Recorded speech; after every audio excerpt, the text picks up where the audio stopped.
Is it At the Line Podcast? Is that what it is? At the Line Podcast. Guess what? We're live. Whee! What it do, crackers? No, I'm kidding. I'm the only cracker here. Oh no, Ty is too. Yeah, Ty is definitely. It's the two crackers on the Hey, west side. we are ethnically diverse. Can't fucking talk right now. We diversified our DNA portfolio. We did. I know. Any diversity officer would be very proud of us. I do mine through Fidelity. I'm kidding. This is At the Line. We're live with the ultimate, not just any draft party or coverage, the ultimate draft party. Hell yeah. I'm Ty Yeager in the top left. That's Mac Pena in the top right. Nicholas Yarbrough in the bottom left. With Bucky. With Bucky. And last but not least, Noah Magaro George in the bottom right. The one and only.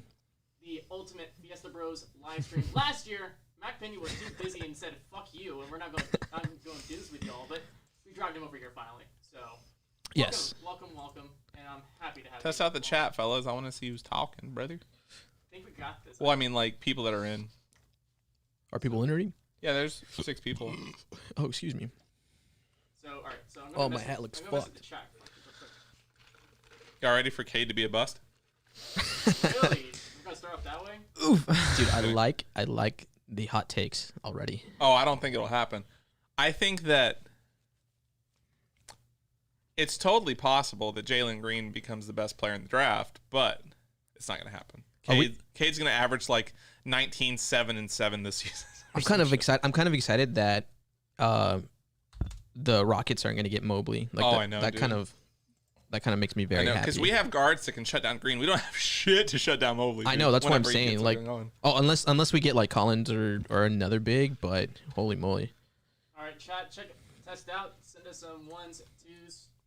What's up, JR? I'm trying to see if we have our chat function. Perfect, let's go. I got the chat working. We're golden. This time I don't have to do that stupid share your screen chat like I've had to do lately. Oh, let me take my drink out of the way. I think it was in the way. one of them is in the way. Okay, mine's in the way. There you go. Noah has a clear face now. If you guys haven't already, make sure to, I sent out a tweet already, make sure to like and retweet if you guys want to spread the word of this ultimate draft coverage. We're starting now, and we're going to go until the end of the draft, and then we're probably going to talk even more on a At the Line recording. We never know. We'll see how we're all feeling. I'm going to see how far Nick goes in drunkenness. Well, I may not be able to drink too much tonight. We'll see. So. The Lakers are desperate, LOL. Yeah, I think if they trade all that shit for Russ, they'll probably get a little worse. I don't think Russ is in an area in his career where he can effectively be the third best player on a team. Oh, man, that's going to be absolutely... I mean... Who knows? He could just be like... That spacing on the floor is going to be rough. Yeah, he could be like a guy that puts up 5 or 6 shots a game for some reason and then like 30 assists and 20 rebounds. But Ty's mic ain't working. We still hear him, though. Hello. You guys can't hear me? Turn it up. Maybe. Oh, that's why. I'm muted. Okay. Oops. Luckily, my voice is loud enough for you guys to hear anyway. So, it's the ultimate draft party. Woo! Heck yes. So, do I need to redo the introduction? No, they get to still hear you. Let me redo the introduction. Of course, I'm Ty Yeager, top left. Mac Pena in the top right. What in up? the bottom left, it's going to be Nicholas Yarbrough. And in the bottom right, it's going to be Noah Magaro George. What up? So, but we're going to do the ultimate draft coverage tonight. We're going to go we started, of course, here at 6 p.m. and draft starts in just a little under 50 minutes. First, we're going to start talking about all the latest trade news, rumors that we've seen. And then, of course, we're going to get the draft. We're going to do our top 5 realistic draft prospects for 12. And then we're going to take your questions, your hot takes, breakdown, anything like that. So we're going to have a fun time. I know, I'm looking extra crispy. For once, I don't look pale as hell. Yeah, because I know how to white balance you, dude. I know how to color you. I don't know White balance him, turn all the lighting dark, he fucking irradiated. He's like, nah. I mean, at least we all look yellow. All 3 of us look yellow, and you're the only one that's like. I said that you went too blue. Right? I said make it a little more yellow. No, dude, this is perfect. Like your skin tone is perfect. Like you are pasty, but not that pasty. Ty looks like a key quest item on the ground in the video game, just like it's like shining on him. I mean, right now though, I mean, on the video, you look good though. You look crystal clear. It's insane. I'm telling you, dude. Is that? Let me ask. Is that camera better than the other cameras? Yes, Okay. 100%. Well, so then that's fair. Yeah, exactly. It's No, also 100%. for some reason the cam links have better quality than the Blackmagic, and I don't know why. I mean, I think it's just I don't know why, but I know for sure. Like the Blackmagic is running at like 30 frames and not 60 frames. Oh. Like our two cameras are. Well, what I remember when you were first getting all this setup, like you asked about cameras, and I was like, dude, you got to go like Sony A6600 or A6500 or something like that. So, yeah, I mean the Canons are great too. I mean, it is what it is. They're good for what I need to do with a podcast. Exactly. A pre-record podcast. Exactly. I rarely do it for live streaming. So. Exactly. But it works out. No, and, yeah, it is. But Man, All right. oh no, what did DeJounte tweet? I've been missing out. Honestly, tweet? anytime he tweets, one, I'm blocked. I can't see so it. I Yeah, can't see it. But two, I have Me too. an account that is strictly just for like news feeds. I follow like reporters and players and stuff. And anytime he tweets, I just ignore it because it doesn't matter. All Because right, anything makes him go off. All I right, can't it's nothing believe cra- it's you are blocked on DeJounte's. It's I've nothing- never even said any. First off, I've never said anything bad about him. I've once questioned like whether he could be like an all-star level point guard in his first year as a starter, but he blocked me way before that. I had been putting like a bunch of hype videos like 2 years ago during the summer, and then he just like blocked me. And I was DeJounte's like, tweet, yeah, it's just come on, It's bro. nothing crazy. It's Eyes just and eye popcorn. emojis and popcorn. I mean, I love it that you're like you're surprised- the most professional here, and yet you're the one that got blocked. Or you and Nick. Well, Well, we I know got what you one got. friend. You know why you got blocked, but Yeah. We all know why Listen, you I got just blocked. wanted a young man to clap my cheeks up, bro. Like, It was all jokes, by the way. Let's just, for the record, it was all jokes. it was all jokes. Wink, wink.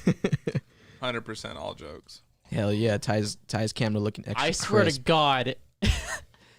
Last draft party, I was the one that spilled something. You spilled something all you over spilled everything. something like last time. I we spilled were my here drink too, last or time all over something. my keyboard. Man, I missed a shit ton last time, huh?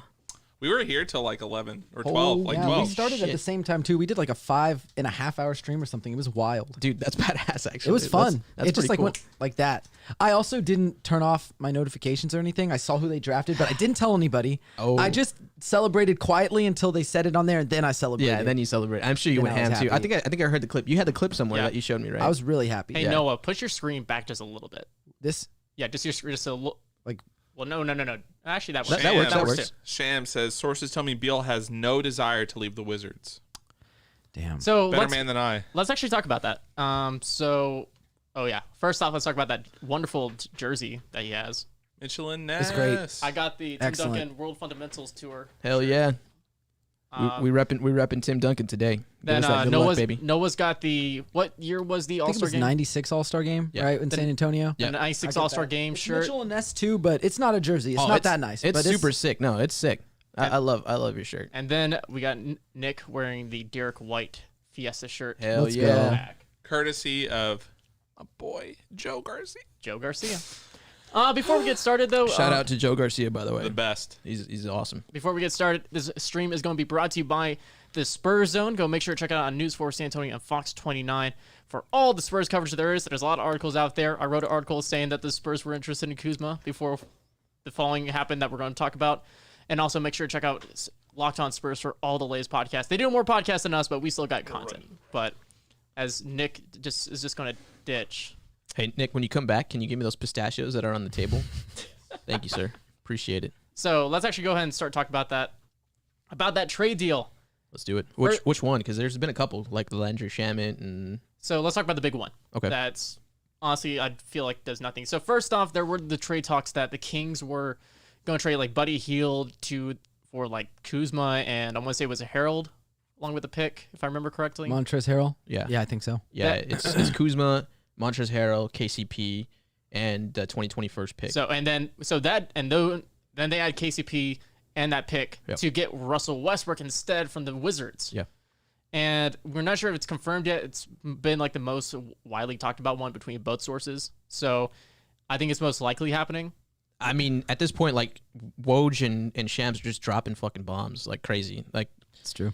I mean, we shouldn't even tune into the first 10 minutes of the draft because they've already kind of covered it all.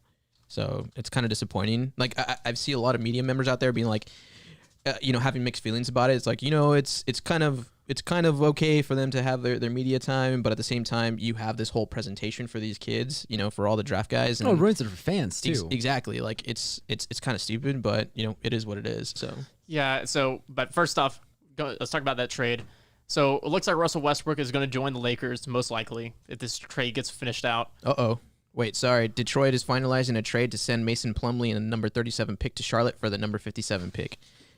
Big deal. Big deal. From Woj. To me, that signals that they're more interested in Kai Jones, because I think if you don't, Thank you, sir. and Kai Jones is your starting center on an NBA team right now, you're not in a great place. Yeah, absolutely. You're gonna have to be super patient with them. So if you have Mason Plumlee as your spot starter and Kai's coming off the bench, sort of like Jackson Hayes with Steven Adams, I think they're in a good place. A little bit that way. Perfect. So that means. Ooh, that was like ASMR. I like that. We're gonna do this. I'm down. We should have a whole draft night of just like, but the 12th pick, the San Antonio So Spurs. first off, Noah, what do you think about this deal with the Westbrook going to LA?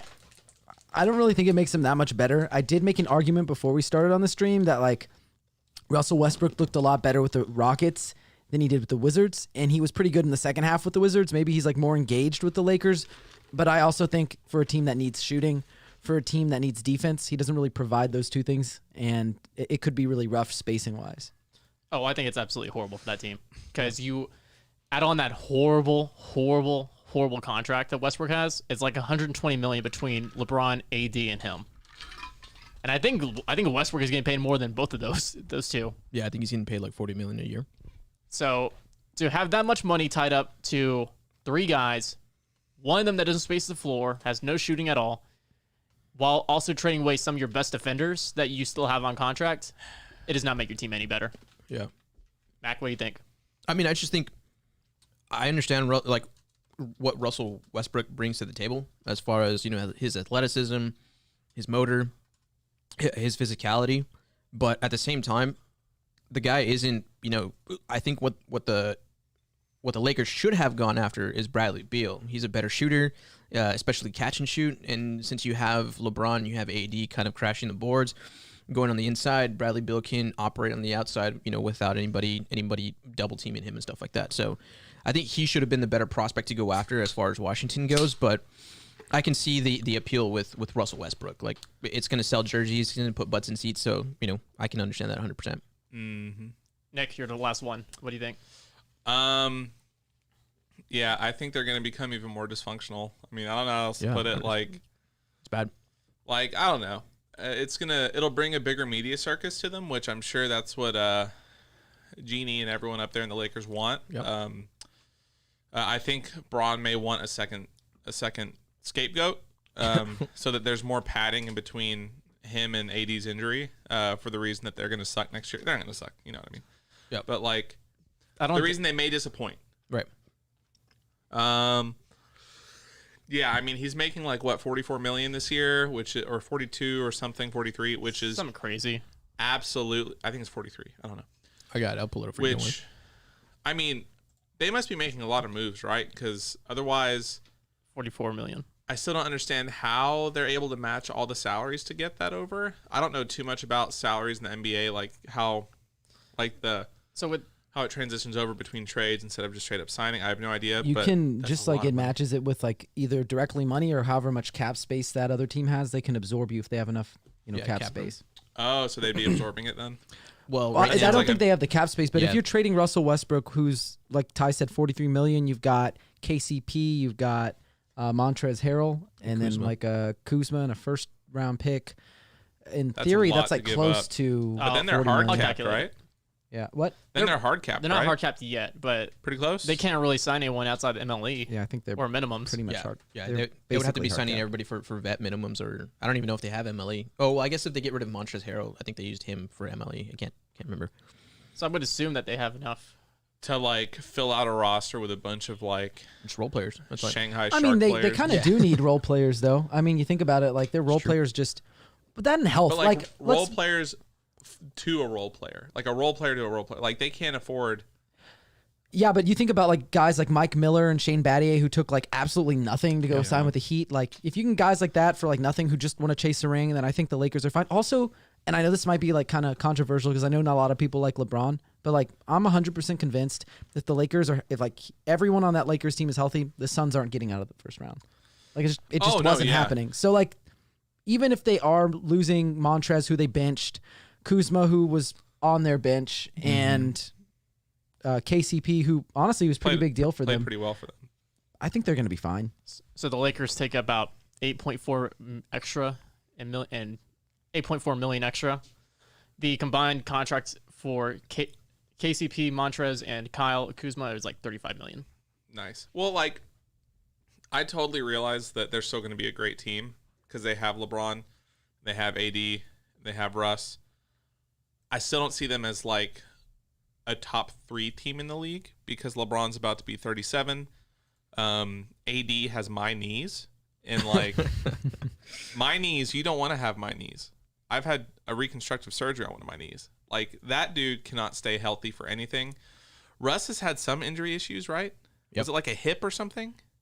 I don't remember. For the most part, he stayed healthy, but I think he's had like some nagging stuff. Yeah, but like my biggest hangups are LeBron aging with his awful ankle. That like his first injury ever. It looks like it could be something that's going to linger. Yeah, it's just and then AD like just being such a train wreck of injuries for the past year, basically. Like that's such a big deal for them.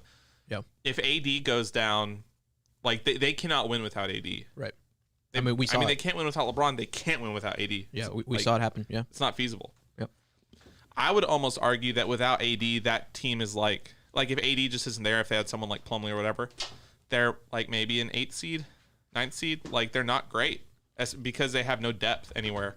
I mean, I'm sure that they see Taylor Horton Tucker as the future god of basketball for some reason, but because he has long arms. But like Caruso, who all do they have over there? I don't even remember. Do they still have Cook? No. They got Gasol still. Yeah, they have Marc Gasol. That dude didn't do shit. That's such a slap in the face to him too. I felt really bad about that. That he just didn't play. They just didn't play him when they probably should have. They have Drummond, who is absolutely laughable. Like I thought that he suffered from putting up decent stats on a bad team. I thought a team could have taken more, like gotten more out of him. No, he's just dog shit. Yeah, I mean, and I knew that could have happened, but I wanted to give him more credit. Yeah. I didn't. I was always out on him. No, I know. I was always out. I know. I'm just saying, like, I like giving players that have always been in a bad situation credit. Dude, because he's always been in a bad situation. He was rough, man. Like going to the Lakers, just absolutely. But fuck, he is bad at basketball. Yeah. Like, he is bad. He's been rough for years. Did you Even see in that, his All-Star years, he was rough. Did you see that NFT like project that he wanted to roll out, and then nobody bought into it? No, I didn't see it's that. weird. Was it the one where he was like the Kareem Abdul? Yeah, something like that. Yeah. Like he had put up like a $50,000 NFT package or something like that, and he had to cancel it because no one bought into his NFT just because he's terrible. I was like, that's got to feel bad, man. It's got to hit you right in the ego. Yeah, he should invest in chain restaurants. Yeah, I mean that's who did that? There was an NBA player from like the 80s who did that, and now he's worth like $500 million. Yeah, I can't remember. I think he was from the Portland Blazers. Yeah, is it Clyde Drexler? Maybe. Because he played for Houston too for like a bit, didn't he? Yeah, but I remember. Yeah, somebody said, or somebody. It was an article that the guy like he saved all his paychecks. Basically, he lived like off of $100,000 or like 200,000. So I'm just going off a list off an Insider of 13 athletes who became successful owners of fast food franchises. Mike Miller owns 10 BurgerFi locations. Nice. Yeah, that's good. Richard Sherman owns 2 Wingstop locations in Seattle. That's it. Sidney Rice owns a Wingstop location. Nice. Chris Brown owns a Dunkin' Donuts franchise for the Texans. Calvin Johnson helped launch Annie Ann's first food truck. Nice. Wow. Adrian Gonzalez, former MLB player, is a franchisee of Jersey Mike's. That's very strange to me, but okay. Angelo Krell, a former NFL player, has also gone on Jersey Mike's. Vernon Davis owns a Jamba Juice. Just a singular one? He just Just like one location. Jama Juice's franchises, along with Mohamed Sanu. It was a junior Bridgman. He's now worth $600 million. Wow. Because of his investing with his NBA money. And Damn. He was a smart guy. Yeah, I was gonna say that's the way to do it. I would invest my NBA money. He's one if of I the had it. 11 richest NBA players. That's what I'm saying. Like that's the way to go, man. You get that contract, especially like those rookie contracts that are that are really good, and you just put your money into a business. And We you should have grow. just made the NBA. All of us should have just figured it out. I mean, I think now they're having like artificial implants into the knees, so there you go. we can. Nick, you've got the height. You could be inject technically stem you could be in cells there. directly in between my toes. Yeah, I'll do the same thing that Leo Messi did. Take those HGH like human growth hormones. Dude, just like snort horse hair. Just like, ah!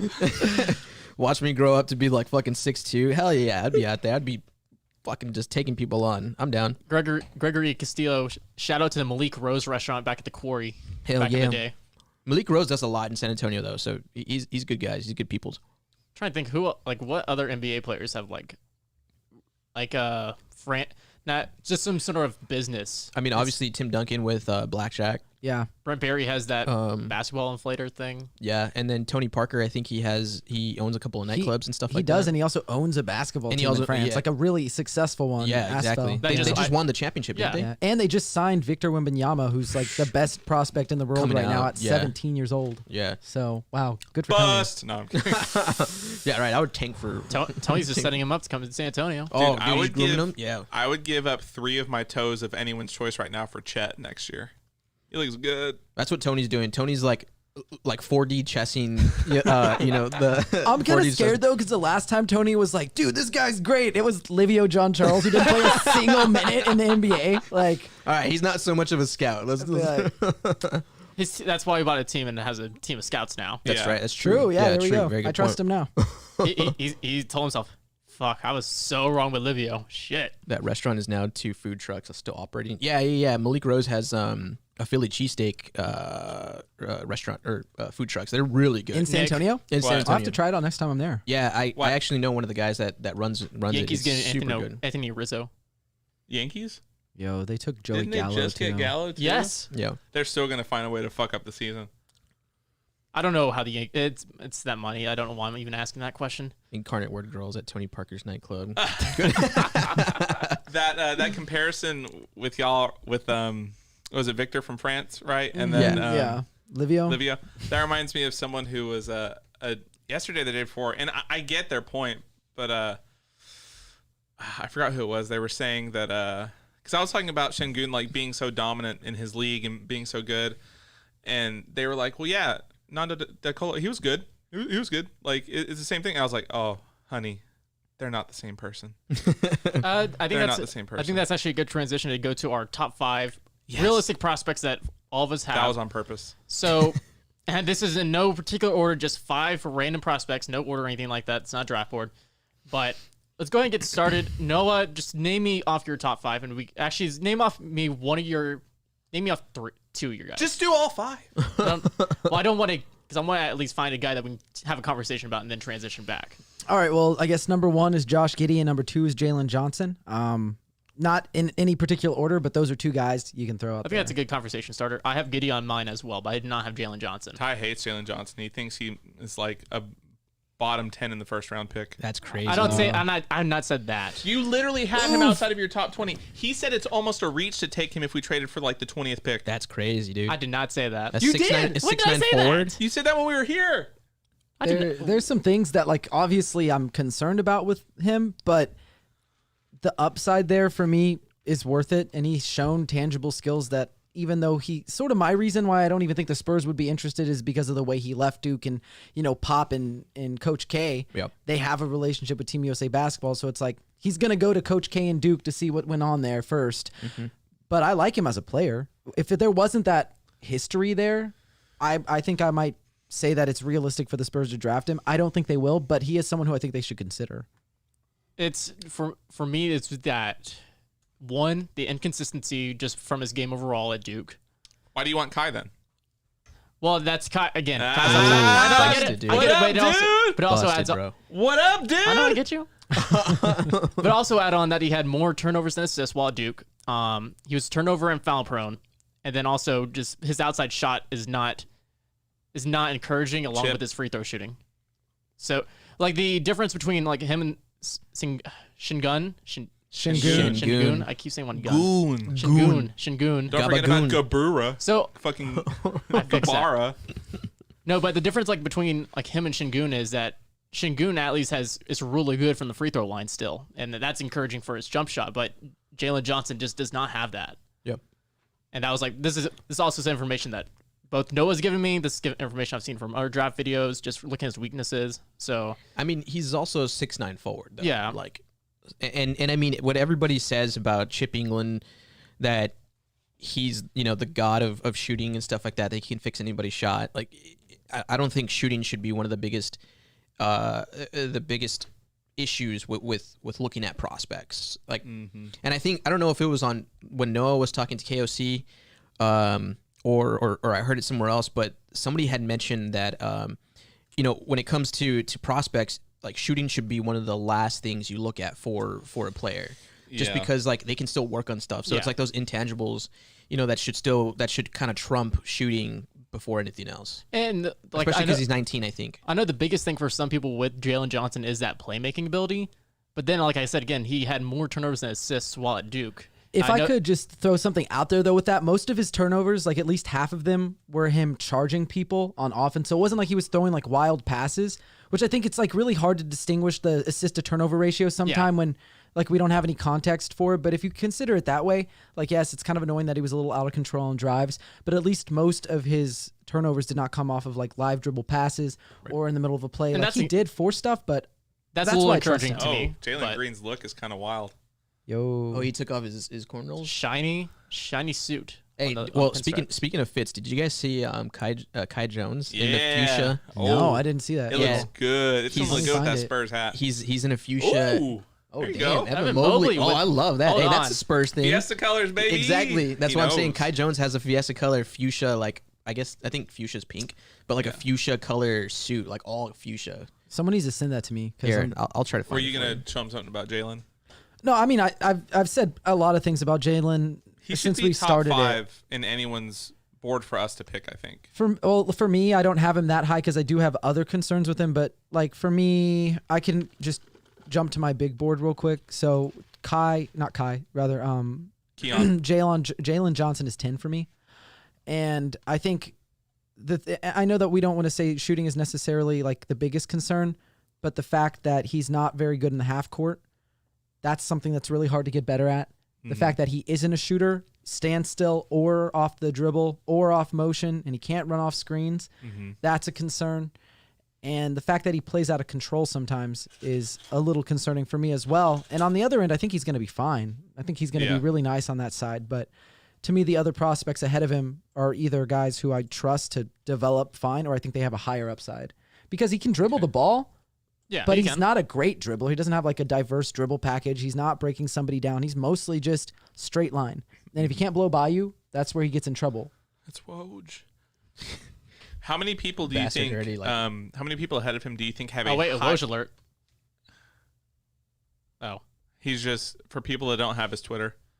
How many people ahead of him on your board do you think have the higher upside? Cade, Evan, Jalen. Oh, wait, you have him 10th on your board. Yeah, on my big board. No, I'm talking about on the Spurs board. For us. Oh, yeah. I was like, sorry. You have him 10th for sorry. the No. Sorry. That was for my general big board. No, for this, I would have him second, right ahead, Keon Johnson. That's what I meant, like top 5 for our pick. I was like, if you don't have him there, like, I don't know, man. Yeah, I have him too. By the way, I sent the Kai Jones in the fuchsia shirt, or fuchsia suit in the Fiesta Bros chat. I will check that out. Sweet. Oh, by the way, we're not the Jaeger boys. we're the Fiesta Bros. Yeah. Like, did someone call us that? Yes. Dude, I did. Like a dumbass. No, I did not. No, there's that one suspect that you guys were talking about the other time. Somebody says that we're the Jaeger boys, which is like, yo, I've said it like a million times, and I feel bad. I feel kind of like a bitch for it, but I'm basically like Switzerland. I'm not gonna fight with it, like unless they really did something bad. Like I'm gonna leave them alone. I like it. Yeah, I blocked him. That's all right. That's all right. I'm I sorry. want to see what he says. I'm sorry. Let's Ooh. let's continue going. Matt, give us two. Actually, let's talk about you had Giddy, right?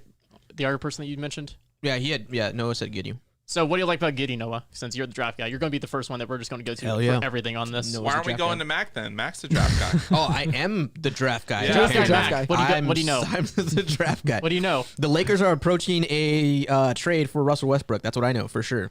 That's not draft though. That's totally draft, dude. That's in the draft. They're getting the 21st pick or whatever pick it is. You heard it here. You heard it here first, everybody. The You Lakers broke it before Woj? Yeah, dude. I was out there, dude. I'm telling you. I got sources. I got the sauces. I got the sauces on the phone.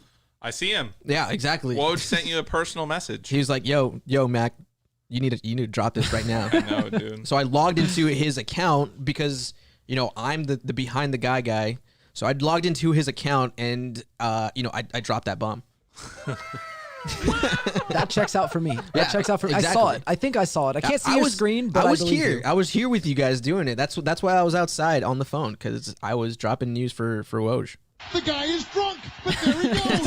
That was an old clip that we were That pulling. is our That's a classic. super throwback one. Yeah. That's All right. super throwback. All right, let's move on to Giddy. Oh, you're going over Giddy. Yeah. Who is? You. I am. You said Oh, Giddy. okay. You real draft guy.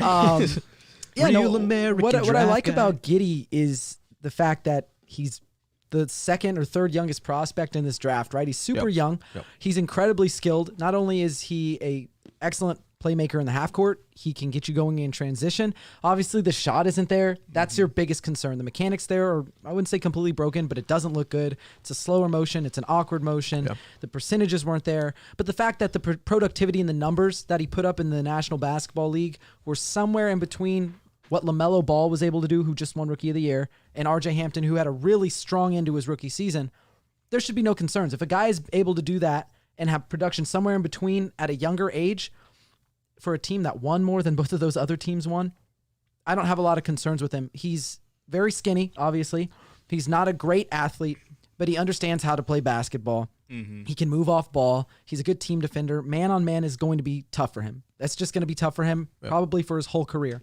But I buy into him having the upside that if he does, develop a shot off the jumper, if he does even become a standstill shooter, that he's going to be able to leverage those things and make himself an even better playmaker. So I don't think his ceiling is anywhere near like a LaMelo Ball or anything like that. But I think he could be like a top 5 player at the end of this class, like when we look back 5 years, if those things end up fledging out. Mm-hmm. Yeah. I just saw that Luka Doncic has a 7'2" wingspan. I did not know that. He's also like 232. Yeah, we need to put him on. We need to put Giddy on Doncic's diet regimen, dude. Get him fattened up. Yeah. Speaking of Doncic, dude, Slovenia has been killing. But did they just beat Iran by 55? Whoa.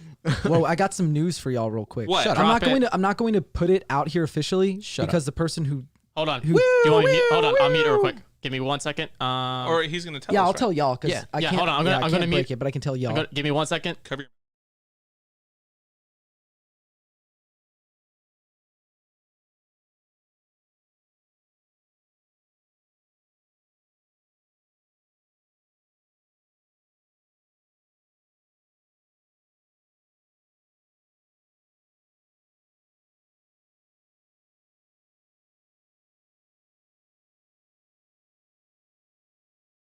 All right, we're back. What up, gangster? Holy shit!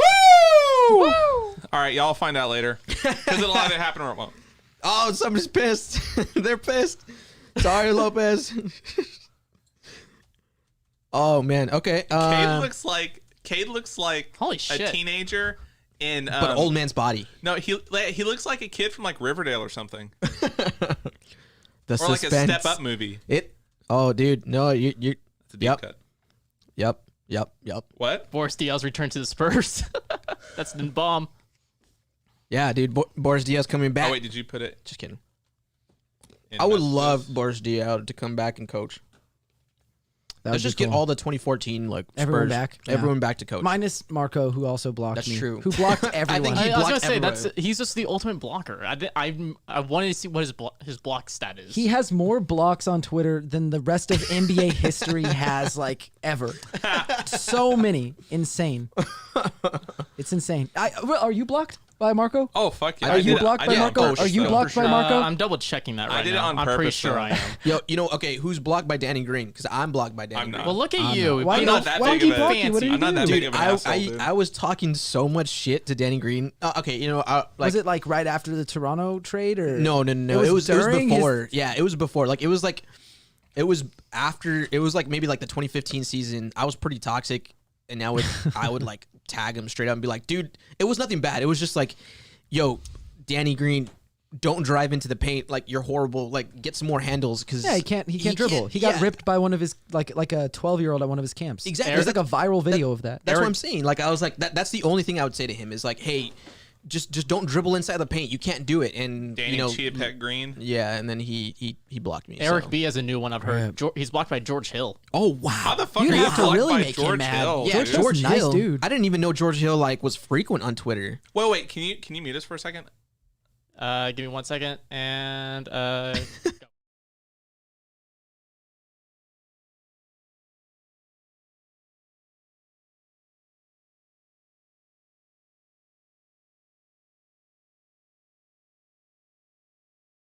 Makes sense. Yeah. Okay. That was Alright, we're wild. That was a wild Woj bomb. Yeah. We got a Nick Breaking bomb now. news. Hate to the And Nick Spurs. bomb. Yo, okay, if there's one player that I want Scotty Barnes so bad. I want to be blocked by Oh, I don't want to talk about blocking, but No, I want to be blocked by who's the one player Nick you Young. I want to be I blocked. don't know why. I just want to be blocked by Swaggy him. P? Dude, Swaggy P's not even in the league anymore. Like he's irrelevant now. I know, but it'd be so funny. That's true. I'm going to issue this as a challenge right now. I want to be blocked by Ty. I want Ty to block me. I want Ty to block You me. gotta do a lot to do that. Like, if you're gonna get blocked by me, you're not gonna be on this. No, I know, I meant like not in maybe you real can life. get Not in pointers real from life. the Not in usual real life. suspect. I want you to block me on the basketball court. Oh, I'm gonna move it over to the back. Yeah, I don't want Ty to block me blocked on you before. Never blocked I me. haven't blocked you. Never blocked. You I'll get block close. y'all. Ah, dude, No, I can't don't know. I got man. that 99 contest though. Hey, whenever you, You drive. did, yeah. It was My- tough to finish around you because I can't get off the ground. I'm like 5'6", but I never got blocked, which I was proud of because I was like, Ty's arms are long and he's a lot taller than me. Yeah, he's lanky. I need to measure my wingspan. Dude, I'm not sure how I- long is this. Junior At year. least 6 feet. Junior I'm saying year- at least. So you're saying I got a plus wingspan? Yeah, You what are should. you, like 5'10"? Yeah. Yeah, most people have like at least 2 inches on their wingspan. I do. I know what my shit. wingspan is. Unfortunately, it's only 5'8". So Oh man, that would be amazing. I would be so happy if mine was 5'8" too. Dude, junior year. you've got to be like 5'7", 5'9". That's what I'm saying. Yeah. Yeah, dude. I would be so excited. Sorry, Nick. Go I'm ahead. kidding. Junior year. He's like crying. No, I'm kidding. Junior year at UTD, I would play pickup almost every night because they have like the basketball courts there that because it's a D3 college like for sports, so anyone can just play on their courts. Yep. I was playing pickup with these guys all the time, and there was this one dude who was 6'11" who played for them. Damn. And I chased down, blocked him more than once in one session. Was he slow as fuck? I don't think he cared that much, but I chased down, and this dude was laying it up, and I fucking tipped it off the glass. I will massacre y'all. Now, so Anywhere within 3 feet. so- Outside of that, y'all got me. with I'm me, not gonna come near you. I won't. I refuse to be blocked. I feel bad if it's Nick and I versus you two on the court. It's not gonna happen. No, I told Ty the scenario what would happen if it was us two against them two because he said if they score it's over, right? They're gonna get the ball, blah blah blah. I said first off we're gonna find a way to get the ball, Yeah, and then exactly. we're never gonna give it back. Exactly. Because I'm not saying I'm good. Like by NBA standards, I'm ass. By high school standards, I'm probably ass, and the same for college. Like I'm not very good, but I firmly believe I'm better than the average human. And I think if you gave me the ball in this scenario where it's y'all two against me and Mac, even if I never passed the ball to Mac, Great, thanks. I'm 100% sure we're gonna win. I'm 100. I guarantee it. So it's Damn. So with me The and Pickup, challenge has been set. with me and Pickup, I'm actually decent at like some post defense. Like it's hard to get. At least I have a length that you can't really get around me too easily. Like I'm not going to give you easy layups. And so actually I have like Derek White type blocking sometimes under the Sometimes post. Okay. never blocked me, but I've Calm seen you. I've down. seen you play before. Fucking Derek Isaiah. White? Did you just say Derek White Derek- blocking? Yes. You have young Isaiah Thomas blocking. Shut the hell up. Like current Isaiah Wow. Thomas. I would tell you last time we went and played. Ty, was it last weekend or was it like a couple weekends ago? I think it was last week. Yeah, I think Ty and I played last week. We played pickup with some like I guess high school age kids and Hey. some kid guy. Hey, What's up? read that. Oh yeah, I saw Oh, that. okay. Yeah, I guess that was the guy who had messaged me. So cool. Yeah. So for people who saw that, that's very cool. But Ty and I went and played. It was a lot of fun. And Ty and I were winning a bunch at the start, and then they switched up the teams. and we just started losing. It's like unfortunately. the ball movement went out the window. It was Yeah. rough. It was really rough. I will say my highlights, I had 2 highlights that I was proud of. The first one being, and Ty can confirm these, I Euro stepped Ooh, on a fast break, you had a nice and Euro I finished Euro step reverse. And the other one was this kid got a rebound right. He didn't even know I was there. I smacked the ball out of his hand, and then went right back up, and they passed it, and I stole it again. I was like, that's right. I can't guard man-to-man. I'm an awful man-to-man defender. But you're missing the third highlight where I had like a no-look pass to you in the corner for the oh, win. yeah, that's right. Obi-Wan. I didn't even remember that. But, yeah, you had a good pass to me. Because without that pass, I wouldn't have made the game winner. So that's true. I have surprising lateral movement for someone my size. Oh, that's good. When I was defending Ty, Yeah. I can stick to people. You can. I can really fucking stick to people. And I think my wingspan, I measured it once with like a tape measure, so it's probably not accurate, but it was somewhere around like 6'5", 6'6". So Damn. I've got these wings, brother. Yeah, Wow, dude. your So- arms are long. I was Not saying really long your arms arms. are longer than Jeez. like my whole body. Oh, hold on. I gotta shout out the username of the night so far. Yeah, absolutely. Obi-Wan Ginobili. Hell That's yeah. a great one. That's a my great that's one. if so far Obi-Wan Ginobili you're winning. We might have a prize for you. So, Oh, wait, so hold up. transitioning into that. What just happened? What have you said? What the prizes are going to not be? yet. Not yet. Oh, we got Oh, surprises? Ah, dude, I forgot to bring my cereal box, by the way. I did too. I drove on the way up here. We're gonna have to crack. So all right. We're gonna crack crack one that up. one. Yeah. One of them. I'll take Spurs season tickets. Yeah, me too. Obi-Wan Ginobili. I would also. I forgot to give you one last time I Oh, saw you, but yeah, this one's yours. So all right. So we I are have going. one of those, right? So Oh, this is sick. Yeah. I do. our giveaway is going to be some stickers first Hell off. yeah. Some beautiful sorry. Athletic stickers. This is beautiful. They're not holochrome, unfortunately, but they're going to be some nice stickers. Pog. One giveaway is it does not include cereal, but we got a box of Dunkin' O's that I'm going to give away. It's just a box, but it's limited edition. You're not going to. You're not going to cereal find. like burned through the bottom. Yeah, you're not going to find. But you're not going to find this box anywhere. Did So you bring the cereal? well, there was no cereal in the first place.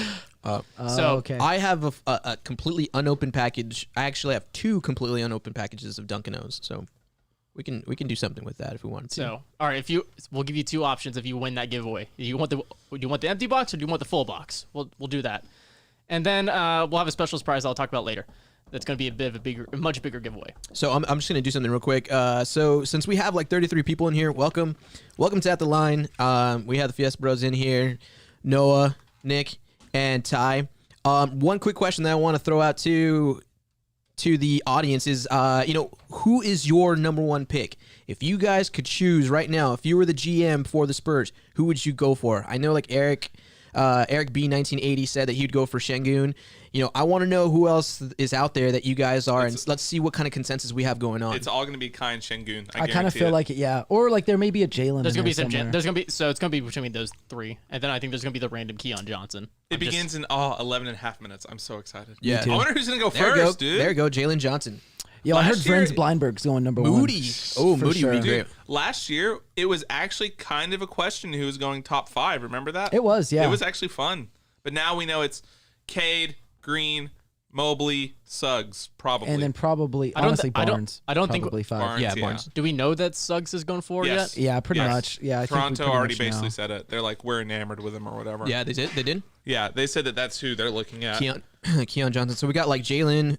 We got 2 for Jalen. That's all I get. I would, Kai. I would love if Moody. Keon fell to us. Yeah, that would be nice. He could. I mean, he's the guy who I'm high on him, but I know a lot of other people aren't. And so he could, in theory, like slide all the way to like 20 something. So I know that You never know. I know that Noah, you're high on Bognite if he drops somehow. Oh, he's not going to yeah, drop. he's not going to drop. But if he does, That's a big and the deal. Spurs don't take him, I'm literally just gonna leave. I will actually just go home. I will actually Just just fucking go home. toss your Mac across the table. Fuck this. Y'all fucking suck. Great to have local coverage. Not a fan of Perk being a commentator. Yeah, just mute Don't- ESPN or whatever it is, and just tune into us. We got it for you. Don't worry, we're gonna actually have it pop up on the screen. Because Yeah. I'm cool like that. Like, Yeah. watch this. Yeah, we can't- It's during a commercial right now, but watch this. Bam. Wait, You get a commercial. are you gonna put it on the screen or no? Yeah, it's on the screen right Oh, now. okay. Yeah, sorry, my bad. Oh, hey, that looks pretty sick, dude. Yeah, so you Nice. get our live facial reactions, and End we'll of ransomware. we'll have sound whenever they we'll have sound whenever they do pick someone. Yeah. So, but again, this is the ultimate draft coverage, Spurs draft coverage with the Fiesta Bros and At the Line. Also, this is brought to you by Spurs Zone. Make sure to check out Spurs Zone on News 4 San Antonio and Fox 29, as well as the Locked On Spurs from Jeff G. Spurs Zone on Twitter. He's so graciously helped me fund this, do the streaming and everything like that. So I got to give him a shout out and got to help him. And also shout out to the Gauge for the studios that we're using. So if you're Shout into out to the Gauge. if you're into Western lifestyle or rodeo, we got the podcast just for you. Check that out, YouTube, wherever you get your podcast. Same thing with wherever you get your podcast for Spurs, for Locked On Spurs, as well as at the Line. So go check it out. Mac, there's a gym and a Pokestop right on us, by the way. Let's go. So also, if you've not subscribed or followed us on Twitch or YouTube, go ahead and do that. Leave a like. But also, get involved. We are 100% love having you guys in the comments. We love interacting. So please interact with us. We want to see your hot takes, any questions you guys got. This is the ultimate draft coverage, and you guys are a part of it, and we're so glad you guys are here. I'm happy to have you, y'all. I laugh in the face of DMCAs. Yeah. You know why? Because it's not my channel. Yeah, fuck that. Yeah. I'm trying to hit 900 followers tonight, guys, also. I Oh, need let's do 18 it. more. Are you close? I need 18 more. 18 Get more. it. There you go. Let's get it. Well, we have 38 in here. Dude, like, Yeah, if you're not following Nick, go I've ahead and do it. grown. Like, last October, I had like 340. Not just in your pants, but like All right. Wow. Ooh. Always. always. Sorry, was that rude? As far as like, okay, so yeah, we should talk about Ben Simmons because this has kind of been pretty hot. Like, What are they fucking doing? dude, Daryl Morey, What did he ask from the Warriors? What was it? he wanted Wiggins. Andrew Wiggins, Wi- James Wiseman, one more of their players, What's And it? 7 and 14, and 7 right? and 14, and then future picks. What's it? Fucking Was crazy, it Looney? dude. I don't know. It was 3 players, and they're They're gonna end up 7 and dumping 14. him for and Kevin then- Love in like a couple months. Yeah, dude, it was like Morey to ask for that is crazy, especially after what Ben Simmons did or did not do in the playoffs. You know what I mean? Yeah. What do we got here? Is that Scotty Scotty. Barnes? God, he looks so good. Oh my God, Scotty. It's like a model walk. He looks beautiful, man. Jesus, look at him. Just imagine that white and silver and black. Mm-hmm. There's Book Night. There's my boy Book. Is he wearing Vans? I didn't see the shoes. Yeah, or something, some high tops. They're probably not Vans. They usually wear like those designer high tops and stuff Yeah. like that. So it's probably something like that. Now, Scotty played at Florida with Devin, right? Florida State University. sir. He didn't play with him, but he was an Oh. incoming freshman Yeah, this because year. Devin was one and done. He did. He played freshman, sophomore, and then he went to the Spurs, and Yep. then Scotty came. There's Cade. So they missed him by a year. That would have been a dangerous lineup. Him, Patrick, and Scotty. That would have been a nice defensive lineup. Oh yeah. Mm-hmm. Cade Cunningham. How old is Cade? Kate is like 19, I think. He looks way older than 19, dude. Some of these kids. He has kids. Oh, not shit. kids. Not a kid. Not kid. kids. Well, but a I mean, kid. whoever this is that's Chris Duarte. Isn't Yeah. he? I thought he was like a 3 years. He was player. a 4-year guy. 4-year? He also played in like a JUCO, so I think he actually only ended up playing 3 years in college. He's also going to be 25 as a rookie. Who? Chris Duarte. He's 24 now. That's God. Chris Duarte's old. That's why I was like, anyone who wants Chris Duarte in the lottery, that means they want to win now.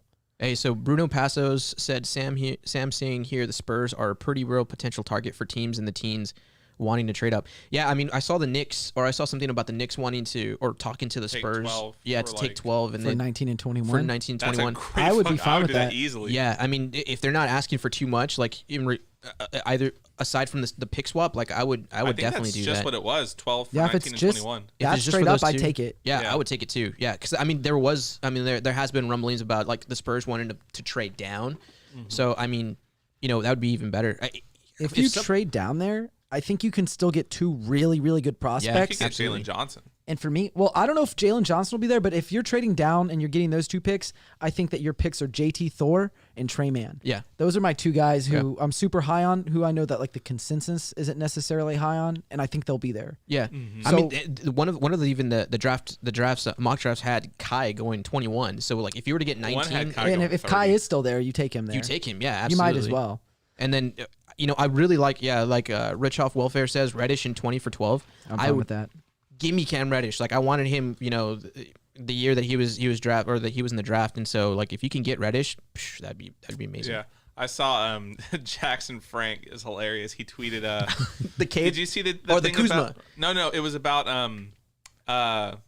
Shea being traded, and he's like, listen, I totally understand OKC wanting to trade Shea because like they could get a bunch of picks for him, and one of them could turn out to possibly be as good and as young as Shea. I was like, and then he put it was a clip of from Family Guy, and it was like, all right, Peter, you want a boat? And he's like, yeah, I want a boat. Now wait, you can take the boat or what's in the box. Mystery box. And Peter's like Lois, I want the box. What if it's the keys? Yeah. You know, it could be in here. It could be a boat. And it's like, why don't you just take the boat? And he's like, we'll take the box.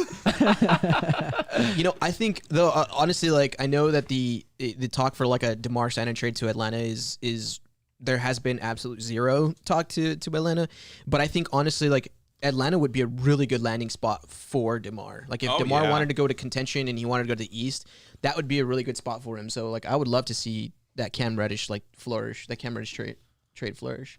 Davion He looks Mitchell. like the baby. What the hell? He looks like Shea Gilgeous-Alexander mixed with the baby. All right, I'm gonna step away real quick.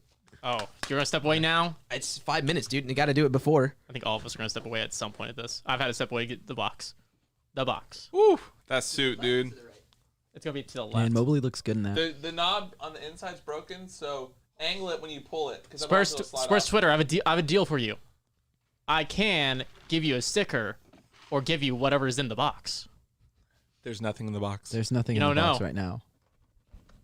Maybe there is something. I know what's in the box. I don't know. Maybe. I don't know. Say it. I'm kidding. Maybe there's something in the box. Maybe there's not. It's your choice. Also, you get the box too. You can get to keep the box. There's. Ooh, look at that suit. Here comes the boy. Look at Sengun Hello, boy. Shingun in that suit. Ooh, He's looking good. looking very good. Ty, we need to get you a card that's like hooked on phonics for NBA players. And we'll like sound out their names. I would desperately need that, to be honest, and I would take it. Follow that TikTok account where the guy pronounces everyone's hard name. Like once I get it, I can do it. It's just sometimes I struggle, especially with. You've gotten Shingun 3 times. Well, Shingun, correct. I keep trying to say how it sounds or how it looks. You said it right though the last 2 times. Or Yeah, because I've been however doing many it. times you said Like it. once I start getting to a rhythm, I can say it right. Because I've gotten That's who we need at Garuba 12. done lately. If I think about it. Honestly though, he did really have a good season. I wouldn't want him. I'm kidding. They had us. Someone's recent draft had us getting him at 12. Yeah, that was the NBA TV. I don't think they even knew what they were really doing there. There's Franz Wagner. Yo. If they took him with 12, I would be also fine with it. I would be a little underwhelmed, but I would be fine. He'll probably go like 9th, right? I don't think he makes out of the top 10. I think someone said that he was promised 9 at Sacramento, which I thought has some credence because he refused to say who he worked out with or had contact with at the media day, which is like, why did you even go to that in the first place? So maybe, who knows? So I'm currently messing with the color of the stream, so it doesn't. So we actually don't get it. What's up, brother? Where'd you get that water? I'll get you one. You will? Of course I will. The color of the stream. Can Wow, they a see gentleman. it? A gentleman. I'll show you in a second. I'm good. It's going to look a little darker. Contrast. I amped up the contrast. Nice. I Tim Duncan. really would just love showed to up go for a to a second. draft. I think that would be so fun. NBA draft. Not fuck the NFL draft. Yeah, like That thing's a specifically the nightmare. NBA draft. Thank you so much. Of course, man. I'll take care of you. Get a weekend pass for the MLB draft like it's Coachella. Go for like rounds 1 through 25. No, I think the NFL draft is still something fun. Like that's an experience to go Yeah, to. but Hey, it's like- that color does look a little bit nicer, Ty. What? Are you working with this color, like our white balances? No, no. It's just I'm using the live stream so we don't get a DACA hit against us. Oh, okay. You know how DACA. some DMCA? YouTube DACA? DACA's with DACA's- schools. Sorry, I'm dumb. Is it? I thought DACA was Oh, like no, immigration. DACA's the immigration thing. Yeah, DACA's gonna come for me and Mac. Specifically me and Mac. He's going to get deported to fucking Germany or some La shit. migra's gonna come and get you, dude. Oh shit, dude, that's No, so funny. Mac, if you want to come look at it, it's I darkened it and like took down saturation a bit.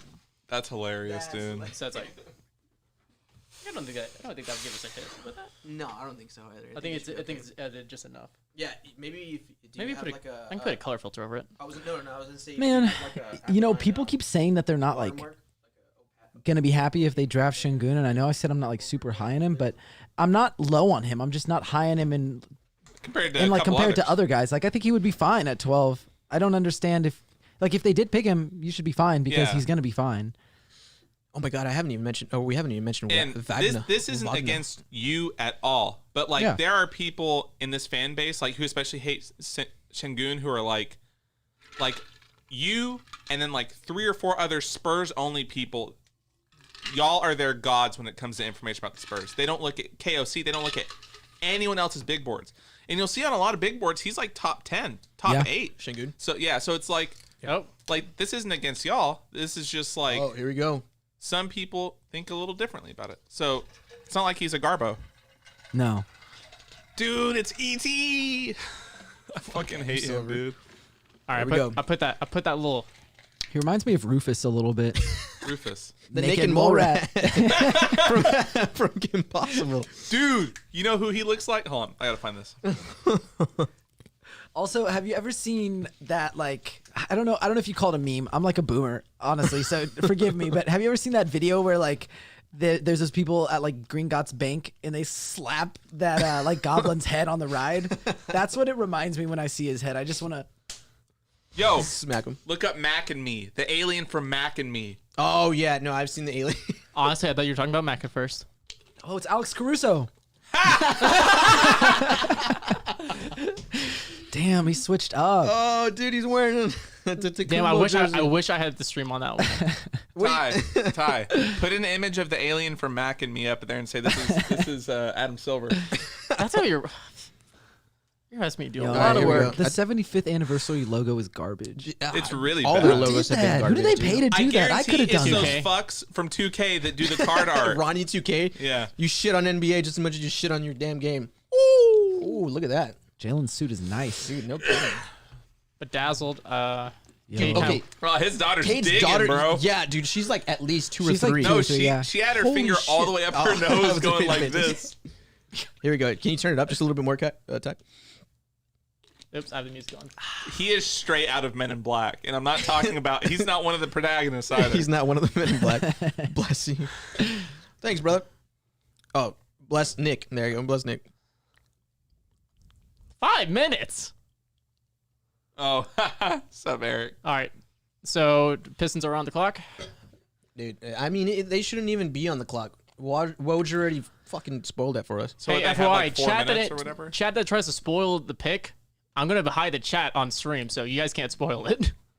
Yeah, and I'm a mod. If I see someone spoiling it, I'm going to fucking ban you. Boom. Don't ban them. And if you write in the chat, I will say it. Put in timeout. I'll time them out for like 30 minutes or something. No, but I'm gonna hide the chat. The dude with the afro, that's Jalen Green. He took the braids out. Yeah, he took the braids out. Yep. Yeah. It looks good. I mean, it looks good. There he goes. Okay, with- Just drafted Oh already. my Good God! Lord. Give me Did you know? Scotty Fun Barnes. fact: he plays for the Philippines national team because his mom's like part Filipino. Jalen Green. Yeah. Really? Isn't that kind of like who play? Is it Cat that plays for Portugal? I think he's Dominican. He Dominican plays the Dominican Republic. Yeah, Yeah, that's and who it then what's his name? Jordan Clarkson plays for the Philippines national team sometimes. He does? Yeah, because he's Oh, Filipino wow. as well. He's Oh, from wow. San Antonio, by the way. Shout out to him if he ever. Shout out to Jordan Clarkson. One day shows up. I mean, and he's plays our for the biggest Spurs. fan, dude. He He is. always kills it in San Antonio for some I reason. know. Dude, he murders He shows us at out the for his AT&T family. Center. Yeah, for sure. Bro, Absolutely. he gets out in the crowds. He's all this big San Antonio women. Yeah. He's like, hey! I know that's... We don't support Charles Barkley here. No, we don't. Hey guys, I was mocking him. What? Quit whispering. promote the stream on your Twitters. Oh, I retweeted it. Yeah, I'll retweet it. My bad. yeah. I thought I did. All right, everybody. Oh shit! Take a quick Now Twitter I know break. a new sound effect. ASMR. Not really. It's kind of like a radio. No, I'm kidding. So stream. So what do you guys confident in the draft? Not confident?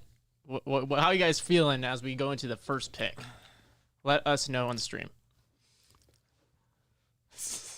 What the hell was that, Noah? That was I don't know. Sorry. I wasn't paying attention for a I second. saw I was the like, corner of my eye. sorry, I was tasting Oh, something. you just and it did was- that? I thought you went...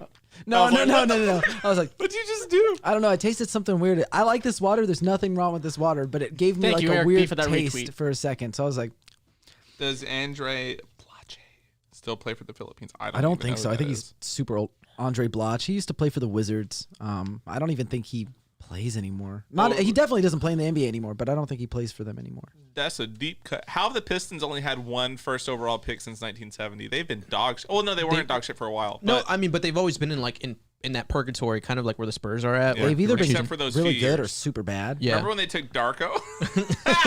it was like what? LeBron, Darko, and then like Yep. Melo and Dwayne Wade and whatever. Like, that's insane. That's hilarious.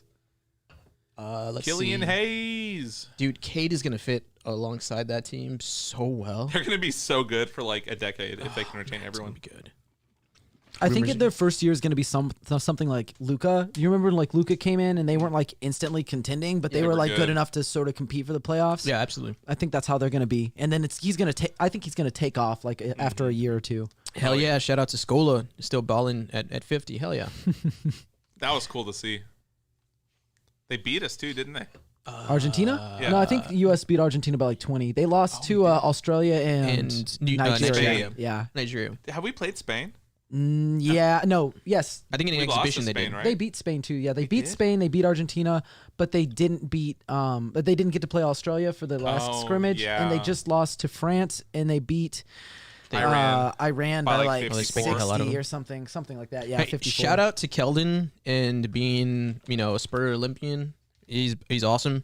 And, And shout he was out the to best choice. He was the best choice. Fuckers. Yeah. There's, I mean, Trey Young. Whatever. Who cares? Spain is stacked. I don't Like know the how they same won. the same thing with Drew Holiday being great choice for that team. Oh yeah. I will say Absolutely. I'd rather have Trey than Dame. Dame has been like Yeah. outside of Iran, he hasn't been great. You could probably honestly, I think I would take Jason Tatum off this team before I would yeah. Oh, anybody. yeah. He's been really bad. Yeah. Really he's bad. He's looked rough. You know who else is also kind of confusing, I know but you're like about I to like say. him, but Jeremy Grant. That's who. Yeah, I just don't. I don't didn't get it. understand his addition, because like he's a guy who like formerly was a role player and now he had like a bigger role in Detroit. But you're making him be like somewhere in between Yeah. the two, and then Yep. he's not playing that much. I just think like I know like not everybody's a big Trey Young guy, but they need someone who can facilitate, who's like naturally a passer. They don't even have anybody. I'm Yeah. a big on Trae the Young roster who guy. does that. He's so Yeah. freaking talented. dude. Yeah. Yeah, Trey Young should have been. good. I mean, Keldon didn't take Trey Young's spot. I think there was other players that did take. Well, Trae yeah. I Young's mean, spot. no. One's a fucking 6'7" combo forward. The Yeah. other's a 6'2" guard. Whoever Yeah. says that's it. Now people were saying about JaVale McGee taking Christian Wood's spot, which I Oh. think is. That's egregious. But JaVale McGee's like a winner. But like, I think it's also possible they didn't like get like they were a finalist, but they had already said no, like maybe privately. Because I can't think of any other reason why There's you no other pick reason. JaVale McGee. Because I mean, wasn't Christian Wood though? Like, didn't he have some injuries this year? Like he did. Foot? Yeah. Yeah, he had an injury. I this feel year. like that He's he just- was like one of the few guys that was available like that because God, they why got him did like the I have next day. Perk? See, that's why we're I'm glad this broadcasting. shit's So muted, dude. Jesus Christ, Perk looks rough, dude. Yo, also, if you want to see like, He does. He just looks rough, dude. Like, Dude, he looks like Spurs Twitter's James been Harden in dunking on 15 him. years. did you get to see the entire like Jalen Rose roast of him? Oh, Like he it wasn't shit short. Like it on was him. like 4 minutes long. oh, I It only was, saw like it was half rough, of that, dude. It looked. I mean, what I watched, Jalen Rose just. It was completely bad, and roasted he the just shit out of him. completely folded. Yeah, he exactly. completely folded. He didn't have any points. He started being like, "Oh, you're hating on me." Like, "Oh, I'm just living my life." Like, that's that's not even a point. All right, Oh, here we go. There it is. All First right. round pick is in.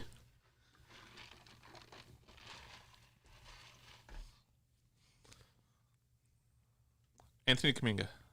There you go. Let's All right. go. I mean, Woj dropped that, so that wasn't a surprise. I'm gonna try to stay off Twitter for this, Dude, but I'm not even Kuminga. looking at Twitter anymore, man. Yeah. Jonathan Kuminga. I kind of have would Twitter say. just like open, but I'm not paying attention to it.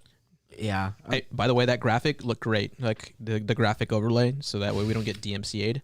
Or as you put it, DACA'd. We don't get DACA'd. Yeah, we don't get Dog that. it. Damn, I just checked Twitter. I'm sad now. No. No, It's because I mean it's not like anything's unexpected, but I always am sad because I'd rather see it on TV than. Just no Twitter. The way they're tweeting this stuff made me laugh. I hope the Rockets pick is an absolute fat bust because they think he's going to be the star for their team. Who? Green. Oh yeah, I mean, like I we like know that's going to Green. happen. Don't get I DACA'd. like Green. thanks, De Niro. hashtag don't get DACA'd.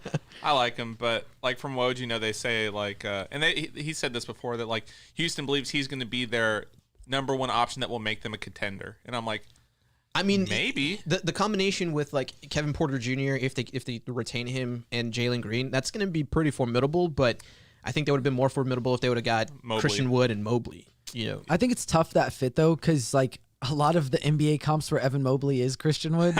So like if you have two Christian Woods, I think that's really hard to play with. yeah. And I'm not That makes sense. totally sold on Kevin Porter Jr.? I'm gonna go out there on a limb and say I am. Yeah, like, he completely sold. 100%. Yeah. I really think the only reason that the Cavs let him go was obviously because of like the marijuana Issues. possession, the DUI, the having a gun in his possession. No. That's what I'm wasn't- saying. No, like the talent is there. I'm not sold that he's going to be able to stay out of trouble. Oh. I mean, once he got to Houston, he was good. Yeah, like he's- once he he's got kinda into like a couple Houston, they were months, right? fine. And I think Yeah, he's only been honestly, there for a not couple even months. to be rude, but like, would you want to play in Cleveland? Fuck no. I wouldn't want to play in point. Houston. He looked a lot either. happier I in would- Houston. yeah. I mean, I know we don't like Houston, but I think I'd be happier in Houston than I would For sure. in I mean, Cleveland. 100%. It's Although 100% better. Cleveland is going to the young talent that they do have. They might be someone to keep an eye on. I'd be happier in the yeah, for Saharan sure. desert than I would be in.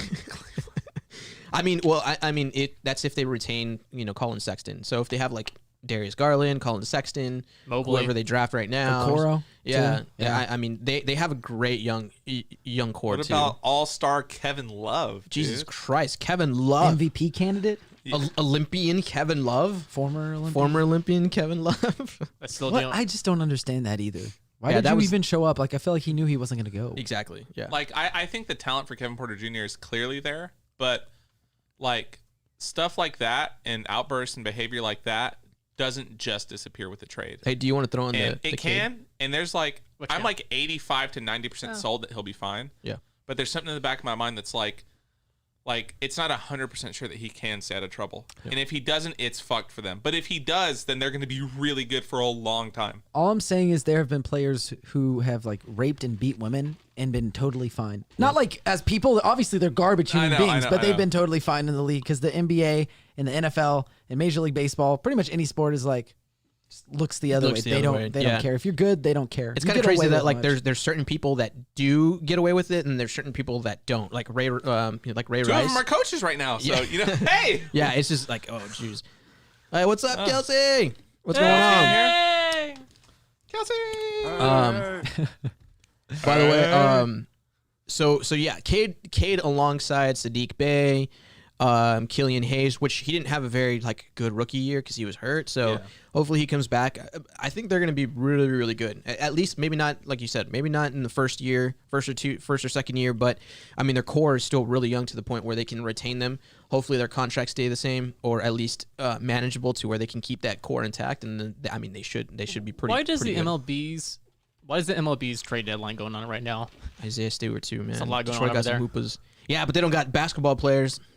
All right, I gotta say I do love these draft hats, That is a nice draft. I was about to say that. but I hate the Spurs. The version. Spurs draft hat looks rough. It's Really? like some of Haven't these seen teams. it. Some of these teams have like I love Denver's. Yeah. But San Antonio's is pretty Yeah, weak. it's just really weak. Yeah, it's just really Like really some plain. Like some of the teams are really weak, and some of the other teams are really strong. Like The this pick is in. like this Rockets hat maybe look really cool. Dun, dun, dun, dun. All right. Yeah. Oh, by the way, chat, we're not. We're trying to retain ourselves from looking, or refrain ourselves from looking at Twitter because Woj and Shams are dropping bombs all night. So, again, please do not ruin it in chat. We're reacting to it live, and so we would hope that you guys would do the same with us. I mean, since we're kind of covering it too. So, if there is something that's crazy, where my boy's at right here, generic white guy. Like really, the only thing I'm really looking at on Twitter is like my notifications. That's about it. Yeah, I mean, I'm not. Yeah. I'm not even. I'm just seeing if like my wife texted me and then I put my phone down. That's. I pretty will much it. say, like, So have your DMs open though. having someone like Green Okay. and KPJ and Wood in Houston, like, it's almost refreshing because I don't like them. I don't like Houston, but now it's just as a rival. I hated Houston with the combination of James Harden and D'Antoni. Like, that was just like to the next level. And now I don't have like fervent animosity towards people on a team that we have to play. Now it's just like, oh, they're just a rival that I don't like. Yeah. It's a nice change of pace. You know what I Yeah. mean? It's kind of like how as a Cowboys fan, I don't like the Giants because they're a rival. I Yep. fucking hate the Eagles. There's a difference. Sorry, Noah. It's okay. Wait, no, are you a Giants fan? Eagles. No, fan. I'm an Eagles fan. Oh fuck. For the most arbitrary reason, because my parents are, and they aren't from there. That They makes just sense. don't like Jerry Jones. Oh my God. Jalen Green. Rockets fans crying right now because they Dude, didn't because get they the didn't number get one Mobley. overall pick. Oh yeah, that too. Yeah, they wanted Cade for sure. Actually, my father-in-law, he's a Philadelphia fan for some odd reason too. I don't know. One of my best friends, Israel, his brother-in-law Roy, Yeah. is a huge Eagles fan. What the fuck? What is it up with this? I have pictures of him Fade away. 10, 15 years ago. Yeah. Romo jerseys with his wife. He just switched. I don't know why. Noah, What up, fadeaway? tell that story about why you're an Eagles fan, because I actually think that's an interesting story. Yeah, I mean, my mom got into football because of like her office fantasy football pool that she did every year. And so everybody there was Cowboys fans. And she was like, well, I don't really like Jerry Jones and I don't want to just be like a Cowboys fan. I'm just going to be arbitrary. And so I'm an Eagles fan. So it's kind of lame, but that's how we became Eagles fans, which was great because as a bandwagon Eagles fan, I could just celebrate the championship that happened like pretty soon after that. And then just like hop off of it. Now that they're losing, I can just completely ignore them. All right. Yeah. Breaking news: Wizards have agreed to that trade for Russell Westbrook. Oh Nice. my god! Damn. So it's a Russell Westbrook, a 2024 second round pick, and a 2028 second round pick to LA for Kuzma, KCP, Montrez, and the number 22. Jesus. Pierre Conrad. We're watching ESPN right now, brother. Yo. But If that's the Pierre, I think it is. Shout out Pierre. He's dope. oh yeah. By the way, we have 60. I was about to say we only have 60. Now we jumped up to 68 viewers. Thank you guys Let's for joining go. in. The goal, Dude, the goal It's is 100. 100. What the hell? Share, retweet, Where- like this, send it to your Oh. friends if you guys would, please. We would love that. We're just trying to grow this, trying to have fun with you all tonight. It's So not going to be such a disappointment in Washington. Yeah. I mean, like, I think right now the Wizards are kind of just on a fire sale. Like they're just trying to like sell as much as they can, put pieces around Bradley Beal. But it's like, I guess they figured that the Russell Westbrook Bradley Beal combo wasn't effective, which It was. yeah, exactly. So I don't know. I mean, again, it goes back to what we were saying earlier about Russell Westbrook in LA. Like, I don't know. I mean, you still pair Russell Westbrook with another All-Star, obviously the best player in the league, LeBron James, and Anthony Davis, lesser Tim Duncan. So I don't know if it's gonna still work out that way, but at least like Bradley Beal, they're solely building around Beal, and that's 100% like what their focus, which is good. Yeah. by the way, You mean if, lesser Charles Barkley? Yeah, I mean lesser like Malone. yeah. by the way, if you are a new viewer, I am Ty Yeager. Mac Pena is in the top right corner. Nick Yarbrough in the bottom left. And Noah McGuire George in the bottom right. Just so you guys know our names, know our faces. You guys probably follow us on Twitter at the Ty Yeager, at Mac Pena, at Nicholas Yarbrough, or Nick Yarbrough, not Nicholas. I don't know why. I think I was saying your full name. And then at N_Magaro on Twitter. Let's go. Yep. And then make sure to follow at the line pod on Twitter as well. What did I tweet? Sweet RN Jesus. What did I tweet? sure They because of said they're McGar's only tweet. here. Your promotion tweet. Your promo tweet. Oh, really? Okay. See, I told you. There you Let's go. Yeah, I'm glad you showed up then. Thank you for joining us. Hell yeah. Also, can I be kind of sad for a second in terms of like future outlook? Sure. Like you look at the Southwest Division, the Rockets have Oh, we're totally fucked. so much talent now. Yeah. Between like Green and Porter and Mobley and Wood. Yeah. And then you also got Wait, Mobley. Did you say Oh, Mobley? I'm sorry, not Mobley. I'm Jalen sorry, Green. Green. And then you've got the Pelicans. They have obviously they have Zion, Zion. for and like a year Bi, or two, yeah. But I and then guess- you've got Dallas with Luca, and then Yeah. you've For a year also or got two, But yeah. like and then obviously What's he saying? the Grizzlies have The Grizzlies. oh Jesus.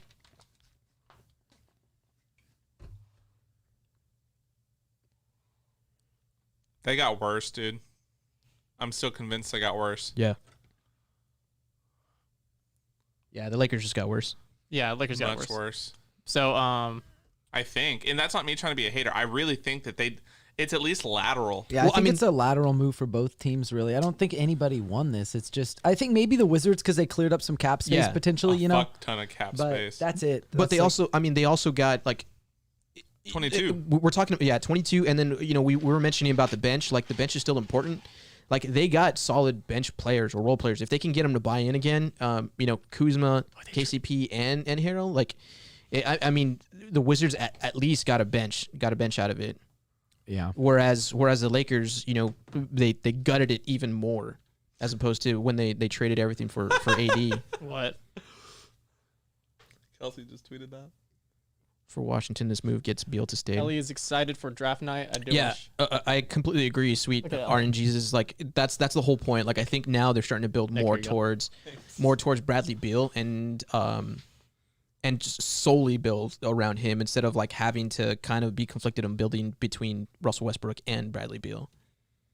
I'm trying to figure out how much money the Lakers have on the books now. Dude, I mean, three of their players are like $40 million dudes, pretty much. Yeah, so 120 between those three. Jesus, that's like almost cap space. I think they only have like $50 million left after that. For add on. I think. Yeah, I don't know. I'm not 100% sure. It's 120 mil. Yeah, between the top three. Right now, it's like one. It's like a 122 at the moment. I'm still not in the camp that we're completely fucked because.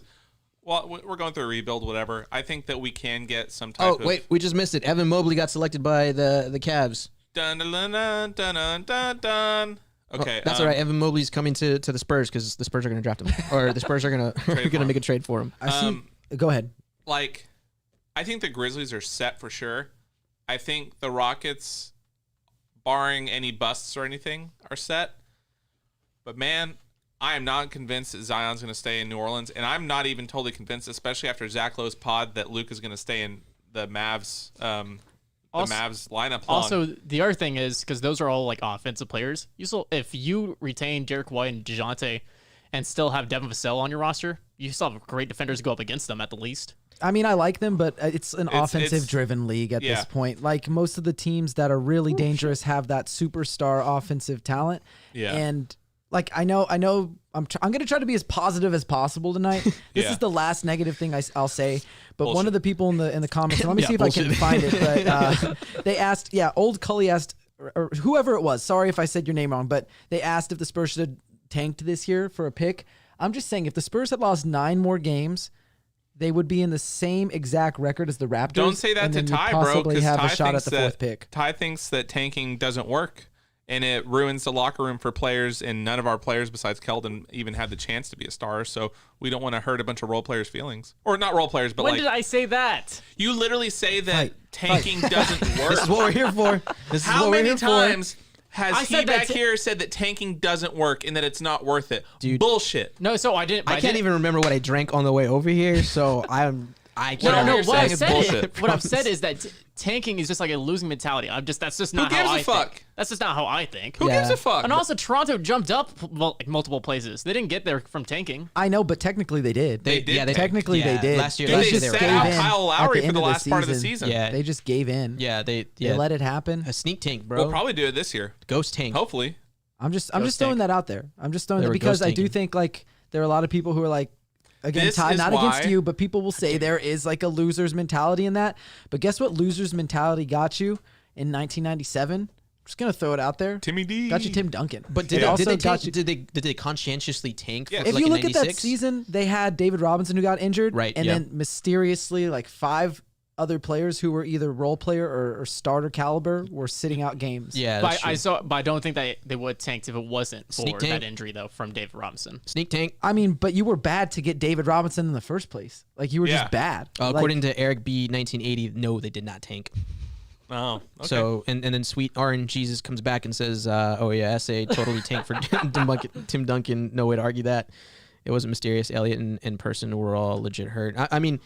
Yeah, again, like I think they were hurt. Like I'm not going to say they weren't hurt, but like if you know somebody's hurt and you want to take it really slow with their injury recovery process, do it. Yeah, I mean, I think the Spurs were blessed by the basketball gods, and because we went on a 20+ year run, you know, we had to be brought down a little bit, and so it is what it is. We're kind of suffering from that purgatory of being up there on the top tier echelon, but I mean, the Spurs can come back and be also, in the races. I just want to say something. You guys know what to say. 69 viewers.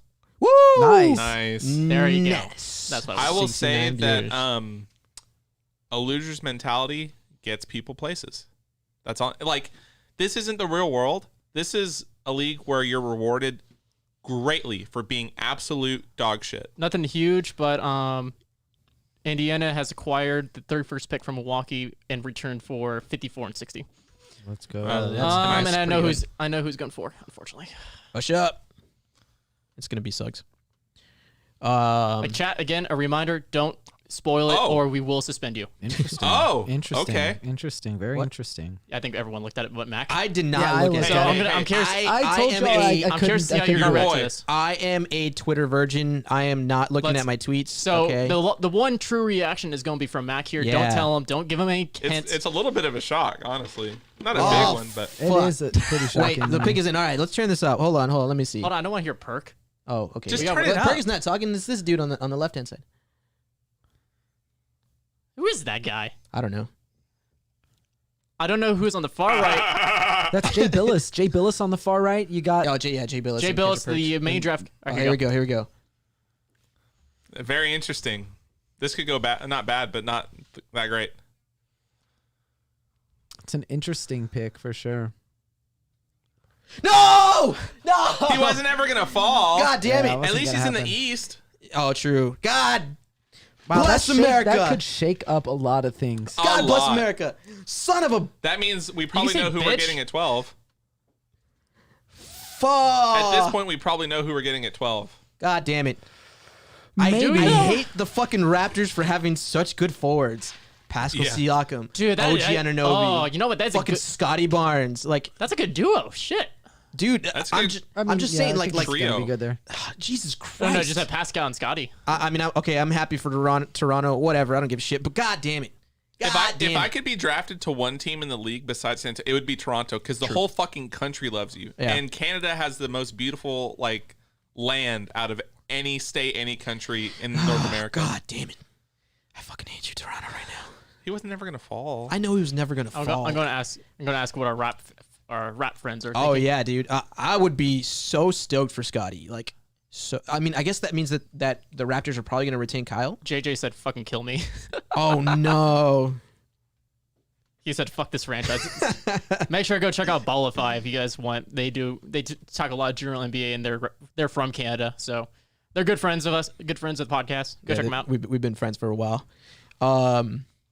Yeah, dude. I think that's a great pick for. I know JJ does not agree with it, but I like Scotty Barnes going to the Raptors. He's just good. He's just so good. So that leaves Jalen Suggs, which is most likely going to go 5, right? What if you went Has to. 6? I don't know. They have Who's five? Cole Anthony and they also have RJ Hampton. Oh, Charlotte. It's Charlotte is- Magic. The Oh, the Magic. Magic. Oh, Yeah, I don't know that they go with Jalen Suggs. Dude, at imagine five. Jalen Suggs drop to fucking Golden State. That would be tough. But I don't know right if now I would I take him looked at that at point. the mock draft and I think if he's there at 6, Oh, Magic have Fultz too. Yeah, for think- sure. I mean, that's yeah, it's going to be tough for them to take him at 5 Yeah. and for it to make it work unless they want to move somebody, which Yeah. is fine if they want to try to do that. But the Thunder have Suggs. That could be nice. He's a good playmaker. He can play off ball Yeah. a little bit. Watch Kuminga go next. Shy and Suggs would be really nice. It would be a nice. I think I like James Bouknight at 6, but if Suggs Oh. is there, you got to take him. Oh, there. I'm curious to see what this rapper hat mean, looks like. Woj. I can't see this rapper hat. If you want to check Woj. Yeah, I've been checking. I'm not gonna lie. I am not always- checking. Wow, bro. God damn it! All right, so- I'm all gonna right, be so- Kobe, I'm bro. gonna be Kobe White every All right, time. I'm That gonna- is Wow. totally Wow, an bro. Orlando Wow. pick too. Wow. Because it's not great. Holy So, all shit! right, I will just say, don't announce any picks. If there is a trade, do announce it, though. I will. Yeah, no, Okay, I the won't say a trade's pick. good, yeah. I last year I did not spoil anything for anyone, and I looked every single pick. Every So, bitch. no, I'm just letting you guys all know. of Like, if y'all there's a should not be trade, looking just at Twitter. Go ahead and say I'm a looking trade at straight Twitter. up. Fuck it. I know, right? This- It's not a good. It's not We will a smart pick. We will use me as a test dummy. Let's do Okay. that. I'm I will gonna- be the live It's gonna be us reaction. two. It's gonna okay, be us two. Okay, it'll be us two. It's gonna be yeah. the OG at the line, boys. Yeah, don't well, then don't look at shit. This means God damn, your camera looks so good. Ty. Orlando- Jesus. Dude, I'm going to could buy that. pick I'm going Şengün to buy at that 8. camera. Now it's they can. fucking good, dude. I mean, Could in theory. they're Yeah. going to be stocked with this certain position that they're Kuminga picking at now, 8? so. What? What are we saying? Oh, they could pick Kuminga at 8. Gross. Oh my god, you know what would be fucking Did hilarious you check? if Orlando selected Kispert? No, that. I just saw his name right now. that's Ready why to I win now? said it. Just- Ooh, that would be rough. Oh, and I want to say say something for the like 3 people that are like Kispert fans that want us to pick him. Listen, Kispert could turn into Katie. Who fucking knows? I don't want him not because of like what he has a 0.5% chance to be. Yeah. I don't want him because of what he's projected to be in the 5th percentile of what he could be, because it's still not what I want. Like what he could like his basically almost his maximum ceiling. I don't even want him at that for our pick. let alone for what he's projected to just normally be. So, like, if we don't pick him and he becomes some fucking, like, top 15 player of all time, Yep. like, hindsight's 2020 there. He's not projected to be that. Kispert is automatic. He won't be that. I would put Casey Coggins. I'm kidding. I like in him. 5 years. I would put all of the money in my bank account. So in the future, Yeah. 5 years, I'm betting in the future. By the way, By all that my time, money that he by that will time, just, Noah's going to be with the ringer. I like will the have Athletic. $3 in my bank account. I will bet all 3 of those dollars that Corey Kispert is exactly who we expect him He'll to be. never be a top 50 player in the NBA. Angel at any said time. Kispert is an IMAC pacer. I don't care who drafts him. Yeah, I think He he's. just looks like a pacer, too. He does just look like a pacer. By the yeah. way, Or a Hornet. Doug McDermott is leaving, and they're going to need to replace that. And guess Yep. how they can replace that really cheap? Corey Sims. Kispert. No, I'm Corey kidding. Kispert, like it's also fun. Silent Ghost 263 said 5 point guards, and it just makes me think they're like the Magic are like the anti Knicks. So they have, Yeah. like 5 forwards. Now they could do 5 Five forwards guards. versus The, 5 the point pick guards. hasn't been announced yet. For who? Magic.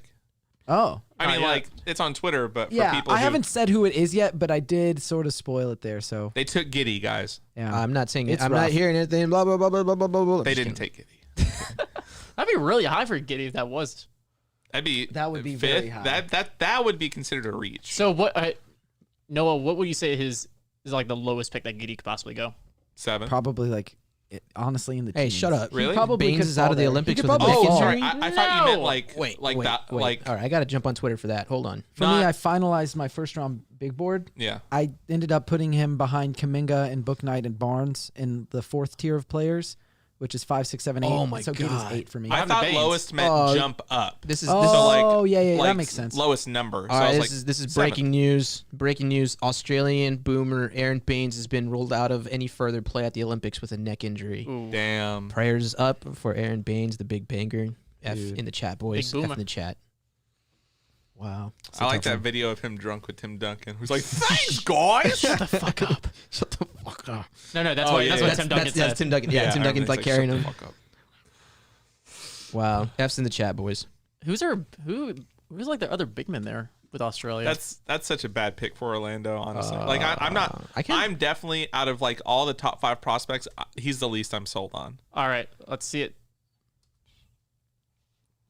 Deem, biddy, boom, boom, boom. All right, Mac, you ready? Yeah, let's do this. So let's do it. I don't know who this is. I do. No shit. Trey Man. Isaiah Jackson. What?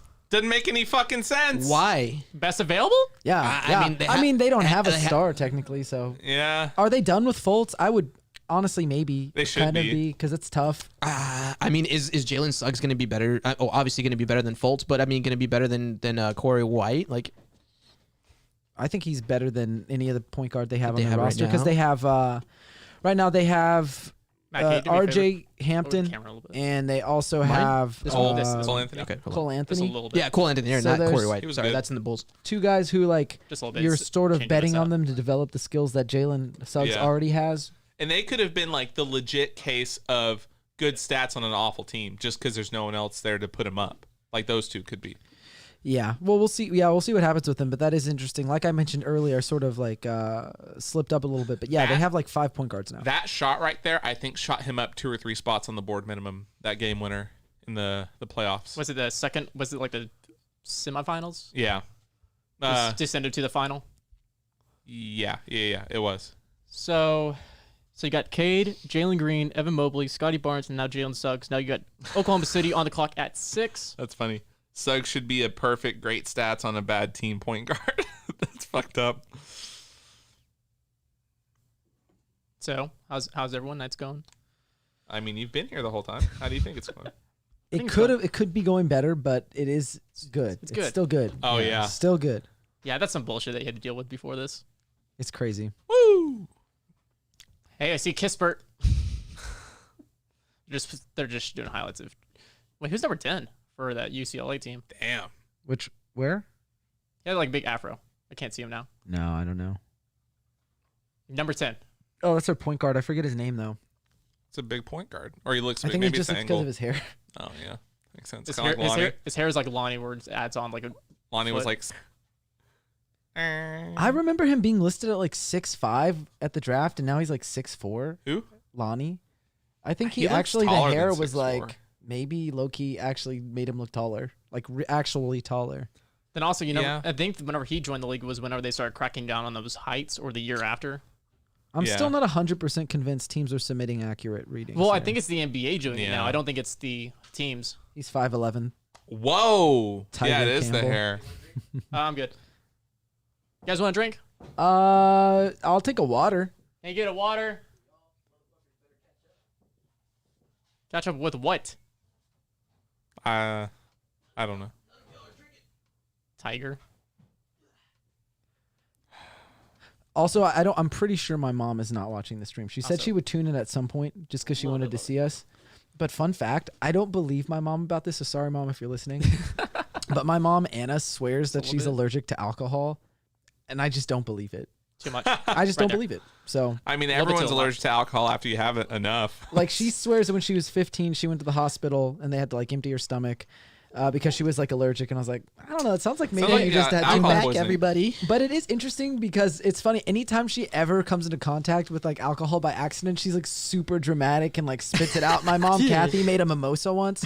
My mom, Anna, just thought it was orange juice. And she was like, what was that? And she was like, oh, it was alcohol. It was like a mimosa. And she was like, oh, freaked out. And I was like, there's no way. You wouldn't be standing here if you were allergic. So somebody noticed I still have the tags on my jersey.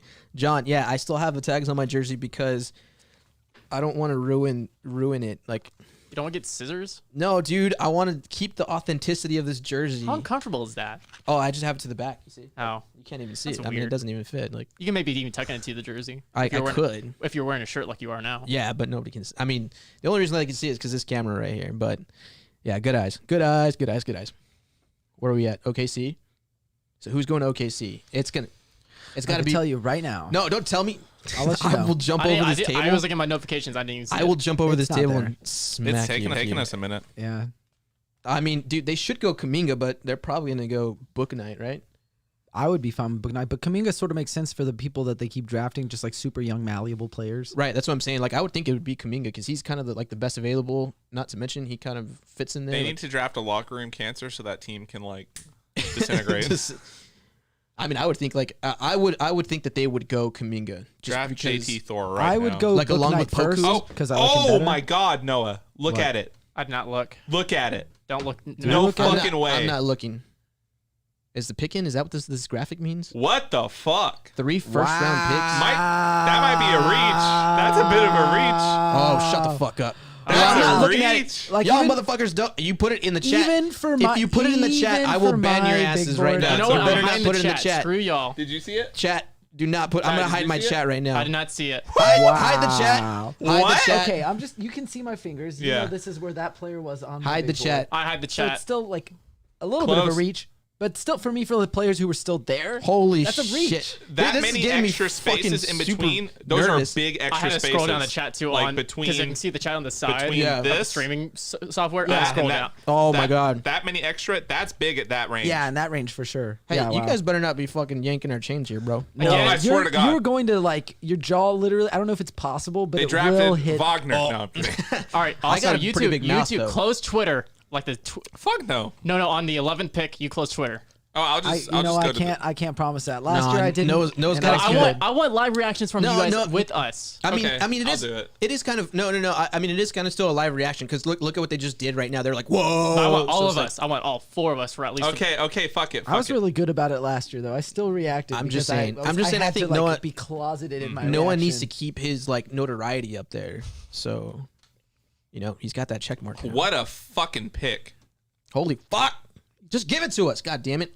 I feel my heart beating. I think I'm. I like, know, dude. I'm so fucking nervous right now. I'm for nervous the pick. Well, yeah, for the pick. I don't know what it is. because you guys are all like dropping in jaws and everything. I know, I'm and like, then What if, you guys what are if saying we're like it's just a like fucking yanking reach. their chain and it's just That's what I'm saying. exactly That's what I was saying. You guys better not be fucking yanking our chain. Question. Who do y'all think it is? Real quick. I mean, I think it should be Kuminga. What do you think, Tom? I think I'm gonna go with Kuminga on this one. All right. either Kuminga Oh, or okay. Book Knight. Like, Everyone be quiet. all right, here we go.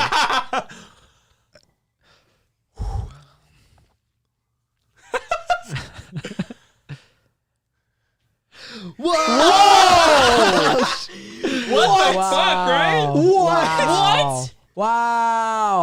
Oh shit! I love that we mentioned that beforehand too. Oh shit, That's why I said it's a reach. dude!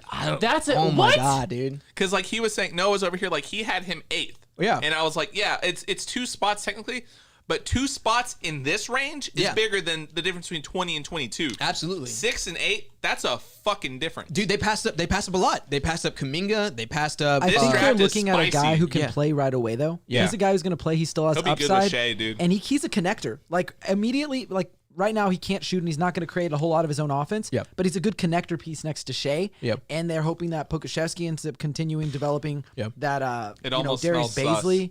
Yeah. It's an interesting pick. I wouldn't have done it here, but Maybe they're trading. That's a good It point. also smells like a pick kind of that's been sus. traded. I don't know, man. I mean, he is someone who They have a shit ton of picks. Like, so it's like you can still can- get somebody really, really good. OKC loves Giddy, according to Woj. Yeah, that doesn't sound like a thing that Shai they're and going to Giddey's trade. guards is a big backcourt. Yeah, that's true. Shai and Giddey are big backcourt. A big. OKC traveled last weekend to California to have a private meeting with Giddey per sources. But you know what was annoying is I reached out to like a lot of players, agents, and one of the very few players / their agencies who didn't respond, Josh Giddey in his Makes sense, his I guess. agency, Octagon. That's tough, man. I just wanted to know. I wouldn't have said anything either. I would have been quiet. It's Presti that's in charge of OKC, right? Yes. Yeah. He's fucking following the Spurs, like the Spurs blueprint of getting a bunch of international players. Because they have Pokuševski, now Giddey. So with this, Even Shea Gilgeous-Alexander is Shea. Canadian. Yeah, exactly. What a fucking pick, dude. Now I'm ki- ready for the next one. I'm going to go grab a drink. I'm curious. So you got Keon, Kuminga. You have a lot left on the board. There's a lot of people that are dropping right now. Off right now, man. Dude, there's a lot of people that have just dropped because of that. Like, that's crazy. I have They're highlighted all players yours. on my big board that have been picked. This is very interesting. What? What? Y'all ate, right? Yeah, I ate. I'm good. Yeah, you good. Hey, if you want to throw me a pizza, can you grab me a slice? Yeah. Slice home dog. Pizza, Mac? I did eat one already, but I'll take another one, por favor. Do you want the last 2? No. I'm okay. You can just get me one. Porfa, please.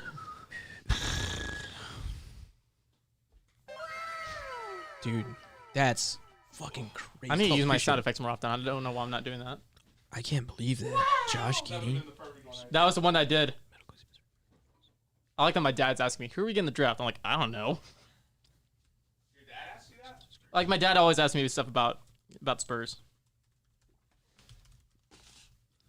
I know I ate pants earlier, but Watch Golden State drop a Ben Simmons trade right now, dude. that'd be awful. If Morey if Morey retracted a little bit of what he wanted, Steph for Ben. it could it could definitely happen. But like for what Morey wants, hell to the no. Hell no. Yeah, I would love to see DeMar go to the OKC. Go to Golden State for pick 7 and 14 right now.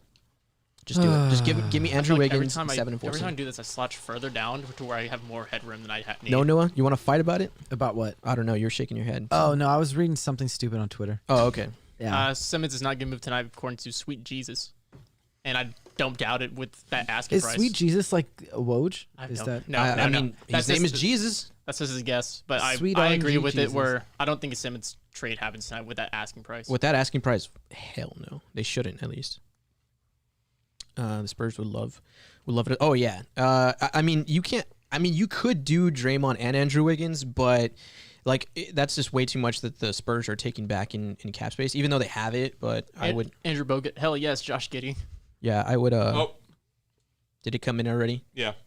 Okay, let me check. Oh shit. You know I can't wait. I'm impatient. That's okay. I We don't- got You you. two are the most impatient, while Mac and I are willing to wait. That's fine. That It's doesn't like make a lot of sense to me, but Quick, call me out on they're Twitter. looking No. at trades for it, apparently. that's fair. On 4 Woj's picks, 3 tweet, swaps, and a young player for Simmons is laughable. Yeah, Morey's on fucking crack. Like he's got to be on crack in order to think that like that was gonna work. Someone in one of our group chats listed it. Like he's on crack, acid, PCP. He's and got to be doing some hallucinogen or something And like I said that. I said that he's probably huffing paint just to be safe. Yeah, like he's just getting it all in there. Like he thinks that again, it goes back to the whole point. Like everybody saw on the biggest stage what Ben Simmons can bring in playoffs, and it's just like is mainlining Breaking Bad meth off a hooker's ass right now.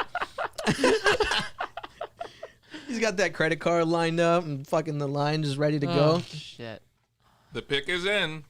How would you feel if Kuminga slides? If Kuminga slides to the 12th spot, the Spurs should definitely jump on him. Yeah. Oof. God Damn it. God damn it, Noah. Did you just reveal that? I didn't hear a word you just said. I Yeah, was talking about Oh. something else. Oh, okay. Sorry, I should probably just close Twitter in general because I'm reacting to things. I have people in my notifications right now. They were like adding me about a player that I've never said that about. Someone added me and said, "I don't know why you're so excited about Alperen Şengün, a small." I was like, "Who said I was? Have you ever listened to anything I've written or a podcast or like anything I've ever done? I'm not So, like super all right. high on Oh it. my God, this is delicious. Sorry. Make it clear. Noah, Tangy who's your lemon number one guy? That's realistic at 12. Right now, who's still left on the board? Yes. I guess Jalen Johnson. God damn it. Over Mac. Book Night? Because I don't think that Jonathan Kuminga. Are you talking realistically? Yeah, realistic. I'm talking Yeah, realistic. like realistically, if nobody falls, okay. then Jalen Johnson. Okay, yeah. Mac, I would probably have to go Kai. then I think it's Jalen Johnson. Nick, you're with Jalen Johnson? Yes. I'm still going to go Alperen. I would say Şengün also. Like at 12. Like, it's honestly, my top three are really close together. Like, Yeah. I'm not going to be disappointed with either. Yeah. Couldn't you trade down? Yeah, Since you could it's on trade down. Twitter, All right, here we go. since it's Golden on State. Twitter, Golden we'll State. find out after next pick. It's a trade, guys. Just kidding. They tried. Tim Duncan. Ooh. No! It says they've been trying to trade it, so they're picking him for now. Yeah, because he doesn't even really. He doesn't. Oh, it says trade talks are dwindling, so it appears Kuminga will stay with the Warriors per source. That's tough. I don't think that makes a lot of sense for them. They're a team that's trying to win right now, and he's Yeah. a guy who cannot help you win right now. At Yeah. least they're building towards their future? Question mark? I I mean, mean, they it already kinda did that with solidif- James Wiseman, Honestly, and then they could've shit picked on him Şengün last year. right there. I was gonna say it solidifies kind of their forwards though. At least like it gives them more forwards to work with. Because they only have like Draymond that can go like the combo forward. Draymond or Wiggins. Wiggins can do that as well. He played 3-4 a little bit. Yeah. Oh, I mean he's more like of a 2-3 though. No, like He's pretty big. I mean, he's like 6'7", 220. Yeah, he's like a pretty big DeMar dude. build. Yeah. I'm just saying, like, for me, it doesn't make a lot of sense because you drafted a guy in James Wiseman who, by the way, last year I said he was like 11 or 12 on my big board. Yeah. And I said, doesn't make sense to take him at 2. What did they do? They took him at 2, and then they shit on him when he didn't pan out. Like, Dude, I can't believe All you're right, still so trying to trade his ass. Woj tweeted something, but he didn't say that was the pick. So I'm kind of curious. From about- Silent Ghost, we should trade to draft Kai, Jalen, and what Keon. you Run mean. Johnson, Yeah, Johnson, like he didn't and say the Jones to pick, confuse but the other he teams. said he was on. If that happens, it's if basically that like they're happens- zoning in. Like, Yeah. I hate how they If do that that. happens, what Woj just tweeted, we know who we're getting at 12. Oh shit! I'm not looking at. Potentially. Why did you look at Twitter? I just Ty, think that like you we bitch? know that no. they've like worked out guys and was just like curious. positionally, but it still could be a mystery. You know, it's like I'm closing Twitter who completely do after we smoke really screen. know? You know, we don't have Kai a lot Jones of isn't an intel. impact player. Someone in my said buy opinion. the dip. Kai Not Jones right the away. moon. No. Yeah, I mean he wasn't gonna be one either. Like at 12, like it's kind of like the same thing as Devin Vassell. Like you have a high role it's play in. chance. No, it's in. It is Like the 9th pick, or sorry, the 8th pick. Yep, it's in. Shit, that was quick. All right, who's the 8th pick? Charlotte. Orlando, remember? Again? Did I miss it or something? Did Hey, I don't know. Oh yeah. Damn it. Oh, interesting. Yeah. All right, I'm just Interesting. eating my pizza and shut the fuck up. Yeah, I I also told think you like he might be going 8th. there are Y'all some didn't wanna believe players me. who are like You son of a instant bitch. impact who aren't like players who you would probably want to draft in the lottery. Like for me, there's a few of those guys. Like the one that was just drafted? Yes, that guy. To me, he's like right outside the lottery. I could see him also following lower, like in theory. Like, but a few of those guys would be like Corey Kispert, Yeah. Chris Duarte. Fuck Corey Like, you know what Kispert. they're going to bring to the table from day one. And if you're Yep. like a team that is really good, but you happened upon a lottery pick because of a trade in the past or something, Yep. and you're missing shooting and you need that right away, or you need a guy who's going to come in and be a good defender and provide you, a specific skill that you need to get to the next level Right. from a role player, then that's fine. You take him in the lottery. But if you're a team that's like trying to rebuild, retool, add good talent, Best player available. you don't add a Corey Kispert. You don't add. Yeah. This pick for them Actually, is saw it not too. great. So who do you think? Will Master. Sorry, not Will Master. The Reen or the Reen 210. Or the Rene. Maybe the Rene. Yeah, maybe the Rene. Ray 210. He said, what is Kai NBA comparable ceiling? Like, that's a good question. For me, I think he could be comparable. And I don't like player comps very much because it's I honestly like what They're KOC crazy, does with the but- shades of. I love that. yeah. I think he could be something like a Chris Bosh type player. Like if he works on his shooting better, he could be kind of a Chris Bosh player. Because theoretically, the shooting is kind of there for him. Right. Theoretically only, right? In the small sample Yeah, he it's has, not- it kind of Yeah, is. But the like base is That's a little perfect. too wide, and the shot is pretty slow. I don't think he could really do much, off the dribble really in terms of shooting like that. But I think like if you're looking and you want to make a player comparison, It's like the roof above. like physically, I think he looks a little bit like a taller Pascal Siakam. He has some ball skills. He has some switchability. He has a ton of switchability. He's got that trebuchet. He's got length. He can shoot a little bit, put the ball on the floor a little bit. I think if you're able to like fledge out those skills and you're able to have him become more well-rounded and have better awareness on both ends, really, you could look at a player like that at his peak. But that's also asking a lot. Like the pick is in. Siakam is an all-star, so right. that's tough. Let's go. Oh, the Spurs tweeted their draft media availability Zoom. Look at you. This is not a good pick. Wow. Wagner. At 8, Wow. that's kind of wild to me. Yeah, dude. that's a little of a reach. I hear some booing. That's a magic pick right there. I do like Wagner a lot. Like I like him. I like him at 12 though. Like I don't like him at 8. But hey, it is what it is. Maybe That's Orlando so trades some of that weird. stuff. Yeah. That's so weird because even if you don't need a James Bouknight, I would have taken James Bouknight. I would have taken several players ahead of him, but Yeah. Wagner is like 6'8", I think. 6'9". at least He's like I will 6'9", say yeah. this in their defense. At least they did not select Zaire Williams. That is, if anyone picks him in the lottery, they are making a huge mistake in my opinion. Damn. But Wagner is not 6'11". I bet he could be in 6'11" shoes or something like that, but Like 2 or 3 inches in shoes. yeah. but he's listed at 6'10" on their website, like on Michigan's website. Those are always like inflated though. But he looks like it's like, for example, what's his name? Commissioner Man. I think he's like Adam Silver. Yeah. Sorry, I couldn't Commissioner remember his name Man, for a I second. love I think it. he's like, He's the skinny 6'6". Monopoly guy. Jackson Frank. The Franz Vendel front court is going to average 11 combined shots per game. Wagner, Chuma, and Isaac is a lot of redundancy. This is insane. I think Wagner has like he can play the 3-4 spot, as opposed to like Isaac playing the 4-5. So Wagner has a little bit more mobility in far as like who he Like, like the spots he can. The he way can I've cover. said it is, if this was a Spurs team from like a few seasons ago, I would love a Franz Wagner pick. But this year, it's not the pick for the Spurs. 100%. Yeah, Like this is turned like a win now. Like, dude, there's some pretty good people that have not got selected. No, Memphis should just take Moody. Yeah. now we're going to see. Now we got Dude, 3 picks ahead of us. Fuck Memphis, dude. 4, God damn it. 5, 6, 7. Memphis has such a good fucking core. Bouknight's still not off the board. Yeah, I Knock on know. wood. Moses Moody isn't either. Luckily, this is full wood too. Neither's Keon. Neither's Kai. So Hey, wait. there's Şengün. Hold on. Davion Mitchell. Hold on. I'm gonna mute ourselves real quick. Okay.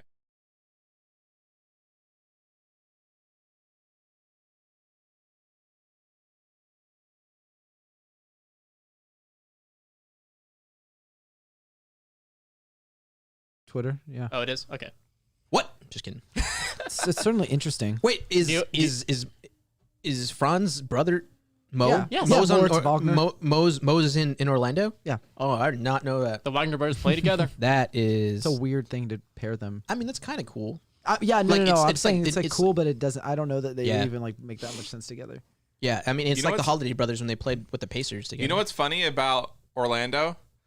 They had 2 top 10 picks this draft, and they aren't even halfway nearly as close to being even as good True. as us right True. now. Yeah, they shot the bed with those 2 top 10 picks. They should have just traded them off. Fuck it.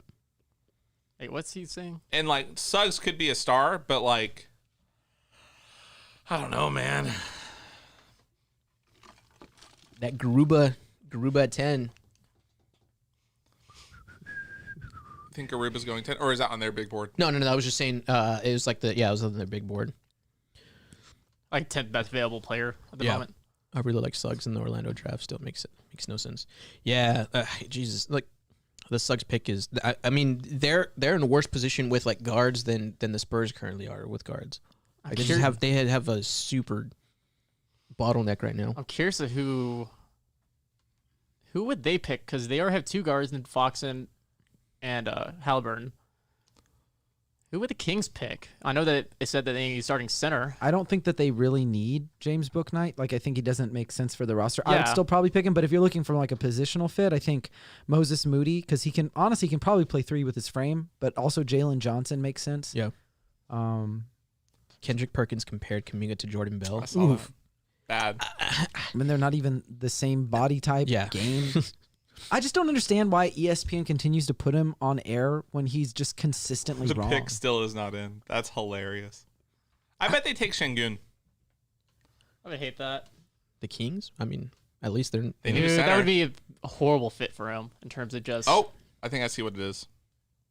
It's a dumb fucking pick too. Ah. Where did you see it? It's Oh, on, is it- I, might I just saw it be on that. his screen. It's the fucking Kings. Like, of course it's gonna be a dumb pick. Dumb fucking pick for them. Well- Specifically for them. It's I the think he Kings, makes like- we don't know who it is yet, but in their defense, I think there's a possibility that can strengthen their second unit Yeah. like right away, like immediately.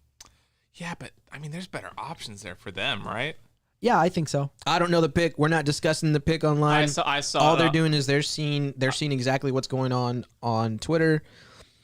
Ty and I are giving the real live I'm trying reactions, to. I'm or trying he's to. trying I've been bad the last two. And- Emiliano. You know Emiliano? And He tweeted the Kings LMAO. and Same Nick with and Joey. Nick and Noah are over here looking at Twitter as it's happening real live. So if you hear them make a reaction, it's because What a something came on fucking the dumb time. pick. The bottom row is looking at it live. Oh, there you go. Yeah. Or through Twitter, the top row is watching on stream. I mean, Oh. aren't there like way better people at that Don't position? say the pick. Hold on, wait for conversation. I know. Don't say the We pick. got to fill in time anyway. No, not you guys. I'm not talking about you guys. I'm just saying the chat. Don't say the pick. At that specific position, there's better options. The Like, Kings I don't pick? know, That's a dude. Kings pick. Is that? Are you talking about like King They're the saying, like, Conqueror? it's bad. I think they're saying it's bad. Like, Com- Kind of like how we were saying, oh, that's an Kings Orlando pick. Oh Like, yeah. Okay. I'm over here thinking about fucking Loki and shit. Kings- that was so good. By the way, Loki's that I haven't series seen- was. So Oh, you haven't good. seen? Oh fuck. I've been telling you, go damn watch it. Immaculate. Every time he tells me to watch something You know more what? than If, once, if I have one of those MIB like fucking things. get ready, guys.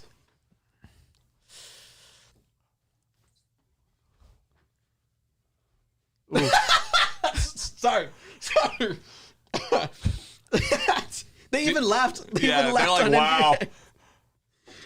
Wow. Wait, let's hear what Kendrick. I do want to hear what he has to say because it's going to Listen. be stupid.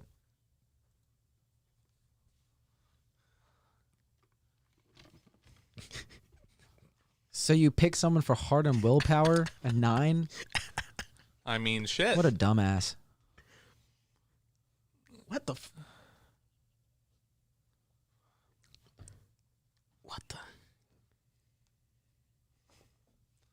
Yo, you know who Off they could have night, viewed pick instead book of off night, night? Yeah, motherfucker. What? instead of off night, book Holy night would've been a lot shit! better. This ESPN broadcasting is fucking drunk.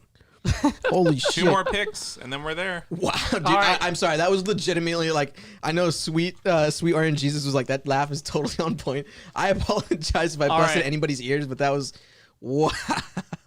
All right, after this pick, time to turn off Twitter for YouTube for 2 picks, and then you guys Me? go back on. What? No, I I'm won't, watching. I won't these say two anything. Picks. I will actually be silent. I won't. I want even- no. I want live reactions for the 10th pick. That's all I want. I mean, we for already the know 10th who it's pick. going For to the be 12th so pick, far. I will. 12th pick. That's what I meant. I didn't All mean right, 10. yeah, Chris, absolutely. This draft is amazing for us. Absolutely. Like, there is so many people that the Spurs can choose right now that are so good, that are really, really Everyone's It's a fucking up. funny pick, dude. good. What, pick 10? No, no, No, 9. the Kings. No. Oh, The Kings pick. Oh, my God. Yeah, dude. Look, all I'm saying is if Book Night is there at 12, Andy, you that better you be kick Lonnie sarcasm. to the curb. Yeah. I'm sorry. I don't care. You What can if, bench Lonnie. didn't they It's already fine. make that promise to Şengün? That's probably before they realized that all these teams were going to Oh yeah. fuck up. Noah, tell the stream what you saw on Twitter. Or I mean, Okay, it's already, so- It's already circulated. on. Yeah, it's already so circulating. the person who sent it to me tweeted something else differently than what they said to me. You but don't have to mention who, like, you but don't have to mention the person who tweeted it out, basically what they're saying is that if Şengün did not get picked at 8, that he would go to the Spurs at 12. easily. I mean, So that's similar yeah. to what he told me in the DMs, but it's something that at least I've known for like, how long has it been? Like an hour now? Yeah. Basically, we've known. The 4 of us have known for about an hour. we knew before the draft started. Wow. That's dude. oldest top 10 picks. Is he the 4th oldest top 10 pick ever? Wow. Holy shit! Look at all those The Kings all-stars canged. up there, dude. The He had a Kings decent career. canged. Well, he wasn't too good. Wesley Ekpe Johnson. Udoh is no, I don't even think he's in the NBA anymore. I feel like I know Wesley Johnson's name at least. perk is always the worst. You know Wesley Johnson because Oh my James God. Harden The stepped 10th back pick. and then Oh, like the he 10th fell pick and is just in? like stared The him 10th down. pick is shit. in. They know the 10th pick. I don't like that pick for them, dude. I The don't 10th know. pick is in. Maybe I'm wrong. All right, I gotta Wow. stop. I'm cheating. Like I have it turned off on my screen, but I can still see like Nick's screen occasionally. Well, I'm- then don't fucking I know. look. I'm like I didn't see it, so I'm like I'm moving my head back. Do you have that like walkie slush? Dude, walkie slut.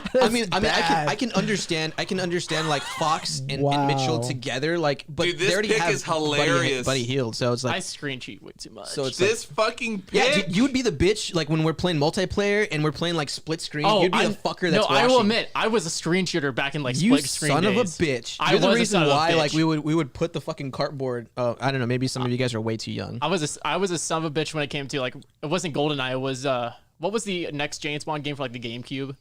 It was a remake of GoldenEye, I think. It's like something like that. Yeah. But it had like Lockjaw. Like it had the hat. Dude, Yeah. this pick Yeah. at 10 is fucking stupid. It's the Pelicans. Of course, it's gonna be fucking stupid. Dude, Isn't it technically it's the Grizzlies, right? It's a Grizzly or is it? No. No, it's the. Right, no, the it is. They Pelicans- traded it's the it. Yeah, they Grizzlies traded pick. it. Grizzlies. Bad for the Grizzlies too. I think, right? Bro, No, it's definitely. I know the bad. game. I know he the was game. like 2 when the GameCube was out. Yeah, Ty, you I were was like 2 two. when the GameCube No, was actually, out. was it 2000 or 2001? It's Memphis's pick. No, the GameCube did not. The GameCube came out in. Fuck. We have Google. Yeah, Google. Like I would say like probably 2000. 2001, September 14th. So I was Damn. I was. That's a bad weekend to have the GameCube come out. I was shit, yeah. 3. I was 3 9/11. It came out on 9/11. on the 3 week days of. after 9/11. Oof. Yeah. That's But my arguably cousin- worse. My cousin was born on 9/11. Not like 9/11 2001, but 9/11 like just on That's the day. just tough, man. Yeah, dude. Every time we're celebrating her birthday, it's kind of like. All right. That's a Happy shit birthday. fucking pick, dude. And this is for Memphis, not Pelicans.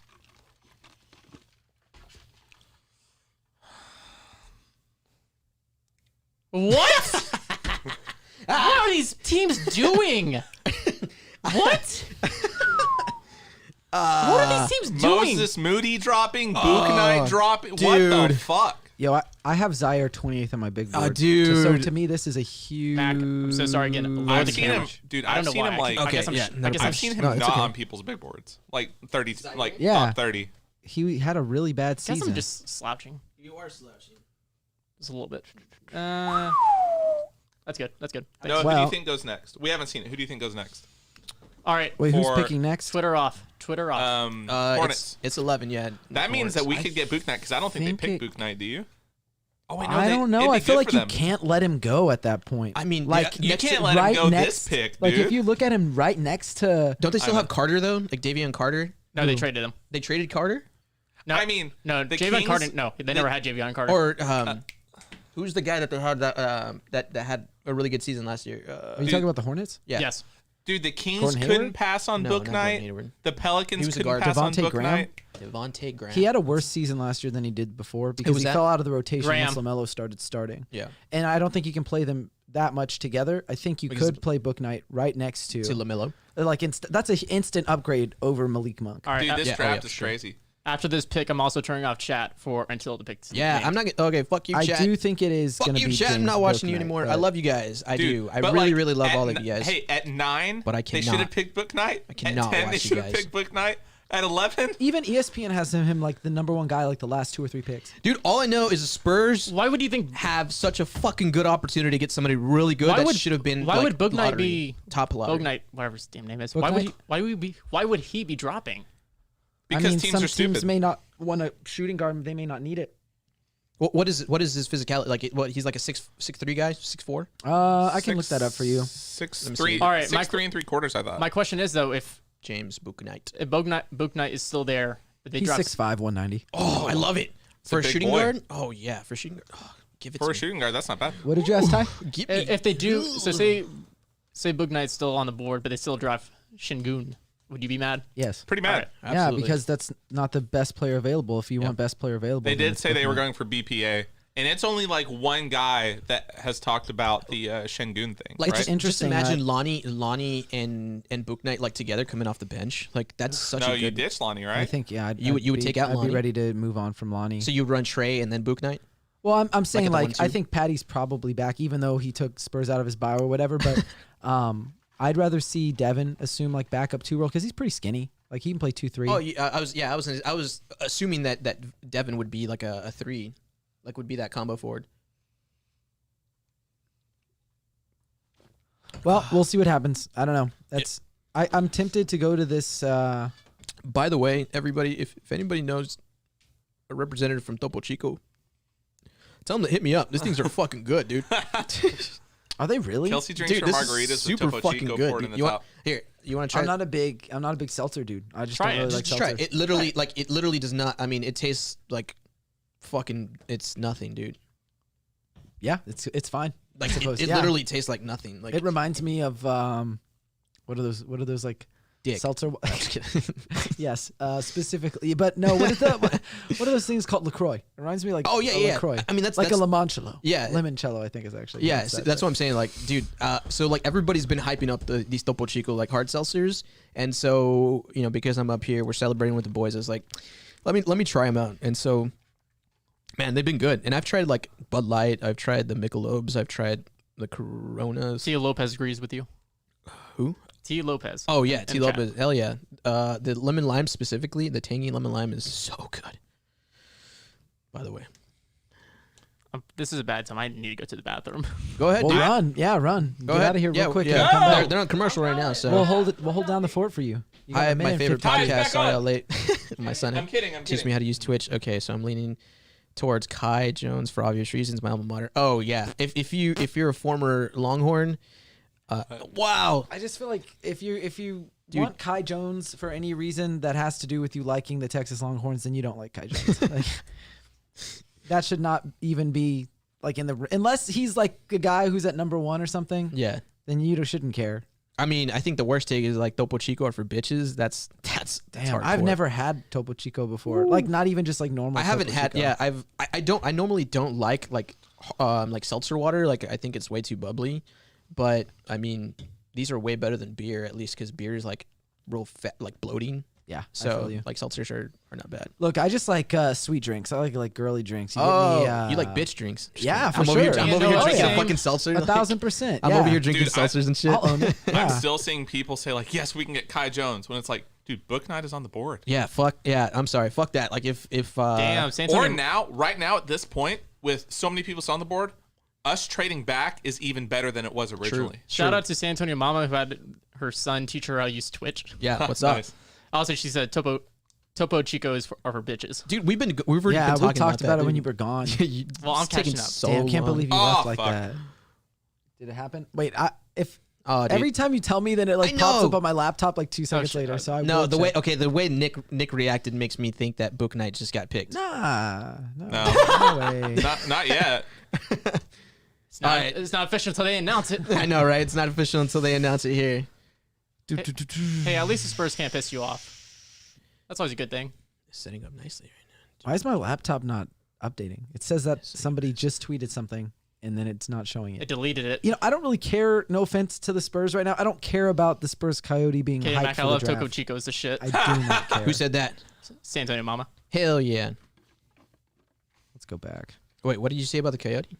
The Spurs are trying to tell me that the Coyote is hyped for the draft, and I could give less of a Oh, shit. is that coming I from the could not Spurs give PR? less of a shit. I do not care. No, it's from the Spurs account. Oh. I just don't care. I don't care about Well, the the- Coyote that much. Tweet the fucking account or tweet the pic. Mix it with. She says mix it with bourbon. We have plenty of bourbon in it. Yeah, that's not gonna happen. I don't feel like Well- getting fucked up right now. Da da da da da. Is the I pick was in too now? early. I mean, it's a pretty easy pick. You have to Yeah. like. Bobby Marks. Wait, so Charlotte's going with Book Night, right? You guys made it seem like he's going Book Night. Oof. Oof, oof, oof. No, they reached, man. They got JT Thor. I would get JT Thor simply on his fucking name. Like He's actually On the like basis really of solid, too. Thor with the Exactly. hammer. Or dropping the hammer. yeah, By the exactly. way- Like I would get him solely for his name. By the and, like, way, he's not bad. we are doing this until the draft ends. FYI, so we're gonna be Shangoon here. is third on the board right now. Honestly. We're gonna be here all night long. Dude, look they at have that. Kispert fourth. That's Like- fucking disgusting. Like Book Night's still there. Keon not Johnson, for long. Hold on, I gotta do an ad read. Moses Moody. So luckily, this At the Line Ultimate Draft Stream is brought to you by the Spurs Zone on News 4 San Antonio and Fox 29. Go check it out for all the latest articles. I'm going to be writing some player write-ups after this, so go check it out for that. As well as check out Locked On Spurs wherever you get your podcasts. Follow them at Jeff G Spurs Zone on Twitter. Let's go. It's happening. Oh, here we go. Pick is in. Let's see who it is. Book night. They took Cade again. Yeah.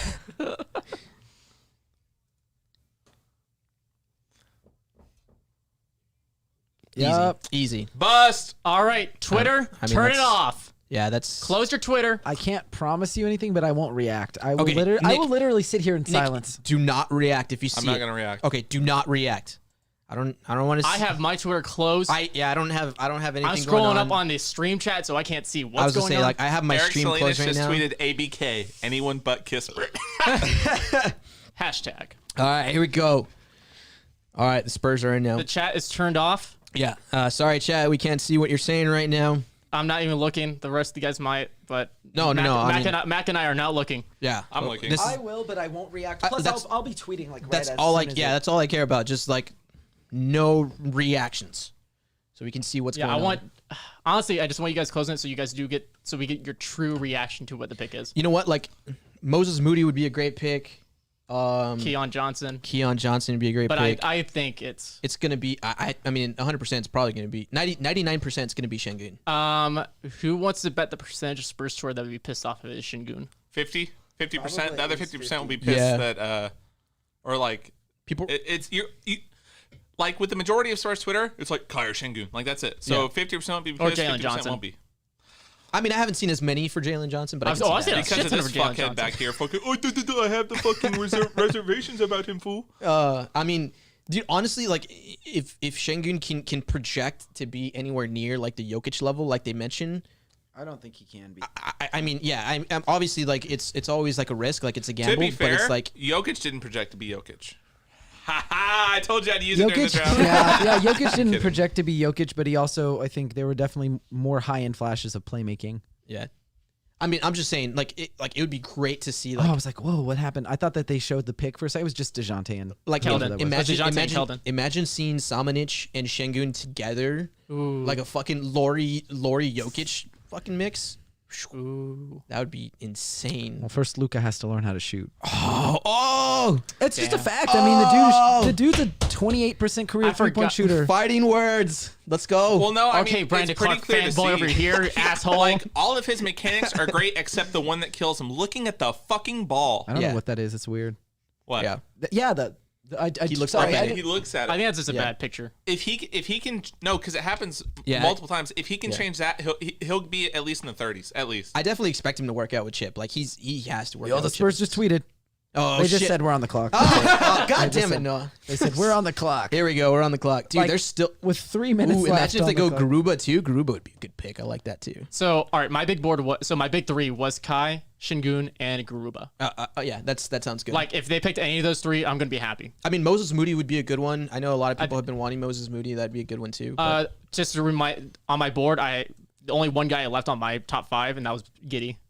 I had Keon Johnson as my other. oh yeah, won five NBA titles. Excuse me. My man Manu. I have the Manu hat on right All now. right, everybody, type in the chat who's your favorite big three. Mine's Manu, Manu. for sure. Manu. 100% like Manu. Brent Berry. What? Actually, that's kind of a No, sneaky it's pick. like Bruce Manu. Bowen, baby. Manu's my fave. It's I- just impossible to hate Manu. He was so fun. Yeah, dude. He brought the Euro step. He Thiago like, Splitter. popularized the Euro Thiago step. Splitter. That's a good one. Dude, too. Manu- Boris Diaw would be a popular pick. If I Manu think. went and was a number one option somewhere, I think he could be top 15 all time. Well, I Ooh, mean, that's a very big take, but yes, he could have been pretty good, I think. I honestly think if, Minimum top 30 all time, right? Maybe. I don't know. I mean, I think we will never, obviously we'll never know, but like I do think he could have been like Harden. Well, then no one can prove us wrong. Yeah. Of course. You mean Harden would have been Manu-esque? bench depth. Yeah, I Harden. wish. Yeah, Harden would. have So Bobby Mark says the team needs our bench depth at all positions and pick a direction with the cap space. I don't know about all positions, but definitely like any fortifying bench position would be good. And I would assume at 12 they would have a high end role player that could fill that. I bench feel like inside G League. They always cut it close. I feel like the only They take position their time for sure. I feel like the only position you don't really need to focus on is maybe that three with Keldon and Devin. Yeah, absolutely. That's what I'm saying. Like, not all the positions need to be filled, but I think honestly, like, Like bench- whoever gets at 12 is going to be. They should not play in the G League. I don't think if it's Şengün, yeah. it's definitely not. I don't like him and Garuba. I think would have not gone to the G League. Now I think Kai may have gone. Şengün, I doubt he goes to the G League. 100%. There's yeah, no reason for him to. I agree. I agree with that. Like because they have international experience. Like if you look at the top 4 guys that like among Spurs Twitter, Şengün and Garuba would not go to the G League, but I think Kai and Jalen Johnson would go to the G League. Yeah, I like that. Yeah, I think so too. I agree with that. Bobby Marks, the man, the myth, the legend. Bobby Marks is honestly like a great Twitter My follow. favorite follow. Yeah, he's a great Twitter. If you like GM and front office type stuff and like money with teams, seconds. Bobby Marks is like your go-to follow. You remember they did this last year too, where the like. Oh no! God damn it, Nick! I don't know. I didn't Sorry, see it. I I'm didn't- sorry. God damn it, I didn't look at it. I didn't look at it. I saw on the screen, but I didn't see the name. I was just saying like, he said he wasn't gonna react. They're shaking their head. Oh fuck! Did we fuck up? We fucked up. This is another like. Okay. You know what? Well, the last time they I don't fucked even know up, who this is. The last time they I'll fucked talk up. about him. I'll talk about him in a second. That's not good. Oh fuck, guys! The last Don't time. look Oh no. No, Oh no! It's gonna be fucking Vrenz, isn't it? Or that Vrenz guy? No. Just kidding.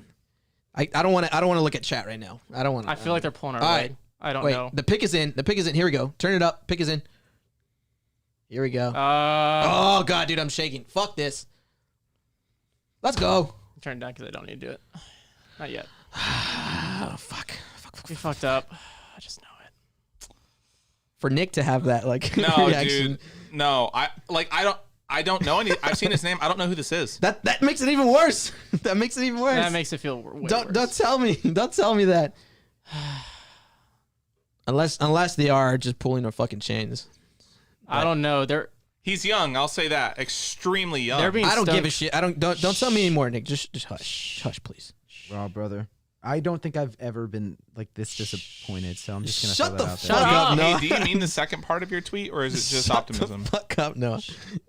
I fucking hate you guys. I'm gonna beat the shit out of both of y'all when we get off air. Oh my god, dude. How long are they taking for fucking Adam Silver to come on stage? I'm done with Brian Wright, bro. Oh no. Oh shit.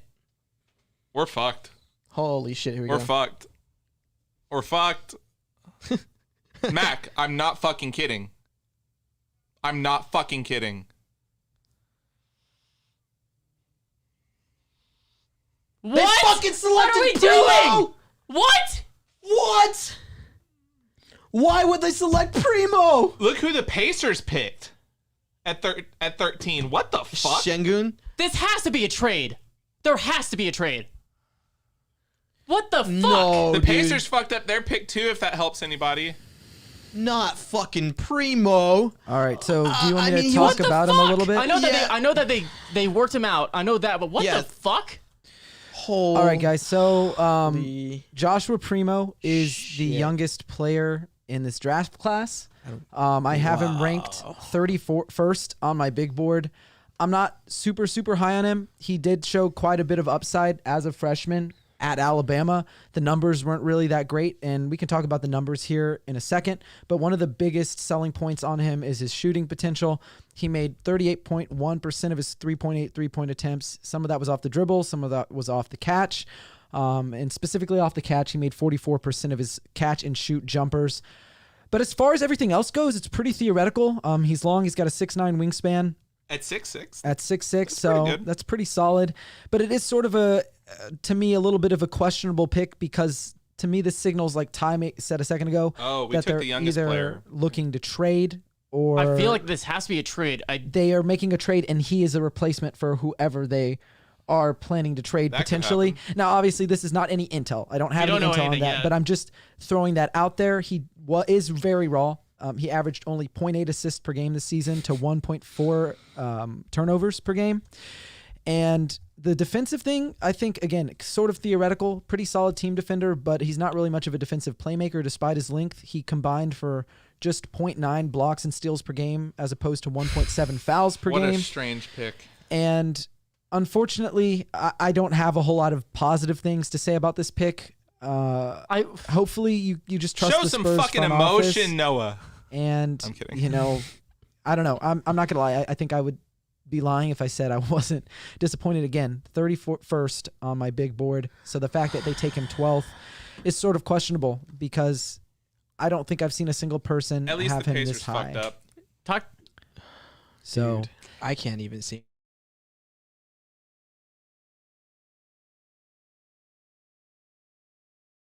You All can right, ask I'm him, back like, live. what I'm back happened live. there. You're back Well, live. now you know you can block him. No, I'm kidding. it's tough. Dude, Do you think it could be? I am so. It's not hidden, by the way, about the guy, right? Like, I'm or no, I the think guy on No, Twitter. it's not. I'm. I don't know, I think that- What if- So fucking. What if disappointed, we dude. have a team, whoever picks Şengün that's picking him, and then we swap picks with players with them? That could be happening. Maybe they wanted Primo back there, and I don't know, dude. Dude, I can't. This is. Strange. Yeah, but again, youngest guy in the draft. He cares? won't be 19 for another 2 months into the NBA season. But I'm actually fine with Primo. Get the fuck out. Just kidding. it certainly is. Pack it up, the Brian. Yeah, dude, I just tweeted. I was like, "Do I hate Brian Wright?" Wow. Someone asked me if I like Brian, and I was like, ask me after the draft night. I don't like him. Wow. I can't help but look at all the players who they worked out. Did we even work him out? Yeah, they Yeah, did. they worked him quite a out. long time ago. Yeah. And I mean, they must have been impressed. And the only thing I can say here is maybe they were so impressed because this year you didn't get to see as much normal basketball setting. There weren't as many games. A lot of teams were staying in in different settings than usual on the road. And after a COVID year where they didn't get to work out so many players, I think workouts may have meant more to teams this year. So maybe he just had a spectacular workout. But man, that is You won't. So I'm gonna tell. Go just ahead. I'm interesting. gonna tell you something off here real quick.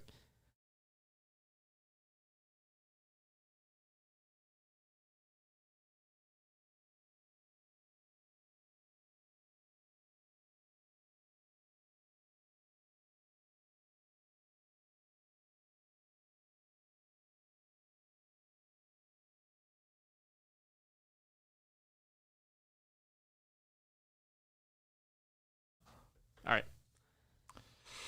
Woo! What a fucking pick. I don't know. Oh shit. I stomach thought hurts. the Spurs could have done a different pick that could have blown up Twitter, but not that pick. Yeah, wow. Way to take the air out of a room. My stomach fucking hurts. Like, way to take. We have a trash can. Do you want to go get it? No, I'm good, dude. I'm not gonna throw up. I ain't no bitch. I ain't no fucking Spurs. Just kidding. I don't know. Again, it has to be a trade that we just don't know about. Jordan here. I I am think- not okay. I think taking another I'm not okay, Jordan Sue. taking another combo like shooting guard, small forward type of guy. I mean, we have to trade someone, right? Dude. Even if it's not Primo, right? Because we're getting kind of log jammed right there. Yeah, I mean, no, they have a ton of people at that combo guard for combo Like guards between position. 6'4", 6'6", like Yeah, I'm literally everybody have- with the exception of Patty and Trey are that like 6'4", 6'6", 6'7", yeah, all of our guards and stuff. or 6'6", yeah. Because we have him, Keldon, Devin, Everybody. DeJounte, Murray. Derek. Who else? Who else Murray. am I missing? I said DeJounte. Oh, sorry. Him, Keldon, Devin, DeJounte, Derek, Lonnie. That's 6 people. That's that's everybody. Can't call it a log jam. These kids gonna spend all year. Yeah, true. I just told our Raptor friends. You thought you guys were pissed Dude, off. the Pacers are pissed too. Holy fuck. It's not a good pick. It's not as bad as this one, though. Yeah. Wait, ours isn't as bad as theirs? No, theirs is not as bad as ours. As Spurs, Yeah. yeah. It's been a weird fucking, like, including us, every fucking team Dude, I'm has so picked kind of like crap. fucking disappointed. I'm so upset now. Look, I hope we look back on this and this kid proves everybody wrong. Like, Oh, that's yeah. your hope, but I mean, you know. it's so This was the reaction when we drafted Luka too. Like, people hadn't heard of him. Yeah, I know, but the difference between Luka, like I The won't size even and try everything. to be. I'm not even gonna try to like be positive here. Luka was 19th outside of the lottery, wow. Yeah. and I think you don't get Keldon unless you take him 19 because you can't assume that you're gonna get Keldon and Luka. To me, this is like, I don't know, man. Dude, okay, the last time I had reservations about somebody, it turned out good because it was Derek White. Like, I wanted Jordan Bell over Derek White, but this is not one of those things. Like, Dude, you had the number. Derek White was at 29. This is at fucking 12. Like, yeah. I will say that, NBA Paint's doing like a painting for every pick. We have the best one. Oh, it's really? Joshua Optimus Primo, and it's Ooh, that's Optimus pretty cool. Prime. That's the best thing about this pick. I tweeted, I can't believe it. I said, maybe the Gremlins aren't all that stupid. I just saw Shams tweet number 14. Yeah. I mean, that seems good for the Warriors, I guess, right? Yeah, for sure. All right, I'm starting the Joshua Primo fan club. Or I'm I'm part sorry of it. to the 90 viewers in here. I am not jumping on that fucking thing. On We what? have to, dude. He's a player. The Joshua Primo fan. Like he's a Spur now. We're gonna support him. And if you True. don't, you're a fucking clown if you don't support him, dude. I don't give a shit. I mean, I'll just say like, I'll run the circus, bro. yeah. I hope, like I said, I hope he does well. I hope it works out. But you just took the youngest player in the draft who wasn't all that Anything. productive at Alabama. And he's probably like, unless you trade someone, this doesn't really make a lot of sense. He's going to be spending time in the G League. He's not ready to play. Like, if you thought Luka wasn't ready to play in the NBA, I don't think Primo's that not, Josh yeah. Primo's ready to play in the NBA. I also he was one of the guys who, like, when he declared for the draft, I said, Dude, you know what that's makes so sense? weird. If he stays in the draft, or if he leaves the draft and he goes back to school, Yeah. he has a better season, he can improve his draft Yep. stock, because Yep. just being young is not going to make him a lottery pick. Yeah. And he stayed in the draft anyways. And you know what's weird is, obviously I don't have intel on this, but sometimes players get promised by teams way in advance, and so they stay in the draft anyways. Yeah. So I don't know if that's the case with the Spurs. That is just speculation, not a fact. So if you guys But follow Worldwide Wob, he said anybody but the Spurs make that Primo pick this Yeah. early and they would get wrecked. But since it's the Spurs, we all just not in agreement. They've earned that. To be fair, To be fair, that's we haven't missed on a first round pick in years. right. Exactly. It's starting to feel like this could be that pick though. yeah. I will say the verdict is out, or is not, like, we don't know the verdict on Luka. He could end up being, Yeah. I don't think he will, but he could. Livio John Charles was definitely not it. And Wait, I'm James- talking about the past few years, like Yeah. 4 or 5 years. Like since DeJounte. yeah. Yeah. Yeah, I think it's a Pretty lot good track easier record. to make a good pick at like 29 with somebody True. whose like value falls than if you do it at 12.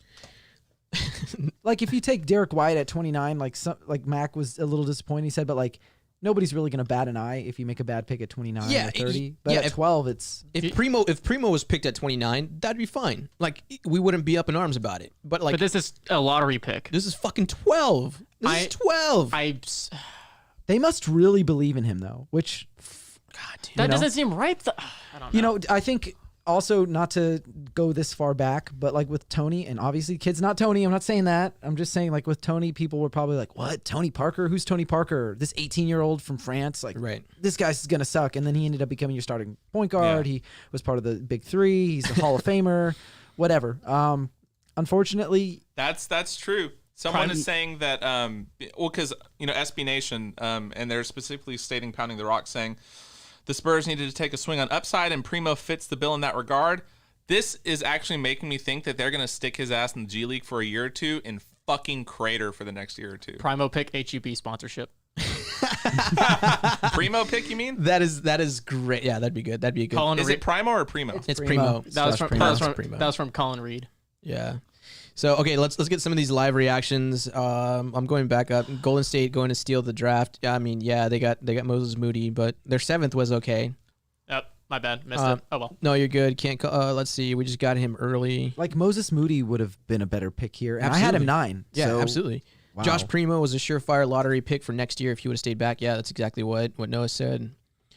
Luka is still trash. Not really. Who the fuck said that? Nobody. My reaction was who Josh Primo could have been. Yeah, Josh Primo could have been 29. Yeah, I think the problem is the 12 pick is almost a guarantee. Even 19 is not a guarantee. Primo deadass might have been there in a second. No, probably. Number the only way that I 15. can explain this is like I understand the optimism that like if he had stayed, like I said, a year, he would have been a lottery pick the next year. Yep. Is that those kind of guys, you want to identify them, right? Like if they do end up staying in the draft, Yep. you identify them. To me, those guys were obviously JT Thor, Right. one of the youngest guys in the draft, very skilled for his And big, position, very long, Yep. has versatility on both ends. Yep. Primo is also in that category for different reasons, obviously, but also very young. Probably would have been a lottery pick next year. But you want to identify them and then take them later in the draft. Right. Because you're maximizing the value just in case they don't work out. Right, exactly. So you're taking someone at 12. You're making a huge bet here. And this is a lot of pressure on someone like Josh Primo. Like, okay, so exactly what Silent Ghost is saying. He's like, I'm not going to jump on the kid because I want him to be great, but I'm confused. I'm 100% behind him. And I think we all have the same consensus here. Like, we're really mad at the front office at the moment. Right. It's not even about the kid. Like, he has nothing to do with this. You know, good on him. He got the 12th spot, whatever. It's more on the fact that, like, the front office kind of doesn't seem, it's really hard. On one side, it's really hard to question them and be like, you know, we don't know what the front office is doing. Brian Wright kind of, you know, you don't know where he's going. And then at the same time, you're like, well, they've also, you know, have all this lineage behind them and, you know, whatever culture and stuff. But it's just like right now, there's not a lot of confidence in them. And them picking Primo over some of these other guys that they were very happy to work out, like Şengün, Kai Jones, like. I'm pretty sure Kai's like, what the fuck? And even Şengün's probably like, what the fuck? I thought San Antonio was going to pick me at 12. And then they go out and pick this dude named Josh Primo, who should have been like in probably early second round, maybe late first round. So it's not even, it has nothing to do with Primo. It's all about the fact that the front office is just kind of like, we don't know where they stand and what they're doing. I mean, I'm not going to take this opportunity to jump on the front office, but there are certainly some questions. It's just questionable moves Yeah, that they have made in the last few years. And I hope that they have a master plan that is like, you know, we're thinking they're playing checkers, but they're actually playing chess and nobody knows. I hope that's the case. I mean, that's been the theme so far, and I don't think we have the right to push back hard on it, but we have the right to question it. Yeah. And that's the thing. Like, it's like you're trying to. Yeah, Mark Spears said that excellent draft night for the Warriors with Kuminga, Moody. Yeah, and that's the thing. Like, it's a scale. Like, on one side, you kind of say like, yeah, the Spurs earn the fact that they can choose whoever they want because they've been hitting on all their draft picks. But then again, like, you look at it and it's like the opposite of that is they've been choosing late in the draft. They've been choosing 29, you know, multiple consecutive years, and so it's okay.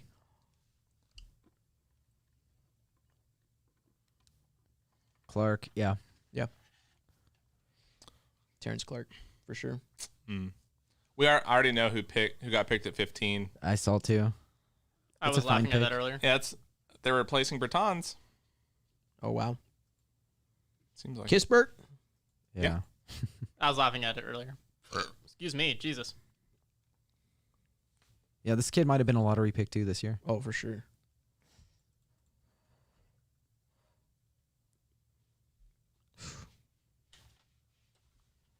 That's sad, dude. Yeah. I don't know if you saw the video. It was rough. Of what? Of the car crash. Oh no. It was rough. He basically, BJ Boston or Brandon Boston Jr. from Kentucky. They were like driving together. He was in one car here. Terrence is right here, right? And I guess he tried to like go through a light after it was already red. And another car that T-boned had him? just gotten a green light, but it knew it was going to get the green light. So it was already accelerating, the momentum. hit him. And they hit each other like this. And he went into a pole. And that was it, you know? Fuck. Bring Davis home. I mean, if they trade tomorrow, or if they sign and trade tomorrow over there.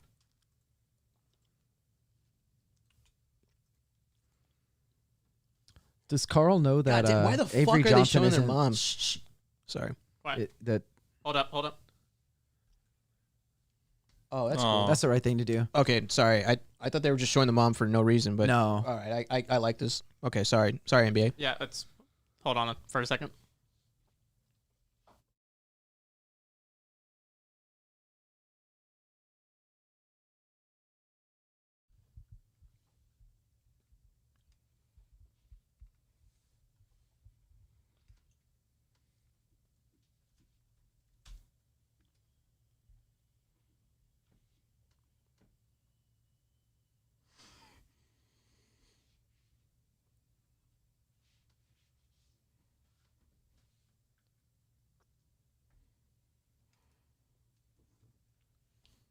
The Air Alamo chat is going insane right now. Have you started writing? Have you put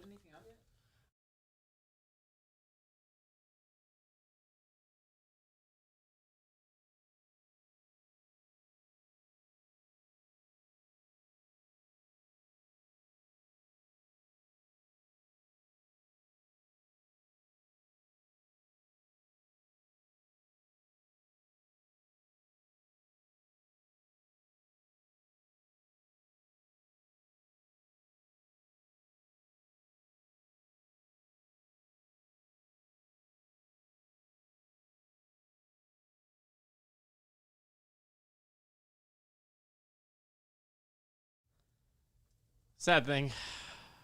That's heartbreaking. Hard to go through. Oh, okay. I was gonna write something, but okay. But man. We're back. All right, back to our hearts being deflated in multiple ways.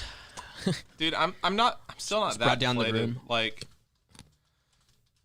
I think that with a pick like that is that out of the ordinary and that random, there has to be something. Second heartbreak of the night. And there will be something. I mean, they saw something. We know that. We just don't know what they saw. Or it's a trade. Keldon follows Primo on Instagram. I mean, I'm sure he does. Somebody the other day was also like, Kyle Kuzma follows Jakob Poeltl on Instagram. It's happening. Dude, they played together at Utah. Like, these guys have been playing together either in college or high school, or they are friends. Like, it's not that weird for people to follow other people. yeah, there was something that mentioned that the Knicks were calling for a trade, but I mean, I doubt the Knicks want Primo. Well, they probably need a guard. Well, honestly, like, There's a lot better ones available. Yeah, exactly. Yeah. They could have had Moses Moody. on like the national consensus big board, Primo was between 22 and 24 on the most recent one. That's still bad. Yeah, That's but literally no, double no, of where no, he was no, I'm picked. saying that if we're trading with the Knicks, I don't know. I just feel I like just that's don't know. weird. Like, why would you trade assets to get a guy you could have just picked there and just stood pat? I'm not sure, man. I'm just trying to work it out in my head. Yeah. He's going to be our number one option, though, so it's okay. It only has to be something that if the Pafo is still playing way in advance of the rest of the league, I just don't think that's the case. I think we saw a tweet earlier that said they're going BPA and that we're rebuilding and stockpiling draft talent. So if they thought he was BPA and that we're in a rebuild, then it means something to me. I mean, I know a lot of people, and of course we know that this isn't Brian Wright's pick. I mean, who knows? It could be. I mean, Hey, Andy, if it is, he don't, won't be picking for long. Don't worry, because- man. You can commentate on whatever you want, dude. This is an open forum. By all means, you can contribute. We'll take your questions. 16 comments. going to We're all Houston. good. You know what's funny is last year when I tweeted about like the Spurs taking Devin 11th, Yeah. people were going crazy for it, right? Mhm. Yeah. Like it was blowing up. This year I tweeted about Primo. There's almost more comments than likes at this point. Holy shit! I didn't even say anything like Well, that's controversial because, around That's it. because Devin kind of fell. Yeah, Devin fell. And yeah. I think even though like you're not very happy about it and a lot of people aren't, the main reason that people are freaking out like in actual panic mode is because they hadn't heard of him. I Because love a lot of the fans on Twitter, like I hadn't really heard of him and I Fuck feel like that. what? Number 16. I already saw it. Fuck that. It's not that bad. I love how like Nick is the voice of optimism here. But no, listen. I'm just saying that as someone who this year has started like actually trying to research prospects because I'm tired of asking fucking Noah everything because he's the encyclopedia. I hadn't really heard of him. So fans that have no idea about any prospects outside of the top 5, Kai, Şengün, and Jalen Johnson, like of course they're gonna freak the fuck out. Yeah. But I'm just saying that And I saw think you're right. something in You're him. right about that. And there's somebody who commented who said, "Why seriously reach for a guy that averaged 8 points per game in college?" Well, you know what's interesting is College is Kai Jones averaged about 8 points per Yeah. game in college, and he only started like 4. So if Yeah. that's your argument And against he's Primo, older. then Yeah. you can't really make that argument with Kai. Like you're gonna have to do it if you're gonna say that about Primo. Damn. Hopefully they like Nick is saying. I want to be optimistic because otherwise I'm just gonna be sad. I drove 3 hours to fucking be depressed in this podcast room. It's weird. Do you have a pit in your stomach? I kind of do. I do. Yeah, I don't. dude. Do y'all really? Yeah, dude, like it's I'm disappointing. super It's a disappointed. I mean, It's like I'm not- you we're hope not- it works I'm out, but- disappointed, but I'm genuinely optimistic because I think we're gonna crater the fuck out next year. We're playing Primo in. I think I would we're be. gonna I would be tank. fine with that. Honestly, I would It'd be make fine. it worth it. I would be fine. Hey, Hey, I'll hey. high five with that. I'd be fine. go. Like, I know some people don't like tanking at all, but I if think that's with, your deal, then I think do with it. this pick, we're making some type of move. Please say it's going to San Antonio. It's Kispert. Oh god. So you still have that Also- handlebar? Ugh. Damn. Someone else said, "I don't like the optimism. We need help now, not in 5 years. You're not ready What to the win fuck now. kind of? Yeah. You're not ready to not. win now. Yeah, you're not. I mean, next year wasn't supposed to be like the contending year. Like, All right, hold on. I want to see Bill and Sean reacted to the pick. I'm kind of curious what they had to say. Bill and Sean, like Elliott? Sean Elliott, Yes. Bill Land. No, Bill Cosby. You know, It's interesting because if you think about it, like in 5 years, just what this guy was saying, they don't need help in 5 years. In 5 years, this guy's only going to be 23. That's younger than Derek was coming into the league. So 5 years, he's going to be 23. That's actually kind of nuts. But even then, in 5 years, Derek and DeJounte are not going to be a part of the team. They're not part. Yeah, so it's weird. It doesn't seem like they're drafting for this timeline. Right, Because like technically Lonnie, Devin, Keldon, Trey, those guys are still on the timeline. Right, exactly. Because DeJounte kind of. Yeah. Wow.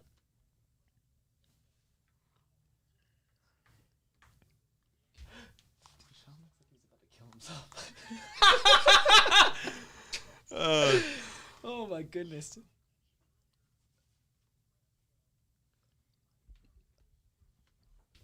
Sorry, Bill. So I just wanted to Fuck say that. something. I had a deja vu moment. In what? So I'm weird. I have like fucking dreams. I feel like I see shit in the future. I know it's fucking weird. Like that's so Raven for sure. I know. Get you. I know. I get you. No, It happens. I just have a deja vu moment, and I remember in this dream that Spurs traded back at me. Damian is I'm not apparently fucking kidding. pretty I'm sorry, guys. optimistic about it. About the upside. Yeah, he texted me about it. Well, here I guess I don't want to expose him, but he texted me about it that he was like, "Yeah, I'm just gonna be positive."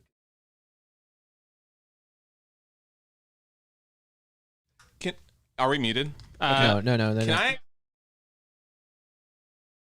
All right. I was making because I couldn't hear it. I'm genuinely pretty excited about it, not because of the pick, but Noah, you just hit on it. You touched on it because it shows that the front office, for the first time in 20 years, is drafting for a different timeline. Hey, J-Top, it's on Twitter right now. The Spurs just released a video of like the reaction. Sweet. It looks like the Come on, Ty. Go ahead. the Rockets are sending OKC 2 future picks. Yeah, for they're 16. getting Did you 16 just hear Sean Elliott? for 16. He said, "This is a guy who I watched, and I look at him, and he's going to be someone who's in the G League for 1, maybe 2 years." That's his. I mean, if that's Sean Elliott's opinion, which maybe I don't know how much draft stuff he's watching, but like generally, Sean Elliott does not look very happy. Yeah, I mean, He never really does, though. He has kind of resting bitch face. So coming back to this whole like this Primo pick isn't in this timeline, then Yeah, that's if what I'm he's getting at. if he's not in this timeline, then what the fuck are you doing with all these guys that are in a timeline That's before what I him? was about to say. So it shows me that because every pick that we've had so far, maybe outside of Devin, has been drafted kind of for the Kawhi timeline that was linked to TP, the big three, everyone, Yeah. kind of like a quick bridge it was over with. And then it's like, oh, we'll move on to Lonnie, like everyone that can fill out for a DeMar timeline. Oh, DeMar sucks. And it's like, now they step back and they're like, okay. Devin Burt. Loki fucked up our timeline. We do not have a timeline anymore. Loki pruned the timeline with Şengün. Fucking bitch. Devin Birdsong says, I can't help but wonder if the Spurs pick is prefaced for a trade of another guard. That's what I was about to say. That I think we're going to start shedding our guards for picks and talent like OKC, crater, and then like hard restart and make a new timeline. The thing is like, I don't know, man. It's just really disappointing. It's just like you have this timeline that with DeJounte, Derek, Pirtle, Lonnie, and Trey. Keldon's on also. Sorry, Keldon, for sure. Yeah, and they're all roughly the same age, and then you could have had somebody that could help them contend a little bit better, and still be a young player, but at the same time, I guess he's still a young guy. Like you could have still had both. You could have still had youth and somebody that could help. Instead, they go with somebody that's going to be in the G League for the next 2 years when Derek and DeJounte at least are probably going to be gone or on their second contract. Mm-hmm. So it's just like, I don't know. Okay, then change track. What trades do you guys make and who do you keep after this then if they are cratering out? In this timeline, getting Collins in restricted free agency doesn't make sense either, by the way. Yeah, that's true. No, that is true. 100% true. Like, grabbing Collins doesn't make sense to get him at this point. Because to Noah's point, he's not they're not in contention. It's not getting Primo is not going to help him contend now. Yeah. As much as like And- Collins and somebody else that would have helped better. And again, I'm not even saying that Primo's going to be on the team in 3 or 4 years. I'm saying that this is a chance on someone who I guess in 2 or 3 years could be good. Brian Wright is dead to me. Yeah, Joey. Said to me. Same.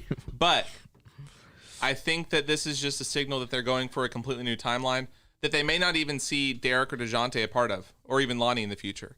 So what we could do is take on some trade our good assets to take on some bad contracts with really good picks in the future, and kind of chill out for a couple years. That's kind of my guess. I don't know. I'm pretty content with accepting that as the explanation. Or it's a trade, and we're fucking around for nothing. I mean, at this point, like they've already been in that kind of like rebuilding phase. Like this is like the Primo pick. Either way you slice it, it's not a rebuilding thing because he's not the type of player, or at least he doesn't look like the type of player that you're gonna want to as a foundation cornerstone. Like he's not that like Luka. I can understand being that foundational player. Well, a good thing we have him, Right, exactly. But Luka, Primo, Keldon, Devin, like I think it's kind of like there's we there's should have done this 2 years ago for sure. Yeah, our lineup, right? This is our team. This is everyone Lonnie in before, and this is Luka, Keldon after. Lower your hand slightly. So it's stream. There you go. So Lonnie in before, Luka and Keldon after. I think they're kind of doing this. They're just gonna go, whoop, and then build off from here. I think that's what could happen. That's the optimistic. Yeah, I can see that coming through. But dude, I'm sorely depressed here. I'm just gonna. Okay, now I don't know about that because I looked up some big boards and I saw on there people are saying that he would have easily made it to 41. I don't think so. I'm gonna drink To 41. I don't know about drink that. What do you my want? pain away. What do you want? I'll make you a drink. Those are the same people that kind of said I that already Luka have would my have made it drink. easily to our pick in the second round, which, again, we picked him at 19th or whatever. But as far as we know, Luka, he was not making it to the second round. Oh, So, all right, what would you guys think if the Spurs made a trade, kept Primo, but got another first rounder? Sure. I mean, it could still happen. Like it honestly. Like we're only halfway through the draft. Right. Well, at least the At first first round. round. Yeah. Like I'm saying, like it could still happen. Like New York still has, I think, the Renee said, or well, 19 and 21. Like it could honestly still happen that the Spurs move up into the first round by trading That's not a big stretch. either is it? DeMar or one of their other players. No, not really. That's like par for the course, kind of. So it's like, it could honestly still, we could still be shocked and awed, at this point in the night. The night's still pretty young. Man, it's gonna be a depressing night though. Yeah, it has not started out very Bad tone well. setter. Yeah. It all started with Exactly. that lady saying I hit her car. Yeah. And I didn't. Fuck. Oh, yeah. Well, we didn't even mention that. Yeah, we haven't No, mentioned that at all, yeah. unfortunately, you got into an accident. Not even what we want you to say. Okay, yeah. It wasn't even yeah, actually. It was bullshit. Yeah. Okay, there wasn't even an accident. It just bad juju all around. Bad Yes. vibes, bro. Bad vibes. We all need to go around. back and reset the timeline. Yeah. right Fuck. now. Loki, come here. Where's the TVA? Somebody send the You know what? TVA here. Doesn't exist. You know what? It doesn't. What? No, I don't think Primo would fail in the Hawks. I'm just thinking. I mean, at this point right now, like Primo could go wherever. I don't give a shit except for 12.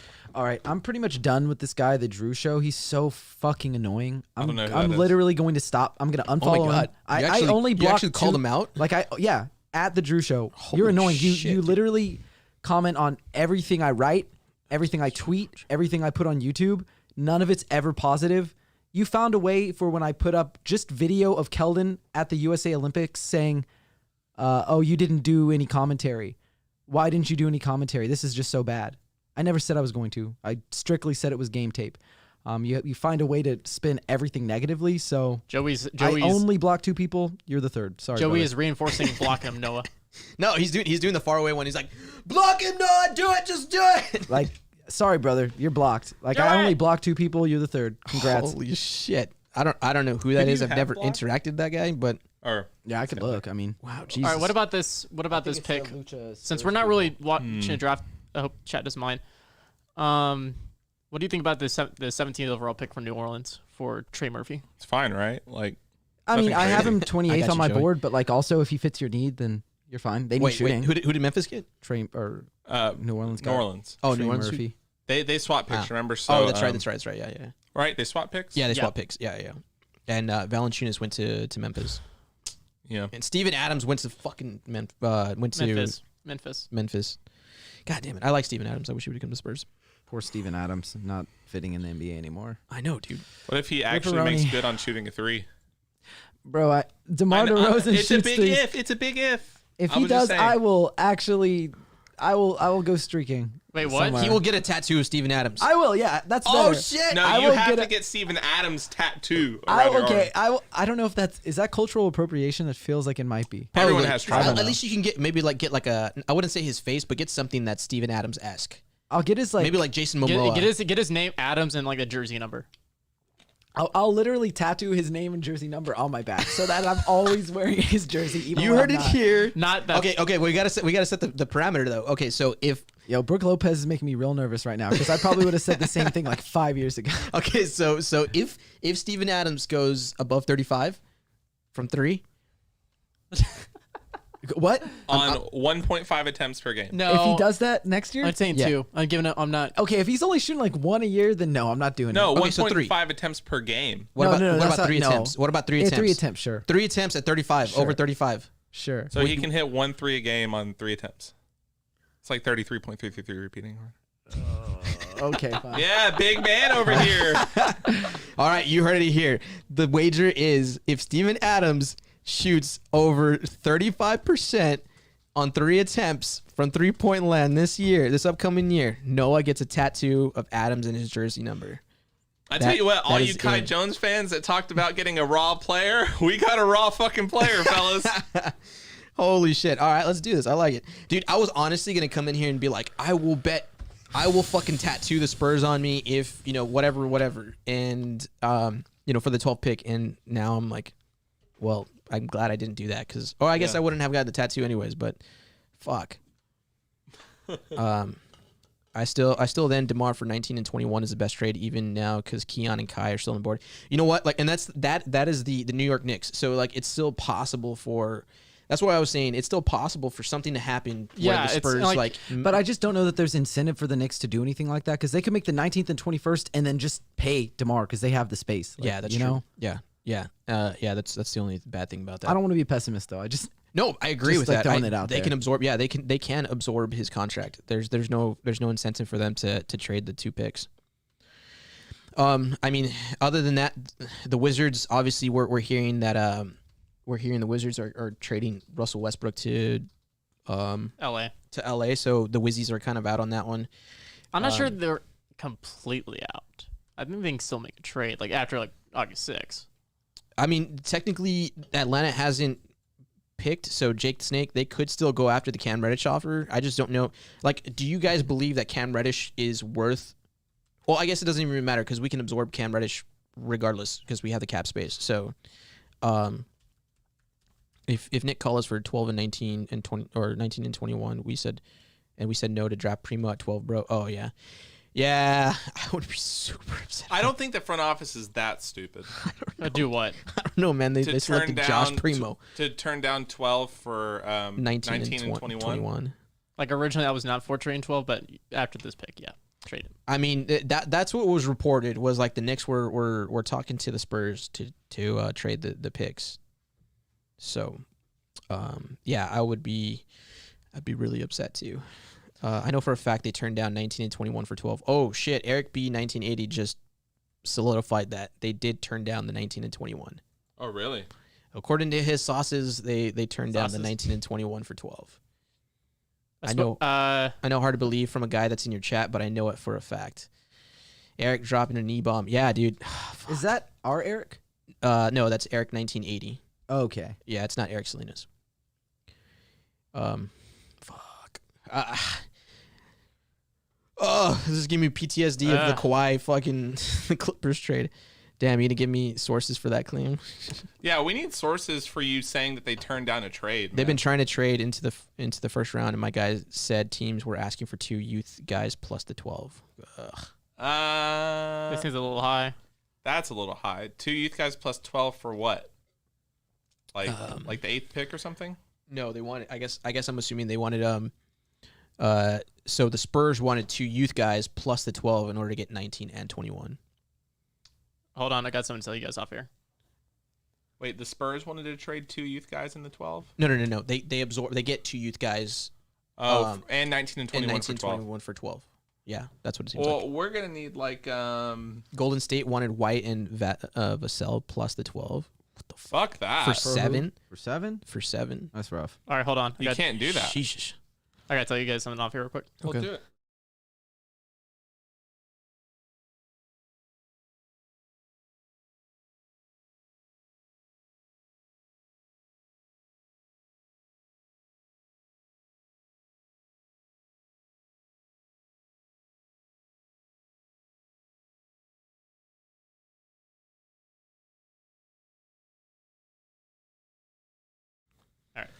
Yeah, they've been finding top 10 picks to be absurdly priced. Jesus.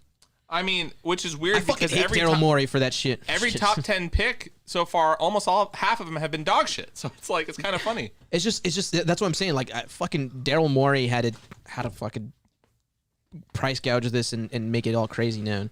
I guess that's why we haven't even attempted to really trade for Ben or anyone like that, because they're starting a new timeline, is my guess. I had brought up with my guy picks like Şengün, Moody, Franz, and he said they were all up there in the top of their board. He just never tipped who the top 3 were, so that's all I knew. Man, all I got to say is this has led to a pretty disappointing night, but we're not going to let it fucking... Yo, the second round pick could be like potentially pretty good. There's some guys who have a first round grade on. Yeah. Who could be at Oh 41, shit, he's so- pulling out the mic. Watch us get Kai. Oh, yeah, sorry. You brought out the mic. I love it. Yeah, I'm going to go for like maybe 15 minutes to go talk to those people I told you I would, and then I'll be right back. Ooh, Okay. Ooh.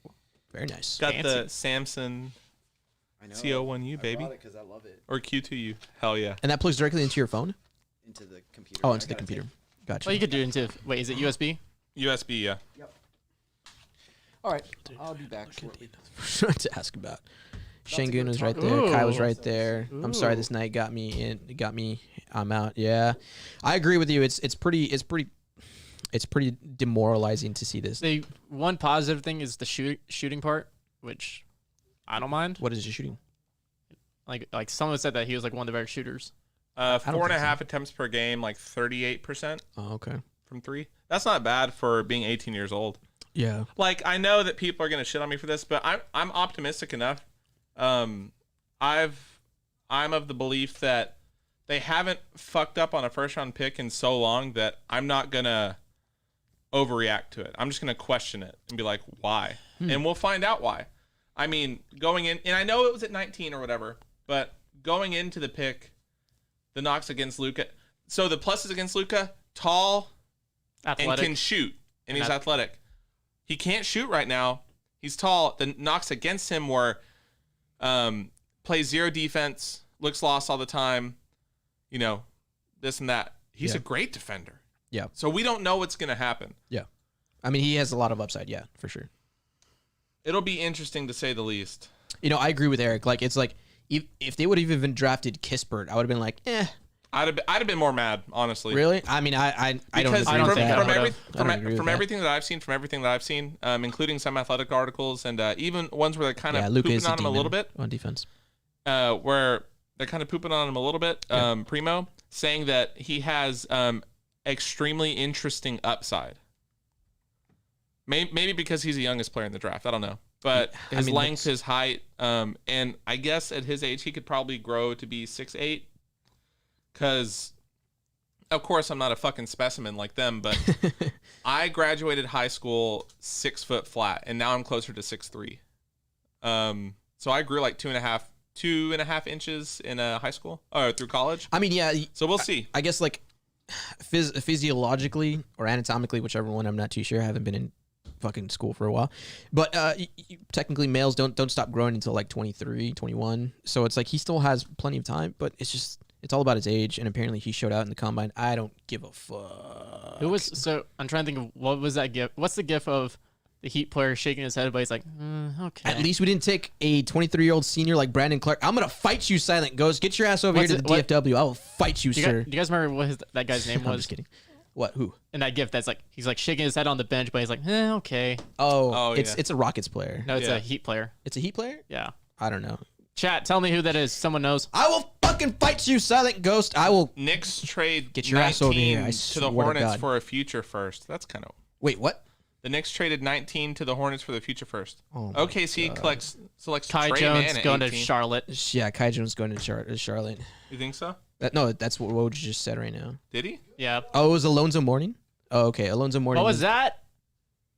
No, I think he's talking on his side. But Alonzo Mourning is the player that did the.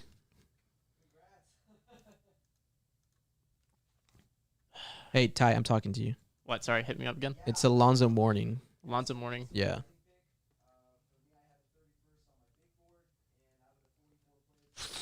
Jesus. Hornets getting really dangerous really quick. Yeah, dude. The Hornets have a great draft. Mm-hmm. Are having a great draft. I would say even the Hornets got Bouknight and Kai, dude. Yeah, exactly. Pretty good. I would even say that that the Rockets had a pretty good draft because they got Kuminga and they got no, sorry, that was the Warriors. Warriors got Kuminga and they got Moses Moody. The Rockets got Jalen Green and then they got somebody else. I forgot who they got. If I hadn't broken my phone earlier this week, I had that GIF in the chamber for you, Ty. Thanks. Heartbroken yet excited. I just need a direction. I agree. Oh yeah, that's right. They got the Rockets got Şengün and they got Jalen Green. I bet this is why DeJounte was having all these cryptic tweets. Damn. I mean, I don't know if DeJounte's even. I don't think DeJounte. Yeah, I don't think he's in that discussion. Who? DeJounte, like as far as drafting. Yeah, it's. Oh, asking who to draft? Yeah. There's no fucking way. No, it's. I'm not sure that. No. He was talking about like DeJounte sending cryptic tweets because they thought or he knew that they were going to draft Primo. Oh, I don't think they even asked DeJounte about draft input. Honestly, I don't think they asked any players. Yeah, I don't think they asked. We don't have like a LeBron type player where like you have to ask him in order to to appease them. Oh, that's about the trade.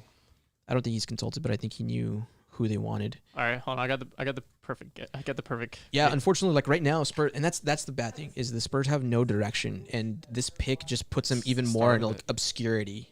Like this is the start of it. Watch, we're about to start trading away everybody. Right. Dude. I don't think there is any direction at this point. Like Josh Primo is just another guard they have that's going to spend time in the G League. Like it's just it's so obscure right now. Unless like they do pull the trigger and end up grabbing Collins or Rashawn Holmes or like a big guy. It doesn't make sense to. Well, that exactly, puts but us that's what I'm even saying. further into obscurity. No. Well, that's what I'm saying. Like there's no like they shouldn't have drafted Primo. That's what I'm saying. Like it doesn't make any sense. No. I'm saying that the direction that at least I'm picking up on is that a complete teardown and rebuild. They should have done this, like somebody said earlier. They should have done this earlier. Then they should have done it when LA and DeMar were tradable and had value a year or two ago. Like they shouldn't have waited this long. I agree with that. They shouldn't have waited this long to have that. There's no choice that to now. Well, yeah, true. Because they're not retaining DeMar. Like basically, we know they won't anymore. Yeah. Like it's not a thing. Yeah. And I guess they thought that there was a window of contention, but our team kind of fell apart really quickly with LaMarcus going from our best player to a complete non-factor over the course of a season. True. Within the same season. DeMar regressing somehow.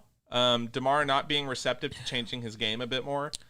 I don't know if he regressed. He just, because even still, he was putting up like career highs in assists and rebounds. Yeah, and stuff, but like regressed in impact. Yeah, true. Because he was like, there was at one point, like 2 or 3 years before we traded for him, where he was a top 15 player, top 15, 20 in Toronto. And he shifted his game so it was lateral. He became less of a scorer, more of a facilitator while still scoring. Yeah. But I wouldn't say he regressed, he plateaued. Yeah. And he was not receptive to any type of gameplay change. Yep. Which is a big deal. And I think that when Pop and them saw that at the end of the season, they may have come to a realization like, fuck, we should have done it earlier, but now is as good a time as any to just say fuck it and rebuild. Jalen Johnson at 20 to Atlanta. Fuck. 20. Nice. They got a good pick. At this point, like if you're picking these BPA guys, these BPA guys that are still on the board, you're getting great value for them, like a Jalen Johnson, even a Keon Johnson, like whoever drafts those two guys. Josh Primo. Fuck. Wow. Like you're gonna get a super good pick for your value. Atlanta getting Jalen, give me him and Cam for all our fucking assets. Yeah. So guys, if you're just tuning in, I don't know how many people we're at right now. We're 71. It's still a good viewership. Thank you guys for tuning in with us on this very depressing night. Yeah. So if you guys are just tuning in, the Spurs picked Josh Primo with their 12th round pick. He was projected to go a little bit later. Spurs saw something later. Yeah, significantly later in the first round.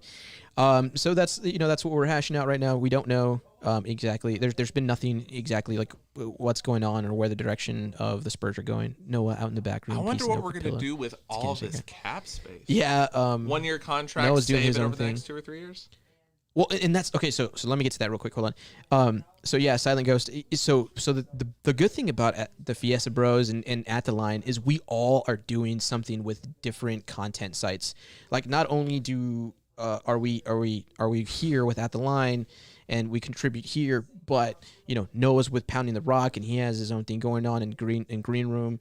Ty's doing his own thing with the Spurs Zone and writing his own articles. Sponsored by the Spurs Zone. Check it out. And now Nick is starting to, or he's gonna start doing some stuff. Yet, but, my bad. Okay, then no, never mind. I'll just do it. So yeah, move to your right, by the way. I was supposed to have an article out somewhat soon about Rashawn Holmes, but I started a new job and it's eaten up all working till past 6:30. It's eaten up all my free time, but.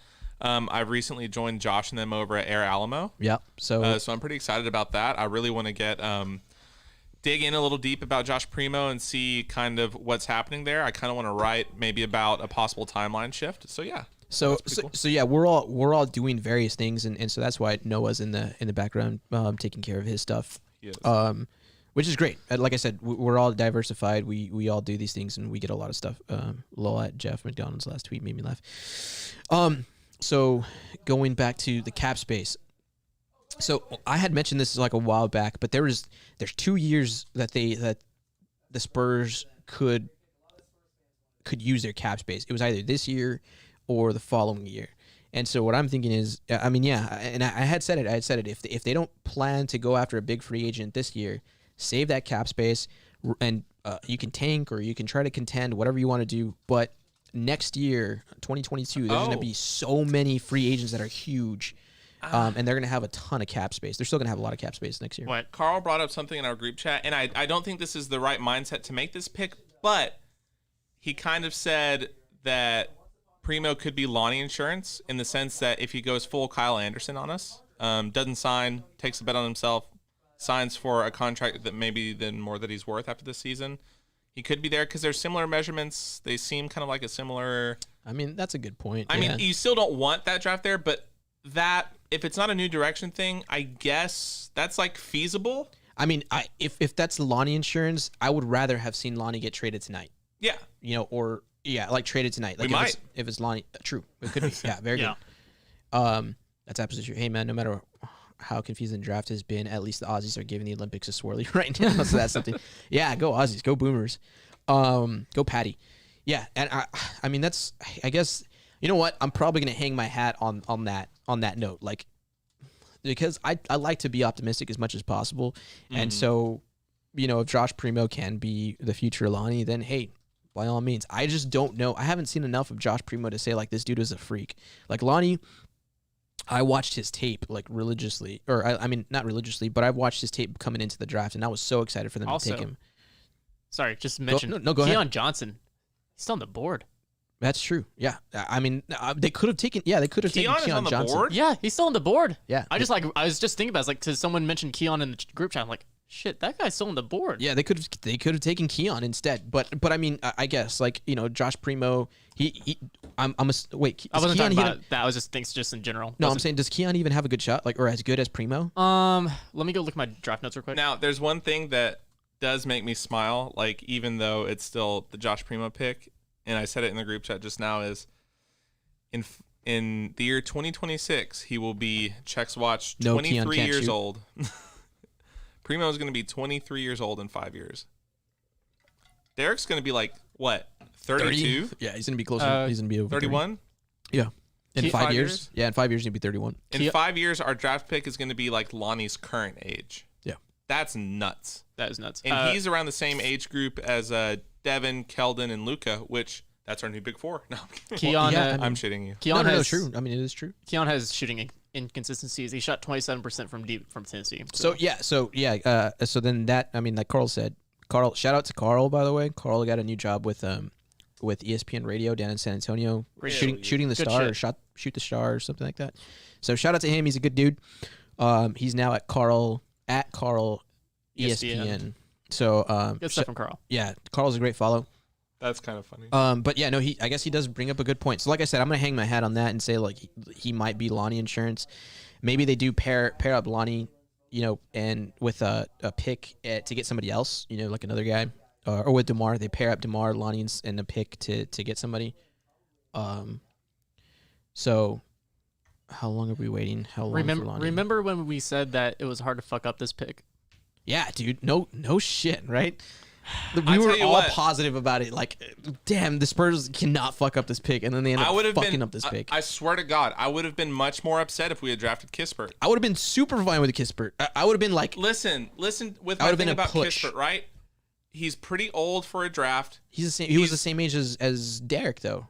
Like when they drafted Derek's him. kind of old too. Well, no, he's the same age as Derek when they drafted him. So No, like that's Derek what I'm was 24, saying. right? Like Derek didn't really fit either timeline. That's why talking about Derek and bringing up a trade talks is always kind of tricky. This is a My thing. I mean, no, I think Derek fits the timeline fine. He's just the older guy. so. Like not even by that much. Do you guys want even more bad news? Fucking say it, dude. Quit being melodramatic. Woj about on it. John Collins and the Hawks. I think there's a lot of optimism with Atlanta and John Collins. I think get a deal done at the start of free I don't agency want and build him to since success. I don't want him if we're doing a new direction. It doesn't make fucking sense, dude. We just went over that. At this point right now, it doesn't fit the whole Primo timeline. Or any timeline. I think in a year or two we won't be seeing DeJounte or Derek in silver and black. I mean, that's possible. That's extremely possible. Yeah, and like Silent Ghost said, like Derek was 29, so it's like at 29, it's not a bad pick. It's actually a really good pick for Derek at 29. That's what I'm saying, though. It's like Derek was 29, Kispert at 12. If we're doing a rebuild thing, Kispert doesn't add too much. Well, but still, but that's the thing. Like And at this point, with the guys you have, Kispert would have not just made it a rebuild. It would have made them. I wouldn't say Kispert would have put them in contention, but at least it would have put them in a better spot to to get knocked out of the first round.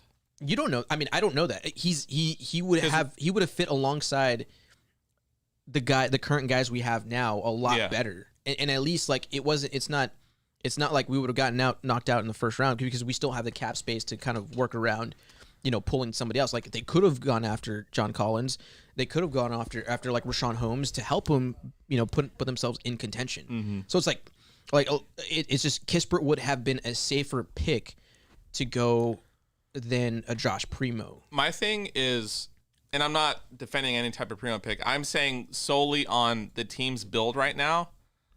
For the next two, like we are a worse team when it comes to wins and making the playoffs without DeMar, like almost for sure. So I didn't expect us to even make the play-in this season with Kispert or without him. That's why I was fine with drafting someone like Kai or like super high upside, won't play the first year or two. But they picked Jalen Johnson. I guess my point is that like Kispert doesn't do much, and it would have been almost a waste of a pick because you don't have that high upside guy like a Primo or even like a Kai or whatever that could have been picked and can fill in and maybe play in Austin and maybe turn into something. It's still kind of a wasted pick at this point because we don't know I what. still would have been more mad about. So we don't know. We don't know what Josh Primo is going to be. So At least Kispert, he's a shooter, which the Spurs need. Like he's a larger shooter. The dude is like a consistent 38% from three, like catch and shoot guy. Like he's exactly one of the things that the Spurs definitely need. So I just we don't draft. We shouldn't be drafting for need though. And I know that this isn't drafting for need or BPA. Yeah, but so it's just like I don't care about Primo. He still has the higher upside. I don't give a shit. From what I've seen, from what I've read, like recently over here from people that we trust, it's like it's a weird pick. He's too young. He's really raw, but there's interesting upside. Yep. The interesting upside is what gets me, and it's from people that I didn't read about him before the draft, but reading from people that I trust and that y'all kind of trust, it's like that's good enough for me. Yep. Until opening day where the team is at so right now, to tide me over. funny enough, no one has broken news on the 21st pick yet, and we're already at 21st on the broadcast. shut up. Ty, I'm just saying. it's not gonna happen. I know it's not going to happen. But Well, I'm just no, they mentioning. usually break the news about the 2-minute mark. Well, they've been doing it like 2 to 3 picks early. Now this is like the first one that they're like kind of caught up. Honestly, someone who is extremely level-headed all the time for this stuff. Hey, extremely level-headed basically all the time about picks and isn't all that wrong usually. Eric, he said that he's past emotional phase. He's not that mad about it, and I kind of agree. I mean, I'm not mad It's about not it. At this point, I don't. apocalyptic. At this point, I don't give a shit. It's just because it's the same thing. Like I've already learned my lesson, like with the Spurs and kind of in questioning their drafting abilities. But at this point, like you had the lottery, or you were in the mid lottery at 12, and you end up. I think there's people with the 23rd projected, 24th projected. Right, and there's a lot more people at that stage of 12 that have a higher upside. Like for example, what we were saying with Şengün, this guy could. I mean, the potential is there for him to be another Jokic type player. So it's like instead of going with that type of upside, you go with somebody that's redundant, that you're gonna stick in the G League for at least 2 years probably, and it's like. You know, so it's just like it doesn't make any more sense. Like, you know what? Like, I'm not upset about it. Like I said, because I've learned my lesson. But it's just like, I guess the best word for it is demoralizing. You know, like it's like, fuck. You know, we were excited for the 12th pick. We went through some bad times this past year. We were all excited for the draft, and this is how the Spurs end up picking. This is how the Spurs end up choosing. It's like, dude, that's demoralizing. I can't think of any other word. Just demoralizing. So I'm kind of curious because was it Paul Garcia? Paul Garcia retweeted because Josh Primo had probably one of the best days at the combine, and I'm just kind of curious if he has kind of developed throughout the offseason. Primo. Sorry, God damn it! You can't get I'm anybody's just gonna call last him names Primo. right. I'm just gonna dude. go No, with it. you're gonna say Holy Primo, shit. or you're not getting press passes because you can't pronounce your player's fucking name. Yeah, dude. Holy shit. No, but I'm kind of curious to see how much Primo has developed throughout this offseason because if he was one of the best performances of the combine, is a little impressive. Who said he was one of the best performances? Of the Paul combine? Garcia. Jonathan Gioni of ESPN. Really? Oh, Jonathan. Giovanni. I don't. God damn it, Ty. Giovanni is not a easy name. Yes, it is. At least that spelling is weird. Where is it? Let me see. He just retweeted it. It's like his latest retweet. Paul Garcia. Yeah. So I'm. Ty, you look so deflated. I love you, Brody. We'll get through it. Who tweeted that? Yeah. Jordan Spurs, dude. I know, Jordan. It's rough. Yeah. Jonathan Giovanni. He says Alabama's Josh Primo had arguably the best day of anyone at the NBA Combine yesterday, especially considering he's just 18 years old. Made shots as always, but also showed more upside as a creator than we previously seen with some really nice passes. That's nice to see. And that was back in June 24th. So that's a little encouraging. Saying that he had the best day of anyone at the Combine yesterday, like, that's something. Arguably the best day. Okay. That's still one of the top days. Yeah, exactly. Like, it's just semantics, but it's just like... So... New York is trading number 21 to Detroit. How many fucking first picks do they have? They had like 2 or 3. Jesus. They had 2. They had 19 and 21st. Sheesh. So I'm curious. Yeah, what sucks is the organization will not explain the pick. I mean... They never have. What do you mean? They will. They'll say, we scouted him. Yeah, exactly. Like, Keon don't Johnson expect finally anything. getting picked. Yeah, RC will just be like, oh, we Wait, what? selected the best player available. The Clippers are selecting number 21 via the Knicks and taking Keon Johnson. Wait, so what happened? Wait, I thought 21. I thought 21 was going to Detroit. So You said Detroit, Ty. yeah, no. So apparently this was the Clippers pick given to New York, who now Then just traded it say to Detroit. Okay. Just say it's Detroit's pick. Well, Shantz made it confusing. They pick... Cunningham and Keon. Yeah, I mean, Kai and Keon. That's Keon's great as far as defense Wait, goes. never Like, mind, it's gonna be good. Cunningham. Keon's going to Detroit, so that's a good pick. Yeah, that's a good pick for them. That's for sure. I mean, they still have then they have Killian Hayes, which can shoot. So it's like, dude, I'm just Detroit's gonna be saying. good. I will say, at least we got a shooter in the draft. Yeah, apparently a pretty decent one, too, especially at that age. He shot like 46% from the field. I mean, he's gonna be in the G League for like 2 years. Again, I'm not sure though. Because again, it's probably a 50-50 split at this moment, and we'll probably see more when it comes to summer league. Yeah. But I might be leaning towards that he might play. depending on what happens this offseason. Depending. Yeah. Because you never know.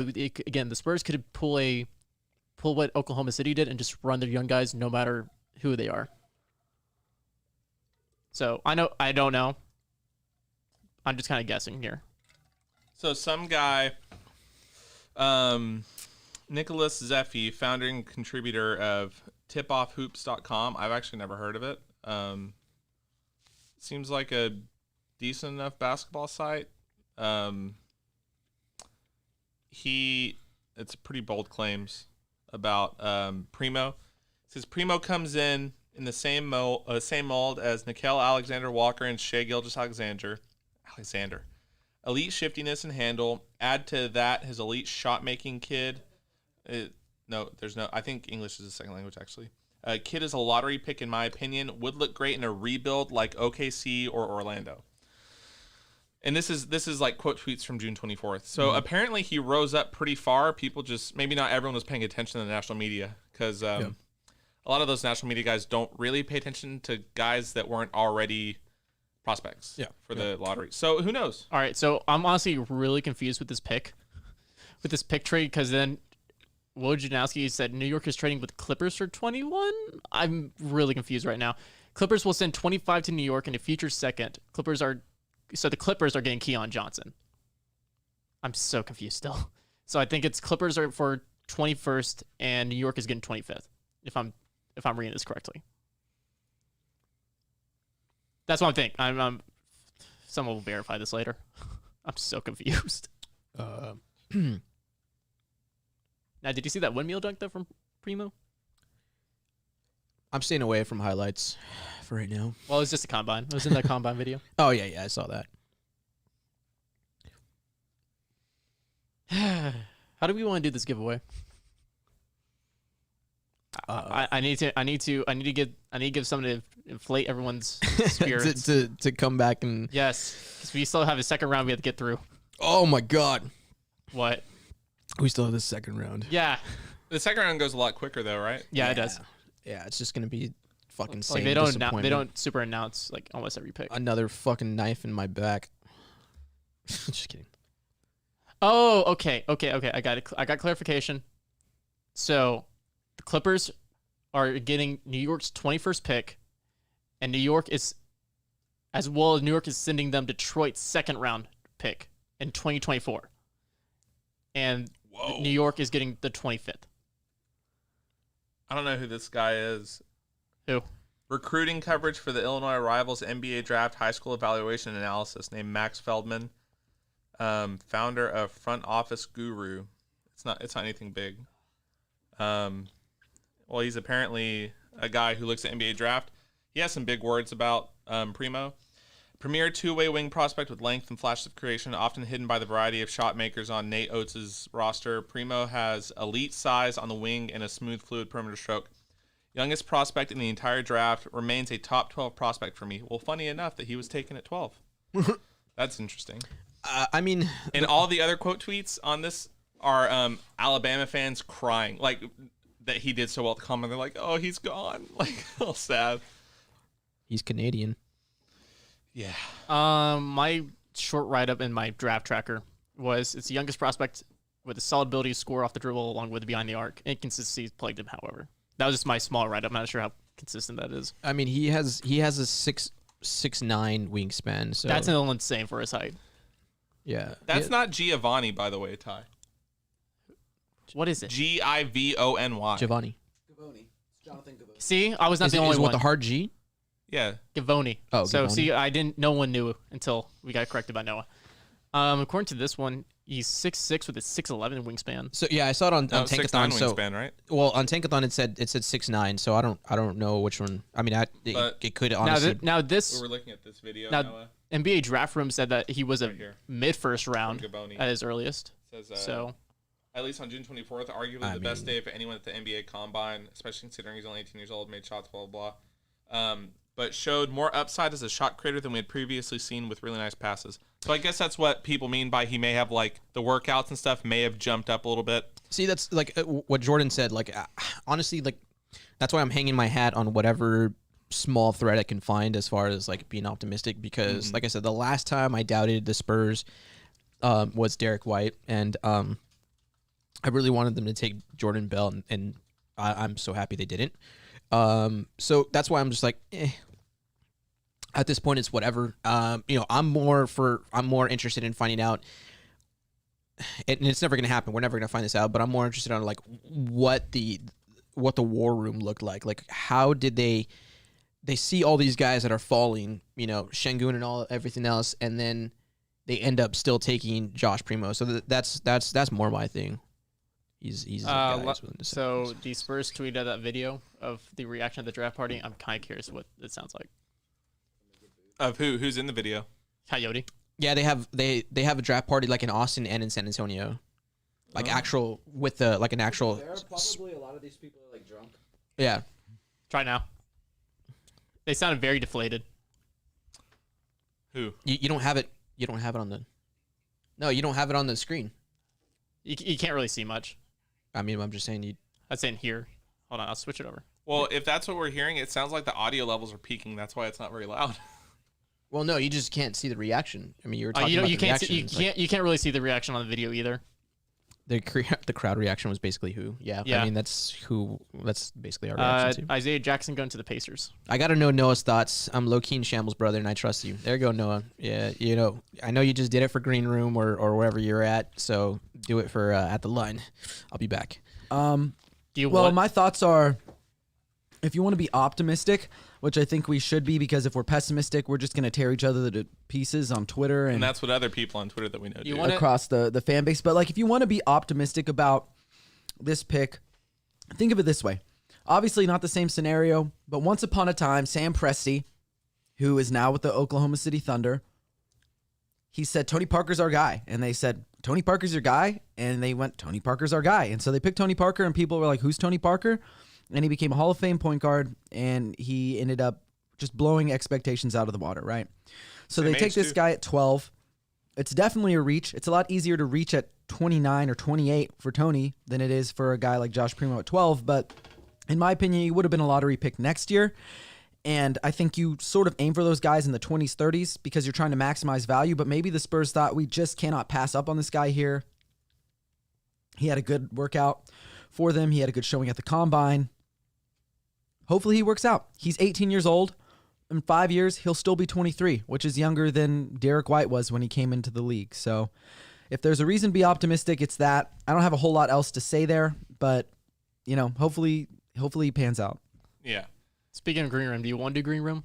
We can if you want to. I was doing it was like some restream with Oklahoma City Thunder podcast. Right, turn on your Bluetooth. Okay. My Bluetooth? Yes. Another thing that people, I guess, should have their attention drawn to is what Noah brought up earlier, is that according to reporters, and that we saw some videos of, according to the reporters of the combine and stuff, apparently Primo had some pretty incredible combine action going on. And Noah brought up the importance of workouts, especially this season. And the Spurs apparently saw something that they loved in his workouts. So who knows? Could be something. I think Lonnie was on NBA TV. Let's go to that. Like just on it, or like being interviewed? Yeah. He was discussing the Spurs taking Joshua Primo at number 14, which is not right. It was number 12. So we're going to watch that. Give me 1 second. Come on, NBA TV, not knowing what pick the Spurs had. All right. I think I got it. Give me 1 second. Actually, I'll wait for Matt to get back real quick. But so just for Bluetooth, should be the Roadcaster should be discoverable for you. 1 second. Whenever you have a chance. Isaiah Jackson and Keon Johnson. So what pick are we on now? 24? 22nd? Yeah, 22. Aaron Holiday is also going to the Wizards? I think so.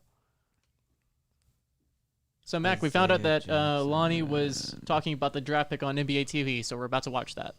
Oh, God, the Rockets are killing it on the draft this year. Rip.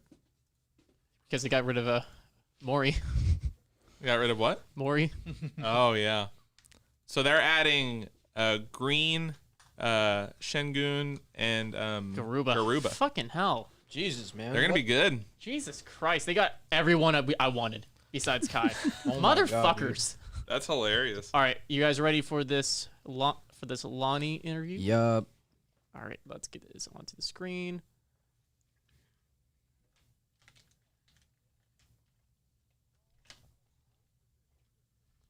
I like that Lonnie's the one that has to talk about it. God damn it, he even has an MCL injury. Son of a bitch.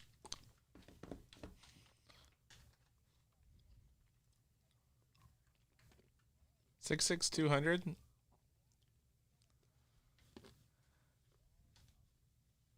Oh, shit.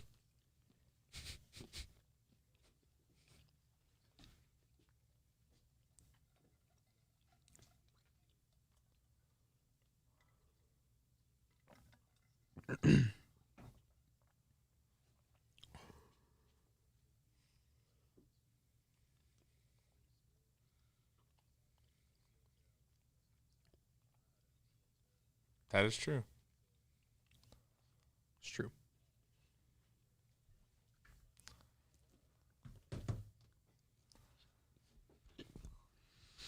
They just interviewed Lonnie about his replacement at his job. No, I'm kidding. Jeez. I'm fucking with you. The fact that that guy is basically like 4 years younger They couldn't hear it, Ty. He's 4 years younger. than Lonnie. They said That's nuts. Yeah, because Really? like Lonnie's gonna be 22 and this It's kid's actually 18. kind of shocking how young he is, though. Like, putting it in perspective with our guys who we think are young, he's really Yeah. fucking young. That was Yeah, weird. he was an early like he like graduated early from high school and like he like reclassified so that he could enter shit. They haven't college been as able a to hear the 17-year-old. media. That's at all. weird. Hold on. Yeah, guys, give me 1 second. I'll mess with that. I don't know why you guys haven't been able to hear it. That's really odd. It's AFL draft age, not NBA draft age. Ooh, Washington will create an $8.5 million trade exception because of the Westbrook trade. That's pretty good for them. Give me 1 second, guys. Let me know if you guys can hear this music. Because we can hear it on our end. I don't know why it's not going to stream. That's really weird. Yeah, I don't see it on there. My bad, guys. I'm so sorry. The Rockets got another pick. I think Just so. not the whole DMCA draft. Josh Christopher at 24. Damn, they Nice. have another pick. That's not bad. That's their first round pick this year. Did they trade for that? I don't know. So I'm going to test something. All right. Yeah, I'm so sorry you guys didn't get to hear that. My bad. Let me know if you can hear this. Jaden Springer hasn't been picked yet, right? No. I didn't think so. Either is Sharif Cooper. All right, Jared looks like you guys Butler. can hear that. You know what's insane though? So the NBA, they gather intel on All like good. front offices and their big boards, Mhm. and from that they invite players to the green room so that when they get drafted in the first round, they can Right. walk up and shake the commissioner's hand. Josh Primo was not Yeah, he wasn't one there. of the guys invited to the green room, so he wasn't even there. Yeah. Yeah. Like- Kai Jones even wore a fucking fuchsia suit. All right, we're going to rewatch this video so you guys can finally hear it this time. My bad. I apologize, but you guys should be able to hear this now. Out of Alabama and Ontario. I can't even hear it in the It's headphones. going to be on TV. 6'6" Okay. Can you guys hear guard that? They can play both Chat? positions. Yeah. Just an I'm gonna mute ourselves explosive since it's on TV. athlete, hindered a little bit by an MCL injury this past year, his 1 year in Alabama, but still made the SEC all-freshman team, averaging about 8 points a game, dropped 22 as his career high on LSU. All right, Lonnie, reaction. What do you know about Josh Primo? I don't know much about Josh Primo, but I was actually in the facility when he had his workout with the Spurs. And you know, the Spurs were pretty much raving about him of how young he is, how gifted he is, and you know, he's only going to continue to get better and better at 6'6". I mean, he's 18. You know, we're looking for him to hopefully, you know, continue to become a great scorer. And besides having an MCL tear, I don't think that's going to stop him. I mean, I had an MCL tear going into my draft, so I'm not really too worried about that. But I'm excited for him to come to the Spurs facility, get that work in, and continue to grow with us. I guess. All right, we're back. I mean, we talked about that a little bit. Yeah. He's a guy who, again, I think he would have been in the lottery next year I think JT Thor would have been in the lottery next year, but those aren't guys you take at 12. You don't take a guy who's going to be in the lottery next year. Apparently we do in the lottery. Well, that's just like I'm fucking with you, dude. I'm messing with you. I'm just so flustered right now that I don't know. I'm going to be fine. I hope that that it works out. Like, is that a weird pick for New York at 25? Who Quentin did they Grimes? Yeah, it's a little early, in my opinion. I think he was sort of like an early second round guy for me. But Yikes. Wait, we have a DeJounte tweet.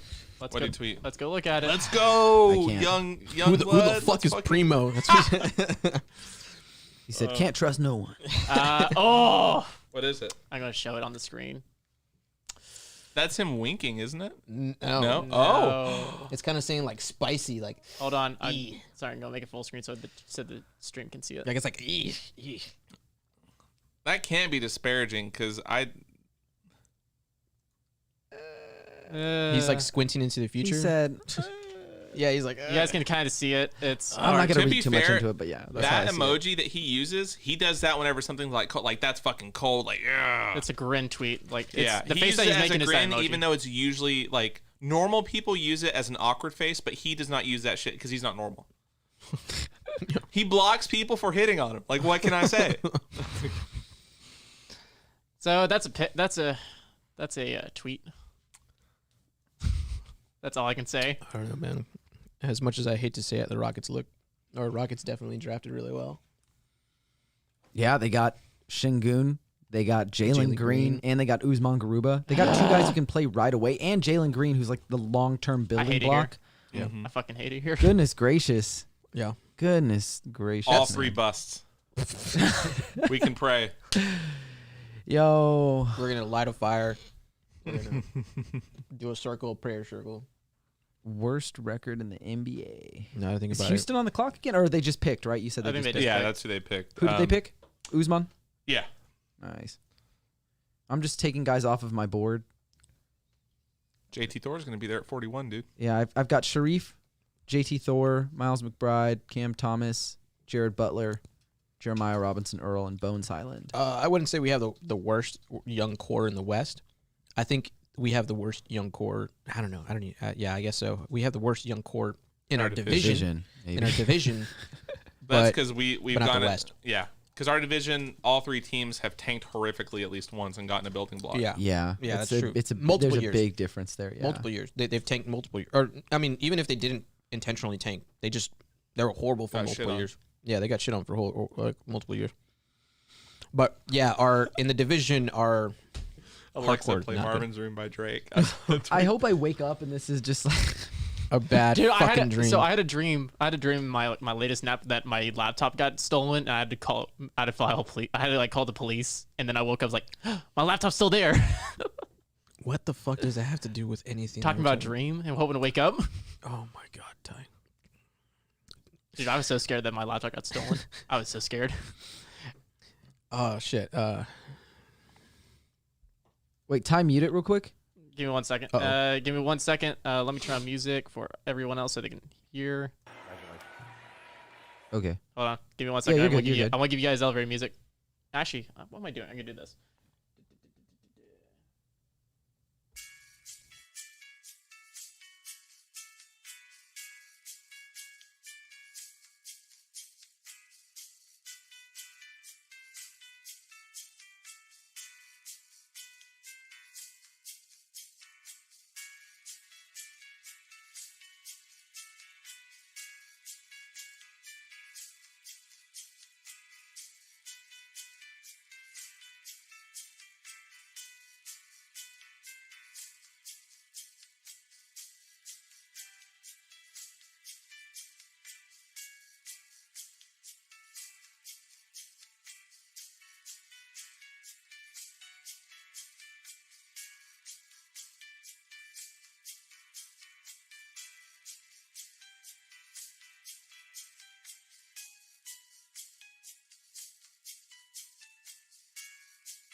God damn it, Ty. I love it. God damn it, Ty. I'm just cheering everyone up. God God damn it. Oh yeah, from Jordan. Yeah, absolutely. It's a possibility that Primo does grow at least another few inches because he's 18. Like I said, I think anatomically or physiologically, men don't stop growing until like 21, 23. So he still has a few more years to grow for sure. Yeah, I mean, Devin grew. Keldon's grown. Keldon's look like he's fucking like he's 6'7". Hulk. Yeah, like the dude looks massive. Maybe 6'7". So for him to be 6'6" right now, at 18, at 200 pounds, like he has a lot of upside to grow, and his trajectory is like. All right, we got some quotes from Brian Wright, from Bruno Passos. Oh fuck. Brian Wright says he sees the league as an increasingly positionless, doesn't believe in 1 through 5 labels, has continually targeted long athletic perimeter players, which is definitely a step with the league's direction. Still feels like a roster crunch is coming.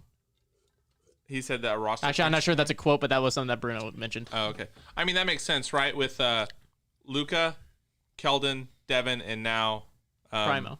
Fucker. Primo. I mean, if that's his ideology, I mean, he's sticking to it. Yeah.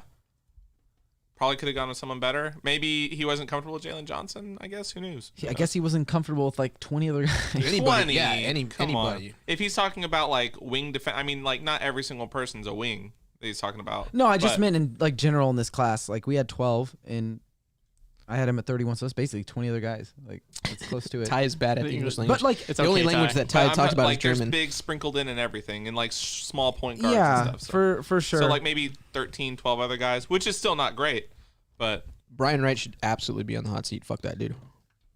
yeah, I mean we've been saying that, right? Yeah, we've been saying that for at least like the past year or two. Yeah, everyone who thinks that we're kissing the ring, or whatever, no, we're not with Brian Wright. True. Yeah, I know. For some reason, everybody thinks that we're we're at the mercy of the Spurs or like the front office, but it's like no. We call it how it is. We've said give Brian Wright at least a chance, and he's basically kind of knocked it out of the park with the Luka, Keldon, and then the Devin pick, and then this is his first real like what the fuck thing, right?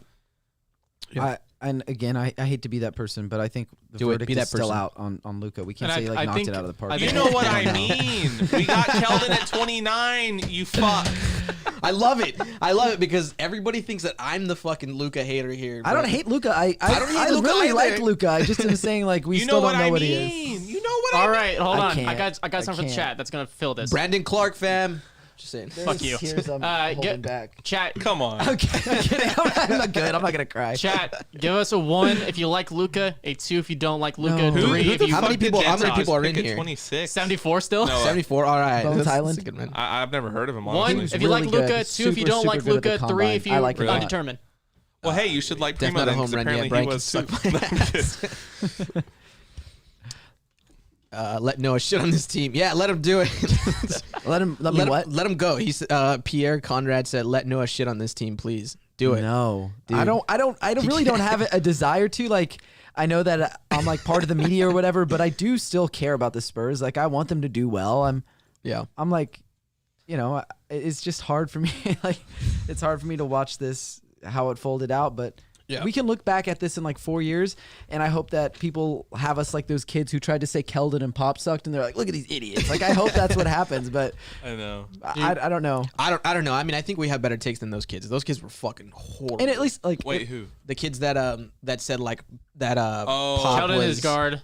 Yeah, that Keldon shouldn't have been on. that on there the was like a Olympics. bunch of point guards ahead of him. Like, bro, he Yeah. doesn't play point guard. Come Yeah, on. exactly. Yeah. He was like, Trae Young should have been there, and it was a little white kid, and then like I guess like a Hispanic looking dude in the middle, Yeah. and then it was like a Indian guy. I thought- like, come in. Yeah. I'll tell you what. We can find out really soon how this pick might shape out if Luka makes a decent jump this year. Then Sure, we can probably absolutely. feel quite a bit better about it. I mean, I think at this point, like, if the Spurs, you know, what would be interesting, if the Spurs do not pick up a big man, if they don't give Luka those minutes, like at the 3, 4, 5. I mean, yeah, at this rate then- they'll have to, right? Yeah, exactly. Like if they don't get somebody that can replace that, and Luka doesn't get those minutes, then there's that big time cause for concern. It's like what? Yeah, we'll be moving to Austin.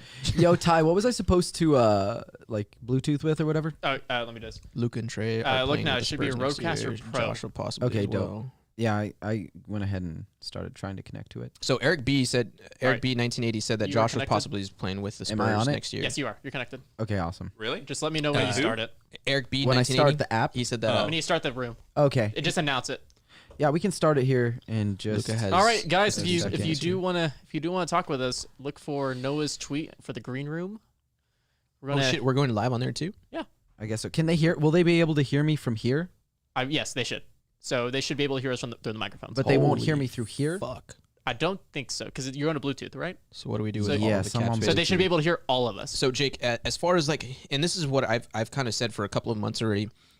The cap We're space. testing this, by the way, too. We're actually like it's a good position right now for the cap space because this year, at least for this offseason, you don't have a lot of very good. I wouldn't say very good because all of the NBA players are good, but there's not a lot of high value free agents that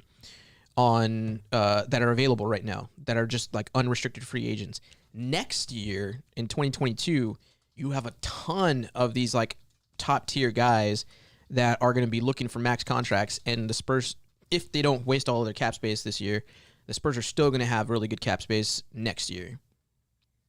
I can't guarantee that, but it wouldn't shock me at all. These for are him kind to of get the weird. Spurs. So Key tweeted out this picture talking about stat strengths and stat Do you think it makes weaknesses sense with Josh Primo, to pick Herb Jones now and at I 41? think it makes him look even worse than anything else could, but like not in a great way. I have no idea who Herb Speaking Jones to your is, by the microphone. way. Speaking to your microphone, Nick. I've never seen anything like this. So his stat weaknesses are off box plus minus per assist to turnover ratio, offensive win shares, points, box plus minus, free throw attempt rate, steals, offensive rating. It's like a lot of these stat weaknesses are kind of like related to team play also. So I don't know if that's a great picture to go off of. Hey, so Jake the Snake, just a quick like free agent list for next year of 2022 free agents. You have John Wall, James Harden, Russell Hey Westbrook. guys, we're in the green Kevin room Durant, right now. I'm Steph just Curry. letting you know. Stephen All right. Curry, Okay, Yeah, I sweet. started Chris it. Paul, Bradley Beal, Can you pull it up so I can got see Kemba who's Walker, on? Jimmy Butler, Six Kawhi Leonard, people. So We got you're- six Kyrie people. Irving, You're not doing Julius that. Randle, Aaron Gordon, Zach So LaVine, Terry Noah, you'll Rozier. just announce who's coming on stage and all that. Yeah, James I'll let you know. Valanciunas. If anybody wants to come on the stage and talk with us about the draft, just let us know. Also, let us know in the comments if you can hear us. Like, Matt, go ahead and talk. Hey, what's going on? Ty This is talk. Mac. Check 1 2. It's me, Ty. Nick, talk. Hey, what's up, man? Noah is talking right now. Okay, so let us know if you can hear us. If you can hear us, just say something in the chat. If you can't hear us, then. I guess we You should know, all jump in the let room us just so know. that way we're all in there. But I will wait in the chat until somebody says they can hear us. Oh, let me mute this shit. Otherwise, How do I mute this shit? loud and clear. Awesome. Could you hear all of us, or is it just me? I can hear you right now. Yeah, so we should be good. Okay, awesome.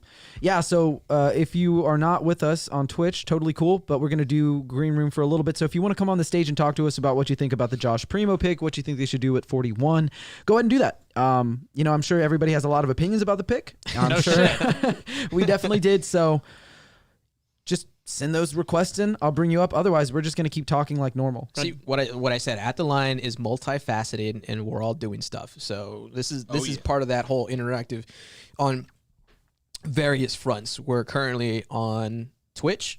Are we on YouTube, Ty? Yes. Oh, we're currently on Twitch. We're on YouTube also. Green Room. Yo, And we we're got now our on first Spotify Green Room. request. Holy shit. All right. So, we got two requests. I'll bring them both on the stage. We've got do it. Rodrigo Bravo, and we've also got Pierre Conrad coming on the stage. So, Tell I us guess who- since Rodrigo was here first, Rodrigo, go ahead and let us know. Everybody know who you are, and then tell us what you're thinking about the 12th overall pick. Hey, Rodrigo Bravo, diehard Spurs fan, but logical Spurs fan too. I'm not, Aren't we all? but man, was not expecting that. You know what I'm saying? I mean, I really wasn't, man. I'm kind of expecting a trade, but why didn't they move down? You know, I mean, if they had him on the board, they could have moved down, I think, and maybe I made think- some, gain No, some ground. I think we can kind of mention what we read earlier, not say all of it. Okay, yeah, Ty, you can go. You can tackle that one real quick. So, just something I heard from other people. I'm not sure how 100% this is or anything like that, but it looks like that the Spurs were big on this guy. It's definitely like an upswing type move, but they were afraid that someone was going to pick him down the line, and they didn't look like they were eager to trade down. So Basically the same thing that happened with Luka. yeah. So where it's just like they knew that someone was going to pick him later. They were really high on him and we saw this where a lot of teams were really putting a lot of value into those private workouts. and then add on his performance at the combine, which was one of the best at that point. Spurs must have saw something that they really liked in him, kind of the best player available, at least to them on their board. So I guess that's kind of, I think that's the direction it went, but it looks like they were just a little afraid to trade down to get him. Yep. Yeah, and of course Luka was a little bit more solidified, knowing that apparently Philly was going to take him. Right? Was it? I think Philly? it was Boston or Boston that they were really looking hard at him, like between 19 and 29. Yeah. And they knew that the dominoes would have fallen correctly if they pick him there so that they could get Keldon instead of the reverse. Right. And that they probably would have lost out on Tybal, Clark, and Luka had they not taken it in that order or whatever. So, yeah, it feels like the same kind of deal, maybe. Yeah. Yeah. So in summation, basically the Spurs or Primo did really, really well with his combine and his individual workouts that the Spurs valued him better. I'm also being told it wasn't just Brand Wright. And also, I would like to add this in here because I know Rodrigo said, that makes more sense. I still don't think, to be completely honest with y'all, I don't really think it makes a lot of sense in terms of the pick. Like, he probably would have been there a little bit later. You probably could have traded with New York, found a way to move down 19 and 21 for 12 because, that there were rumors that they wanted to get into the lottery. Yep. And at that point, I think you could have had him and you could have had someone else, like whether that be Kai Jones, JT Thor, any of those guys. So I don't think it makes a lot of sense. And again, he's a guy who I saw as a 2022 lottery prospect. And with those guys, and I said it on the podcast here, I've said it on the stream to Mac and Ty and Nick, but with those kind of guys, if you think they're going to be in the lottery next year, then take them in the 20s, 30s this year because they're not lottery prospects right now. Yep. Mm-hmm. So that's my opinion on it. I'm okay with the pick, or I'm going to try to be okay with the pick and really support the Spurs on this one, but we also have another person on the stage. So Pierre, go ahead and give us your opinion and introduce yourself to everybody. Hey, thanks Rodrigo for the comment question.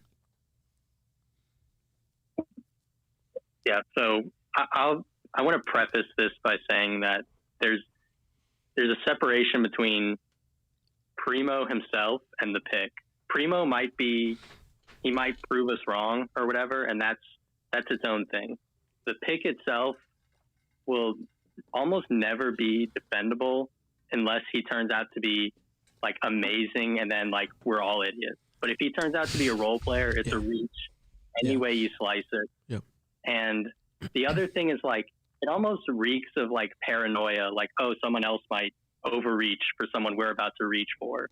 And that tells me that this front office isn't changing, and maybe I'm dumb for having expected that. I'm never going to be excited before a draft ever again. I'm just going to go in with low expectations. And it honestly makes me nervous for this off season because if we thought hey, maybe, they're going to swing for the fences and really go after a guy, this isn't the kind of swing we were talking about. This is a normal, weird Spurs swing. And that tells me that this is going to be a normal, weird, boring off season where we should brace ourselves for disappointment, or maybe brace ourselves for being realistic and not getting excited.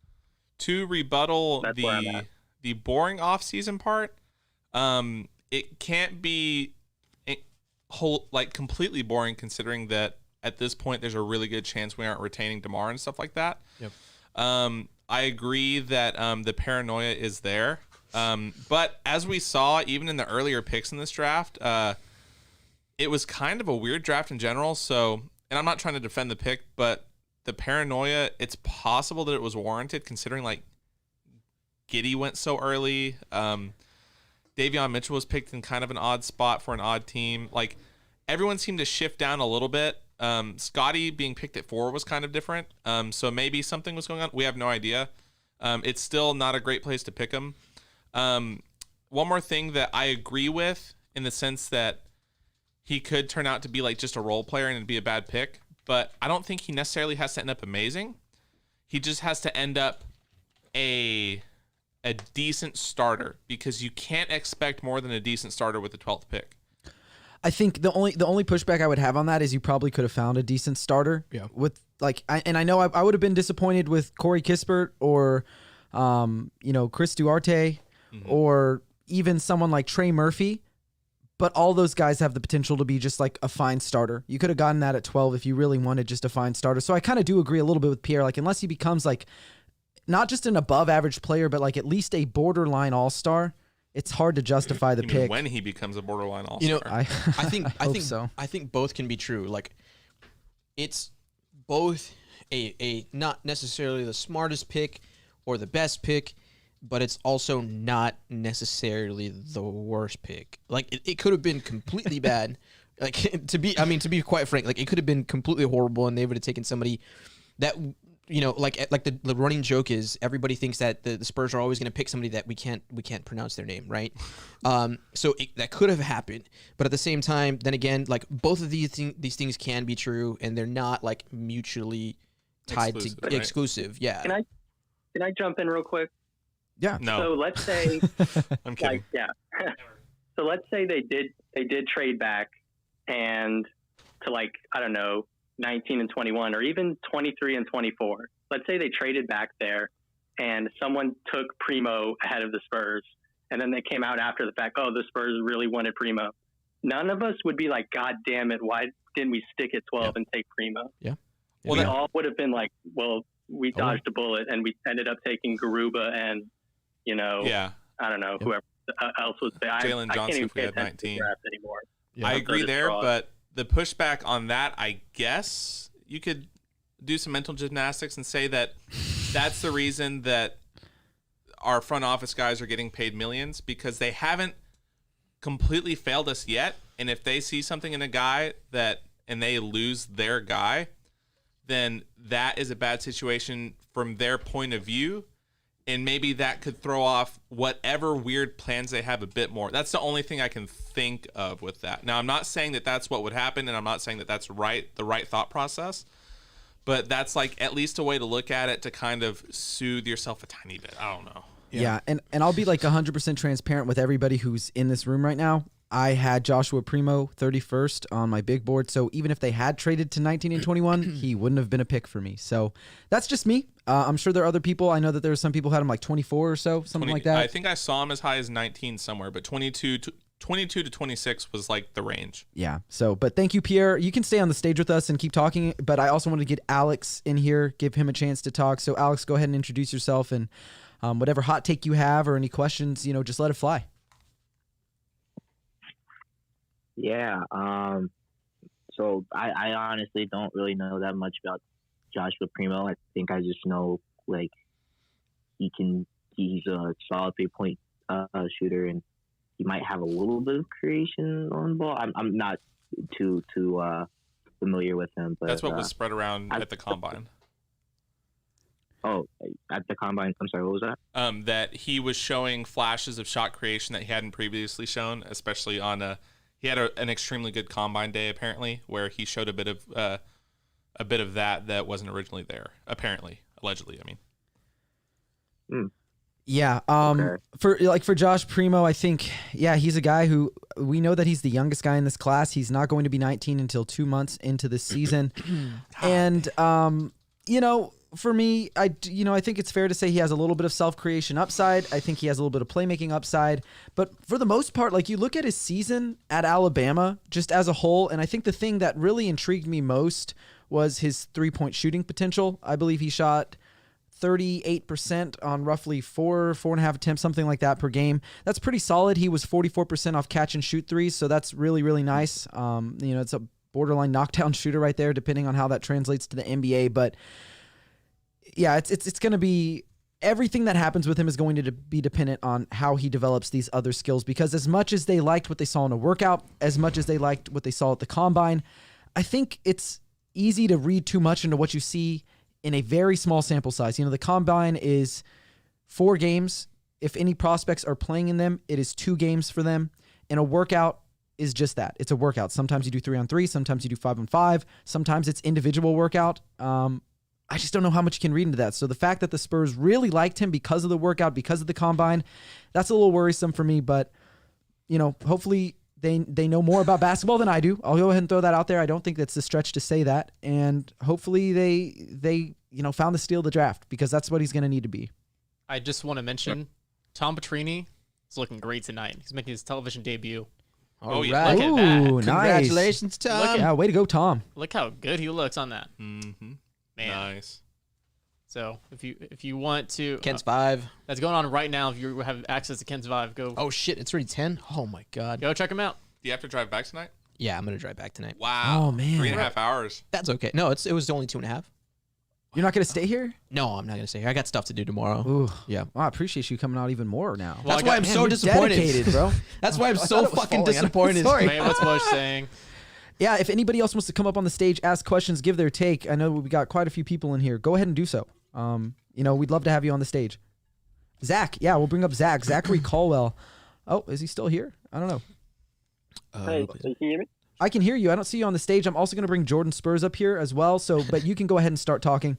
What's going on, Zach? How you doing, man? I'm just going to jump in quick here because I'm sure a lot of other guys want to speak, and I have to get back to writing my new Josh Primo article for Panty Rock about what his role could be for year one, probably G League, but who knows? But yeah, so all my coverage for this offseason for PPR, I talked about how San Antonio needed to be aggressive. I always preface it by saying they need to be sensibly aggressive. So I'm not mad at them for being aggressive. They had a guy they wanted, high upside, and they went for him. Yeah, they could have traded back, but there's probably so many reasons why they couldn't do that, why they didn't want to. But they were aggressive. And for people who always said Spurs just take the boring pick, the safe pick, you know what? They differed this offseason. They went with Josh Primo, the youngest guy. They went. I would have loved him if he was 22nd or whatever. But you know what? We have Josh Primo get upside. He's 18 years old. The Spurs, they went for something. They took a swing. They took a swing, and I think I hope a lot of Spurs fans, the hardcore ones, the casual ones, see that. They see, yeah, maybe they made a mistake, but at least they took a swing.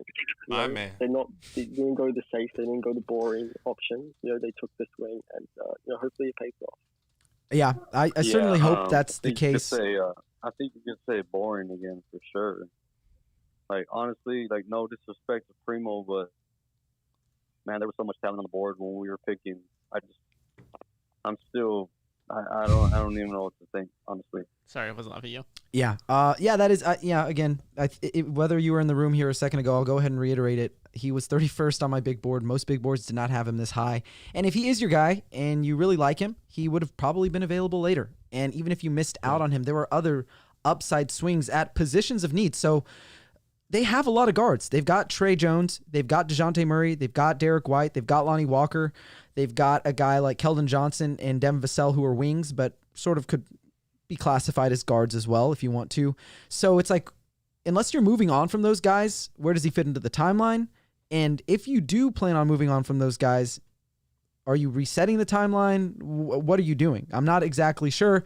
And if you are hanging on to them and you're keeping, this pick, instead of going with somebody like Josh Primo at 12, you could have really addressed a position of need with someone like Kai Jones. You could have done it with someone like JT Thor. You could have done it with someone like Usman Garuba. You could have done it with somebody like Alperen Şengün. So there are just sort of a lot of question marks around this pick, and hopefully it ends up working out. We do have a lot of people on the stage, though, so I want to get to everybody. So if you haven't talked yet. I was waiting for Şengün's name to be announced, and I was ready for it, because I was really high on Şengün, honestly, and I was like, man, he's such a high basketball IQ player. He's exactly what the Spurs need. Yeah, he might not be the most athletic or the most eye-popping guy, but I feel like he would have just been like a Boris Diaw type of player to just make the offense move, Yeah, definitely. I'm off now. I appreciate you guys. I enjoy the rest of the draft, and hopefully see you guys soon. Thank you. Oh, so we also got one new person on the stage. We got Jordan Spurs. So Jordan Spurs, what's going on, man? How you doing? Yo, what's up, gang? You guys hear me all right? Yep. All right, cool. Well, as much as I'd love to continue harping on this pick, because it is a great deal of fun, I think we have to turn to where we're going from here, right? I love the conversation we had when I first joined the stream.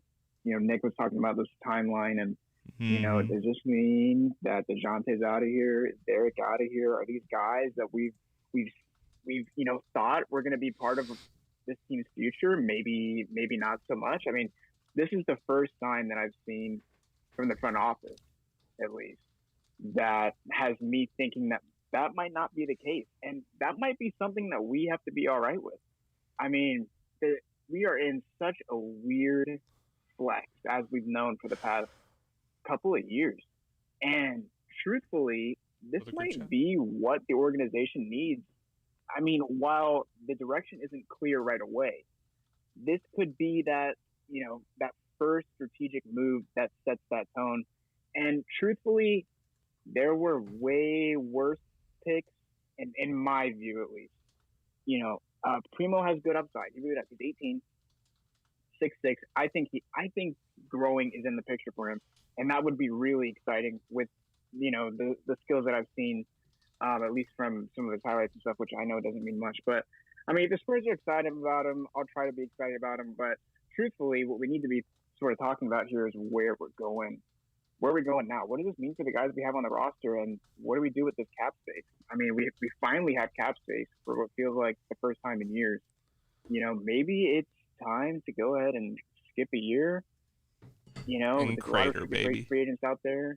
Yeah, I mean, this might be the first sign of just a full-on tank. So, do you trust the Spurs to make such a commitment after saying we want to win? Fuck yeah. Fairly recently. Fuck yeah. I don't. Why? Why do I? Why do you trust it? Like going from we want to win and Pop hasn't. I don't think Pop's saying he's retiring anytime soon. You think he's gonna stick around for a Crater? I think that with a Crater, he can still get that win record, and that's really the only reason I think he'd stick around at this point, because he knows we're not competing for anything. This will be the first year that we don't have a full-fledged, like, quote-unquote star under center. I feel like they drafted incredibly young, and I mean, that's just how I see it. I see it as this is a year where we could actually do some type of tank. Maybe not a 10-win, 72 loss tank or whatever, but I see it happening. That's at least. What about trades? We trust trades as well, because do we trust trades with the Spurs now? Because now we went from best drafting team in the world, and now we're here, and now we're saying they're going to make trades. Like it's. Well, we weren't lauded as the best trading team in the world, so why would I care about trades at this point? We're talking about cratering and moving these young guys like Murray and White to really truly rebuild and get assets back, or at least I would hope that's the intention if you're going to jump on Primo, a projected second rounder. I would hope that's what the intent is. I mean, some projected second. I saw a lot between 22 and 26 for Primo, so late first rounder. I get your point. I feel like you can crater without trading away our youth, even our older youth. If it happens, it happens.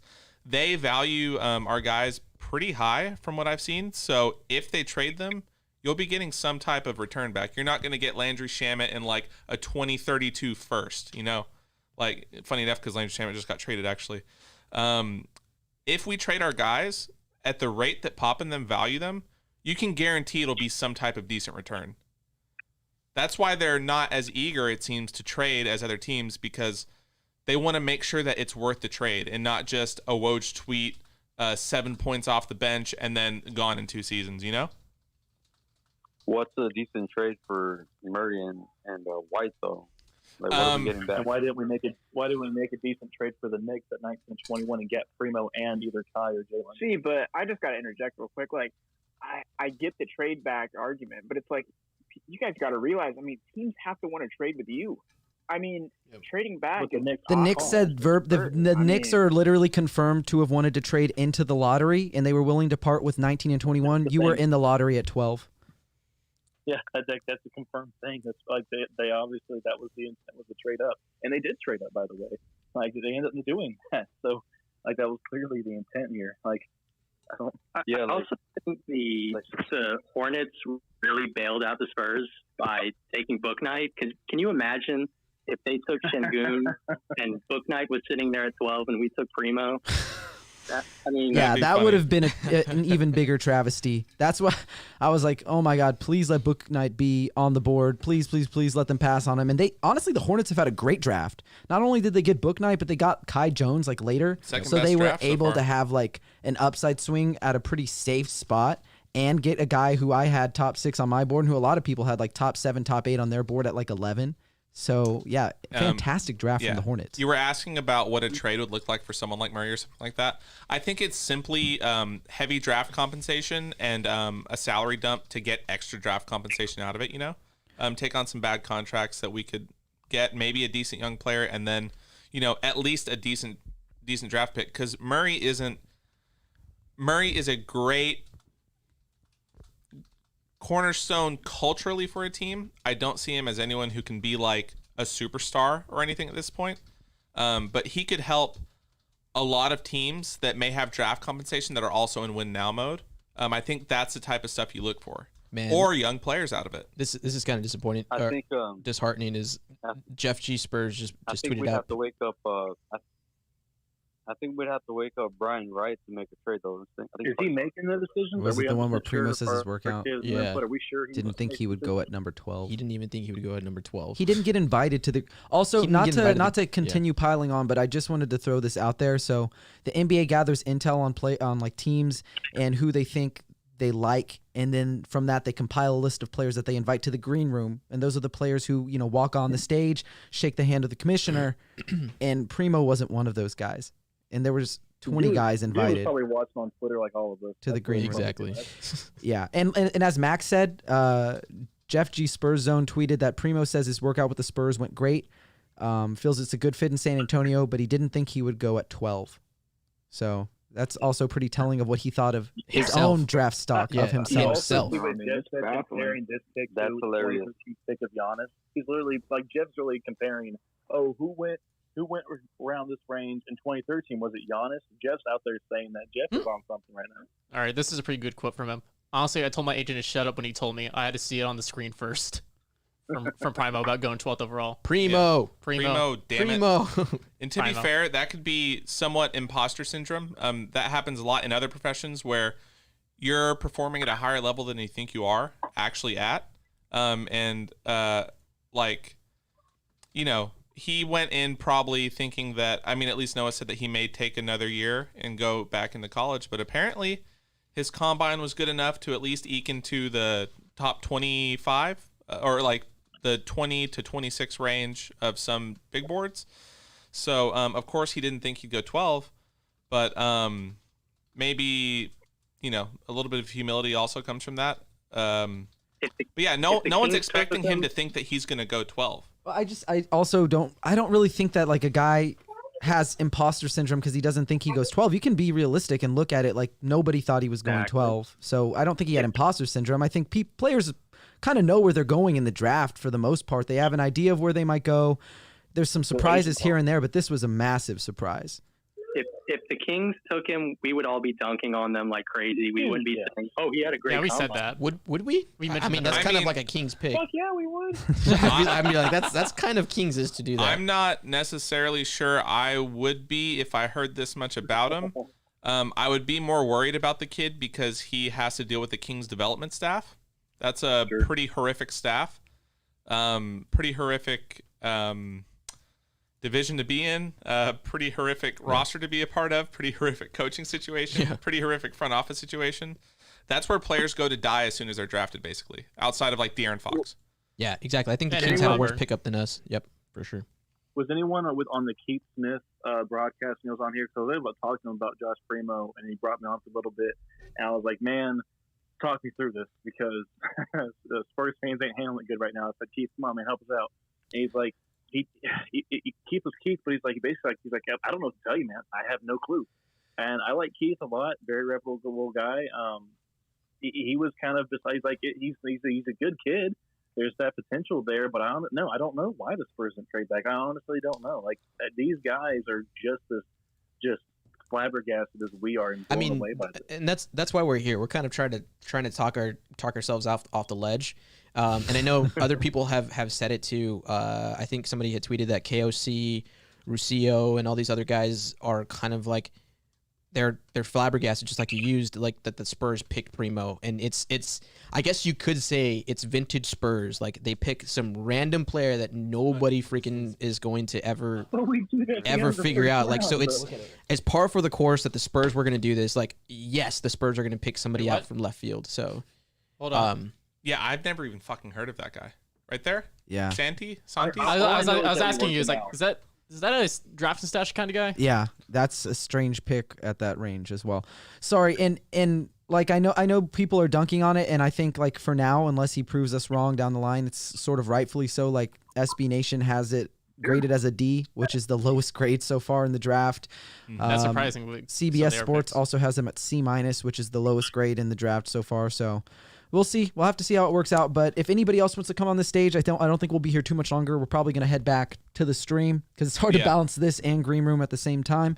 But we do appreciate everybody for coming up. Unless anybody else wants to hop on here real quick, give a take. We're probably going to head back to the stream, and you can find us on Twitch at The Line Podcast. You can also find us at Twitter at The Line Podcast. YouTube as well. Yeah. And YouTube as well. I'd also like to say, and a pretty big reminder to the people that are shitting all over this 18-year-old child, he's still going to be on the Spurs roster. He's going to be playing alongside our guys.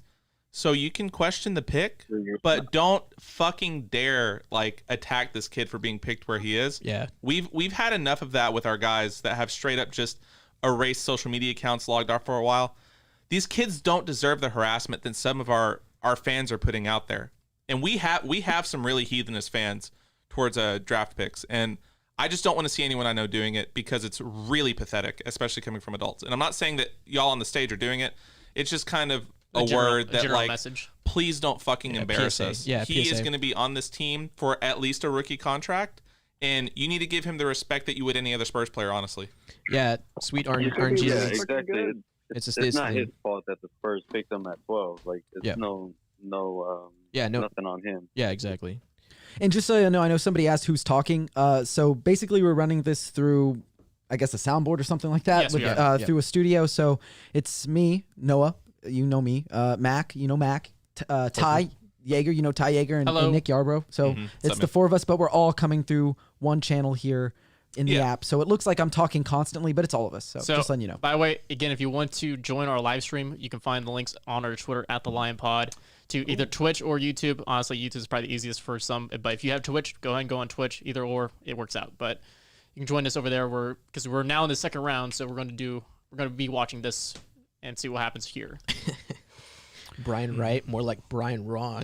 Alrighty, guys. Well, thank you so much for joining us. We'll have to do another one of these green rooms very soon, but we're going to head back to the stream. So if you want to hang out with us there, go ahead and do that.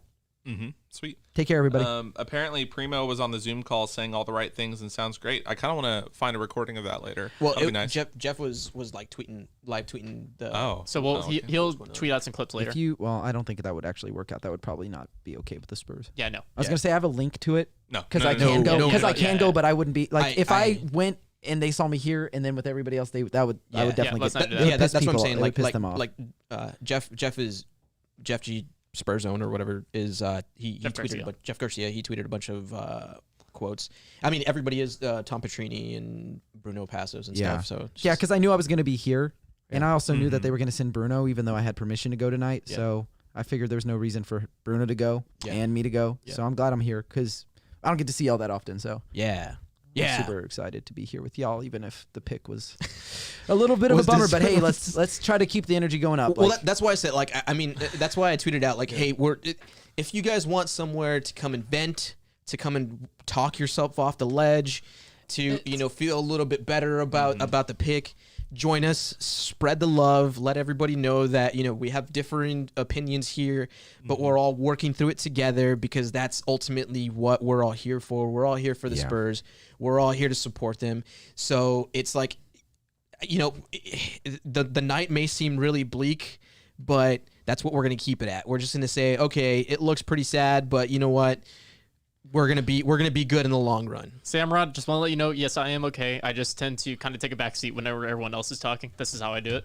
I just kind of sit back. But I'm also running production, so yeah. Primo actually and doing a good job at it, by the way. An excellent job. Primo. Ty's our bitch, so he does all the bitch work. Primo tells I love Ty. Told Jeff in the Zoom call that he looks forward to playing with Keldon. Well, that's actually good to hear. When? Well, he also said in a year or two. I'm kidding. I'm kidding. Exactly. I'm kidding. Yeah. No. I'm joking. It's true. I'm It's just true. joking. He also said. I mean, Primo also said that, according to Jeff, that he's excited to whether play in Austin or play in the actual NBA. So again, it's good to hear. So like he's again like some people are saying he's hitting, or like Matthew Tinnen said, he's hitting all the right notes, exactly what you want to hear from a player. But at the same, I know. But at the same time, 41 baby, you could definitely have chosen him later. or again, do the Knicks thing and go 19-21. Like again, like I said earlier, these two things can live and coexist at the same time. One, the Spurs fucked up in choosing Josh Primo at 21, or at 12. For the time being, yeah. For the time being, and then also he might end up being a really good player that the Spurs are that is going to be our future. So both things can exist. It's absolutely feasible. Like we've seen in Loki, these things can exist in multiple timelines. Also, looks like Primo.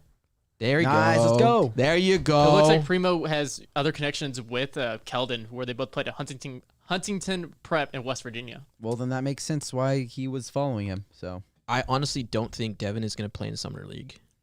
Why? I think Devin. I don't know. Why would he? I mean, he didn't really get to play that much, so having the benefit of being the alpha for a little bit and seeing what you can do, like, well, wouldn't that be Luka? Is Luka going to play in Summer League? I think he could play in Summer League, but I think you can have like a number 1 and number 2 option in Summer League averaging like 20 and 20 because the rest of those guys are just roster fillers. They're probably never going to be in the NBA. True. So Devin is just going to absolutely feast on everybody's soul. I hope so. I mean, that's what he should. That's what he should do. So one thing I'm actually kind of curious, mentioning Devin. Yeah, Devin's going to drop 30. So you have Devin, who is a quintessential floor 3-and-D guy. You now add on Primo, who is a shooter, can also be a decent versatile defender. I'm not sure how versatile, but still, you have 2 shooters now that you just drafted in back-to-back drafts. Never know. You might have 2 like really good shooters on your hands now. I mean, well, I guess the jury's still kind of out on Luka's shooting as far as like how consistent he is at shooting, because we've seen that he does have a good shooting stroke. We've seen that the potential is there, but like as far as his accuracy is like, you know, as far as 3 points goes, he's not there. What? Oh, Matthew, how do you say it? Tinen? Yeah. He took a fucking shot at Jeff McDonald. Oh, what did he say? Oh, he tweeted, "Primo seems like he's already a more mature person than half the people who cover this team, especially Jeff McDonald." Holy shit! It could just be a joke too. You know, they could be friends. It's possible. I hope they're not, because that'd be hilarious. I'm still retweeting that. Jermaine Robinson Earl going at 32 to OKC. Jeremiah. Let's Let's go. I hate my life. I hate this. That's amazing. Man. That's still funny. Yeah. What do we have here? What do you think about Charles Bassey? Charles Bassey.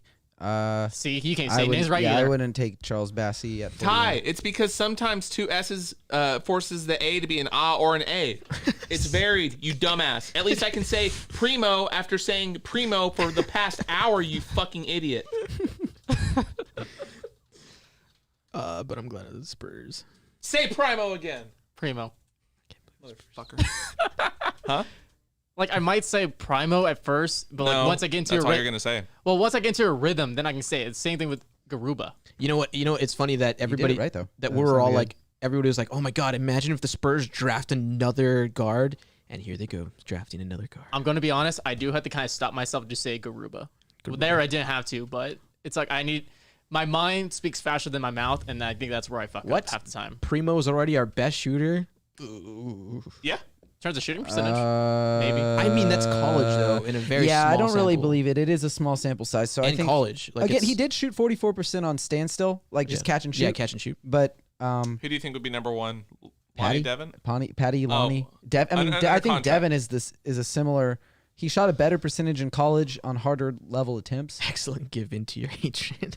So I think Primo shapes up more as a wing, to be honest. Yeah, that's what they were talking about. I mean, he's 6'6", 6'9" wingspan. He's still growing. He's a wing. Yeah, he's a fucking. I mean, he's already a huge guard. Like he's bigger than 200 pounds apparently. Yeah, he's bigger than most average guards. So I mean, yeah, he's gonna be like a shooting guard or like a small forward probably by the end of it. Yeah. Devin Vassell 24. Yeah. Look, Noah is probably the biggest. Jason Preston. I challenge any of you guys to be more of a Devin stan Jason than Preston's Noah going is. to Clippers. I'm a big Devin guy. Yeah, I'm I know a you are. believer. I And know. That's why I'm since saying I'm going to Summer League, I challenge anybody. I hope they send him. Like, I just want to see him up close. Not like to shake his hand or anything, but just see him play up close. That would be phenomenal. Yeah. You know? So I'm excited for that. Hopefully I don't know. he balls the fuck out when he's at I Summer want to League. challenge any of the people in the comments right now to challenge Noah to a one-on-one, and whoever wins comes out victorious. King of the Hill is the biggest Devin Vassell fan. Yeah. Oh, by the way, Matthew Tinian also kind of alluded to what could have been a possibility. Based on my mentions, this would be devil's advocate, whatever. But maybe Spurs Intel had Primo rising faster on other draft boards than they were comfortable with based on where they took him. And maybe there were deals they liked in terms of trading back and didn't value what was available at 12 as much as forecasters may have. Clearly there was something they liked to take him so high. That's the only reasonable explanation, is that he rose where he may have been picked. Yeah. Because he was still projected on some larger draft boards at 22. If he had risen to even 18, which would have been considered a reach to some, but not as bad. If he had risen to 18 and they could have only gotten 19 from New York, it's gone. Like, it doesn't matter at that point. I mean, again, that's just like a thought process. It goes back to the whole Luka Samanic thing from last year. Like, honestly, this is the same exact thing that happened with Luka. Like, no one heard of Luka before his draft or before the combine, before pro days or whatever, and then all of a sudden, Luka within the few days before the draft starts getting all this momentum, and then the Spurs draft him early because they thought he wasn't going to be there, and it just so happened that Keldon fell to him at 29. It just so happened to do. Yeah, Cleveland was about to take him, remember? And then they took who? They took Dylan Windler. Yeah. Jesus, that sucks. And I want to also remind people that us reaching for a 12th pick is far and away not the same as reaching for like the 3rd pick, and also not the fucking end of the world, I would say. I mean, we still have plenty of decent talent on the roster. We have a lot of money. We have the youngest roster in the league for people under contract at the moment, I believe. And that just made it younger, getting an 18-year-old, which is kind of funny. So yeah, like, it's not like we're immediately like the Pistons 2 years ago or something. Yeah. Or like, it's not like we're Orlando right now, Yeah. And I still think even with their picks, we're better than Orlando right now. But that's beside the point. A quote from Alabama coach Nate Oates before the draft. But as it turns out, Josh Primo might be the best pro of them all. He sacrificed a little bit of himself for us. His numbers could have been a lot higher if he went somewhere else. He could have thrown a fit when he wasn't getting a ton of shots or wasn't starting, but he just kept doing whatever it took for us to win, and it ended up working out for him too. It just goes to show you that when you play your role and contribute to team success, you prove your own value in the process. Without him, we don't win the SEC. Without us doing that, he probably doesn't get drafted as high. Mm-hmm. I mean, that's not before draft. That's after draft. My bad. So that, again, like, remember what you were talking about, Noah, whenever it came to, like, Jalen Johnson with them talking to their coaches? There has to be something with that, at least with the personality trait, being selfless. Yeah. Maybe they're going for someone who will buy into the whole Austinite thing. Yeah, I can see that, but also, like, I don't. Like, I love the press conferences because it's a time to get, like, fans excited about, we drafted so-and-so. They're a really good guy. They want to work. But, like, when's the last time you ever heard someone go into a press conference and they go, yeah, this guy sucks. This guy isn't good. He doesn't want to win. He doesn't want to be a team player. He's not skilled. He can't shoot. Like, it never happens. So I don't really care I mean, I think press conferences are super useful, and I think they're great to get, like, fans excited. But like, getting the honesty out of it, like, you're probably not going to get much. Yeah, it's not going to happen. I mean, if Josh Primo got drafted at 12 and he didn't want to be here, so to say, like, just assuming, I'm not saying that's the case, but it's not like he'd be like, yeah, I don't want to be in San Antonio. I'm not having fun. I didn't want to get picked here. I don't want to be in right. That's never. You're never going to get that from the executives who just made the decision on drafting him. Yeah. And you're not going to get that on the player who didn't expect to go 12th. Yeah. So like, I just don't know how much you can read into it. Honestly, okay. So like Vel03158 said, I would like to see players that we draft this year play this year rather than get developed play for 1 year then split for free agency. Why? I mean, honestly, well, going back to Primo, like Eric B. Eric B. 1980 said, there is a possibility that Josh Primo could play. They're 95% possibility that he's going to be in Austin for a good amount of the year, just because that's right now he's still developing, still really raw. So it's just like, yeah, I mean, we've seen the G League system work with the Spurs. I mean, it's worked. Murray, Bryn Forbes, Derek White, Lonnie Walker. Like, it's just there's a ton of players for the Spurs that have gone through the G League, and it's proved successful for them at this point.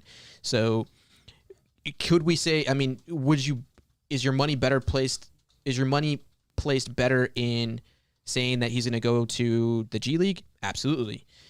Would you be making a riskier bet if you said that he was going to play a lot of minutes in the NBA? For sure. But I would ultimately say that the G League works, or it's been working. So, give him that opportunity, just like we've afforded the opportunity for Luka, and everybody else. Can I float this idea out there about the G League? Sure. I think the G League is really, really useful for teams that draft later and they pick a guy who maybe he's not ready to play, but they think might be part of their future. So, like, for example, with the Spurs, they were always winning with Duncan, right? They were always winning with Parker and Ginobili and Duncan and Pop. Yeah. And so they draft guys like, say, DeJounte Murray, Corey Joseph, Kyle Anderson, Bryn Forbes, these guys who, they're not ready to help you win right now, but maybe they're ready to help you win later. And so you put them there so they can play a ton of minutes, get a ton of reps. We agree with that, Will Master, by the way. But when you have a guy like him and you're not ready to win right now, I think getting him in the NBA and getting him minutes as soon as possible is helpful, and letting him learn. Like, don't be too hard on the guy. Just be like, look, I understand you're inexperienced. I understand that, like, you're not ready to help us win, but this is going to help you in the long run. You need to be playing against NBA competition, getting used to the speed of the game. Sure. And so what I like that Oklahoma City does with some of their young players, for example, they just throw them out there. Yeah. Like, I know Alexei Pokashevsky was really bad by the numbers, but like, he showed some really, really good flashes that he showed for Olympiacos with their second division team. He continued to expand upon that. And I think in a few years, it's going to be more valuable to him to have played and been trusted as an 18, 19-year-old by this organization against NBA players when they're losing and they don't get mad at him, than if he had just been, hanging out in the G League. So I think for like Josh Primo, I'd love to see him just right away, just play minutes regardless of what he does, because you took him early and you got to just let him go. I was being kind of bombarded and cut off a lot with who we were discussing with in the green room about that. But I think that, about the cratering, like how are we going to crater? And then a couple more questions were asked. I couldn't keep up. I think we're going to crater by letting young guys maybe play heavy minutes, develop outside of the G League, and naturally kind of tank, naturally get a little bit better of a pick. I think that's what they should do, and I think that's probably what will happen. See, that's a better question to ask, sweet Jesus. Like, who should you take minutes away from to play Primo on the big boy team? And I don't think it's necessarily you take minutes from anybody, or from any of the guys that have earned the minutes, but I think what you do is, like, for example, if they're in a blowout situation, you put them in for the 5 minutes or whatever in the last quarter. If they're in a situation where they're on a back-to-back or whatever, on a back-to-back, and the guys have just played 4 games in 6 nights or whatever, and their last one is on a back-to-back, boom, you put them in, you play them at least like 10, 15 minutes, something to help out, rest the other guys. So it's not necessarily you take away minutes from the other guys. You just kind of find spaces to put him in. And like Noah was saying, it's not necessarily you're relying on him to do anything, but you're at least still throwing him into the fire instead of just giving him that limited experience. I wouldn't say limited, but at least that G League experience. You're giving him more NBA experience than what he would be afforded if he was in G League. Yeah. I agree with that, Will Master. I think Luka should not be in trash time. I think he should be in like normal minutes. But sure. I think he is going to get normal minutes. And that's what I fully expect. Another thing with a player who's built like Primo, I mean, we don't have we have 2 real like 6'6" wing players that like are impactful in Devin and Keldon. That's about it. He could be our third wing, kind of like Drew was kind of our third big, basically. Like a pseudo big. Get like a few spot meaningful minutes followed by some like blowout minutes. And I think that could develop him quite a bit. All our games weren't close. There's quite a few that we either were super far behind, down or 35 or up 35. So like Philly and then the Bucks. Yep. Phoenix too, when we smacked their starting lineup. Yeah, and that was one of the most contentious things that we had this past year was like there should have been times where the young guys, i.e. Devin, Luka, should have been getting more minutes than the normal starting guys. And we've seen it in the past where Pop pulls all the starting five and will run out a bench because, the guys aren't doing what they're supposed to. So it's like Pop has definitely kind of changed his approach as far as how to coach. And it could be because of how the players are or because he's starting to realize different things, whatever. But there was a lot of times throughout this past year where the younger guys could have gotten more minutes and they would have benefited from that. Instead, we saw the starting five or even like the starting 8 just continue to run out there and play like plus 30 minutes or whatever. Yeah. Yes. Yeah. I'm gonna take a piss. I'll be back. Sorry. Okay. Yeah, I think I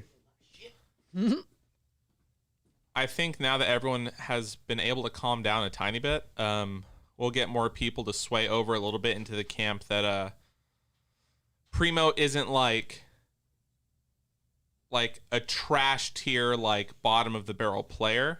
It was just a reach. It was just a. And the overreaction that's happening is a little disheartening, but the pick is a little disheartening, so I understand it, right?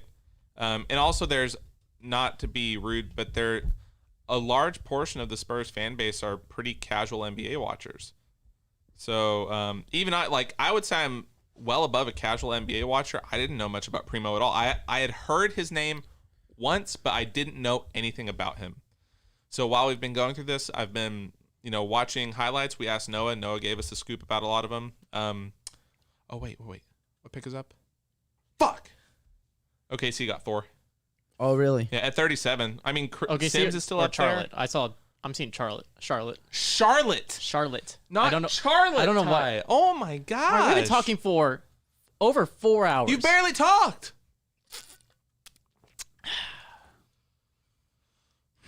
Charlotte. Yeah. Also, Primo looks super young. Just like, I know that he is 18, but man, he looks young. So who's left on the board? Noah, who are you kind of hoping for at this 41st? I was hoping for JT Thor, but also, did Jaden Springer get drafted yet? Yeah, yes, he did. 30. Okay, let me take him off my board because I wasn't 100% sure. So, like soup. You've also got Sharif Cooper. I have him 13th on my board. I understand why he fell. I also think it's a mistake. Why? Because he's the best passer in this class. No. Why did he fall? Oh, well, one, he's only 6 feet tall. He's very small. He's got a pretty average wingspan, and so he's just You had him 13th on your big board? I do, yeah. I think he could be, like, if the jump shot ever comes around, the fact that he's already able to leverage his playmaking this much without any jump shot, without any three-point threat is insane.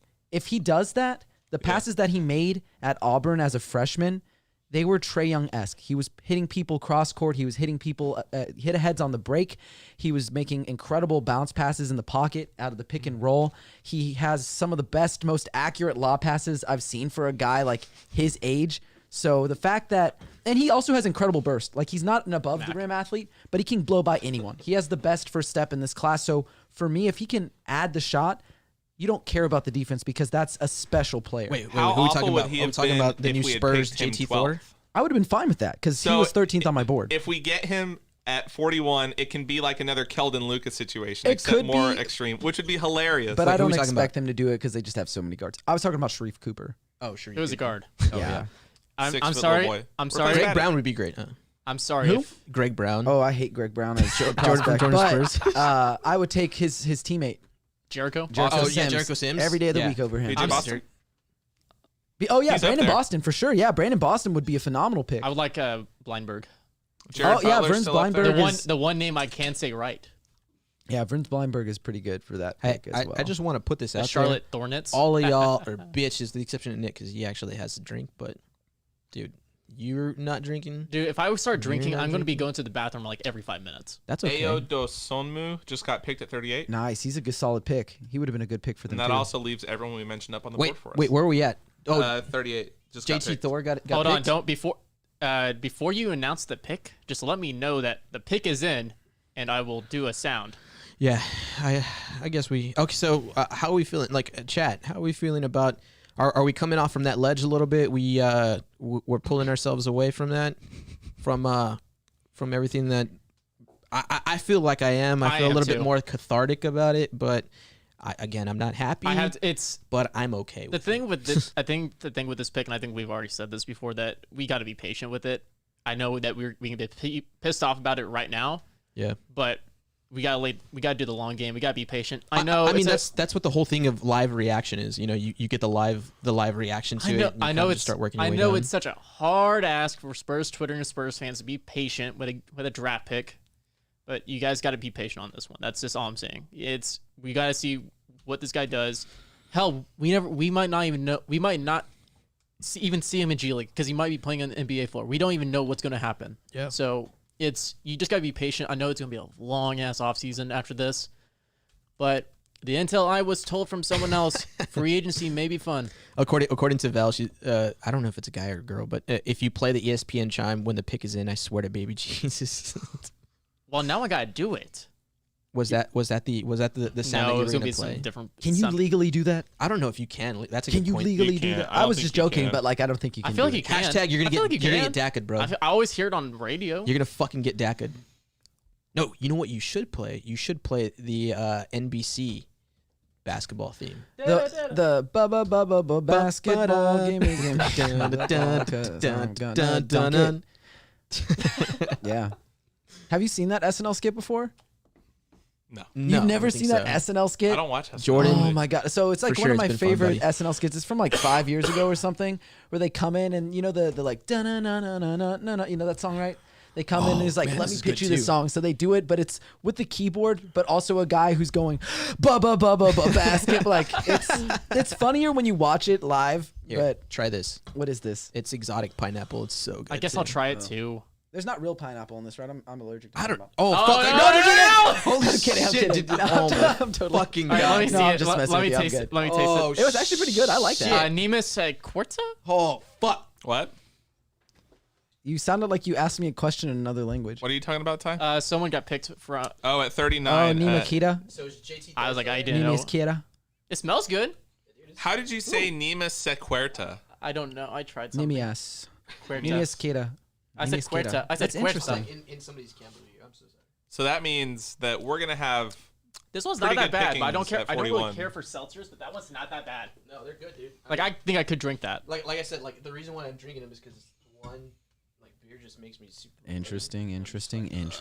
So everyone's saying, does DeJounte remain in a Spurs uniform this season? Yeah. Yeah, this season for season sure. at least. I don't expect like massive trades. Maybe. Next time on ATL, Noah fucking dies. Next time on At the Line. Appreciate the opportunity, you guys. He's so cute. Just ready to work. Let's get it. Go Spurs. Go. Dude, he looks I like saw a him, baby, yeah. bro. He's a fucking baby. He's like what, 18 years, 18. 8 months Eight old? mo- yeah, just about. Dude, if Derek gets moved, I'm gonna be so sad. Especially after you get that jersey. I think I'm gonna be more sad about Derek moving than This pick? I am about this pick. Yeah, for sure. that would 100%. I think it's easier to build around Derek than it is DeJounte. Oh, Because yeah. because 100%. Derek can shoot.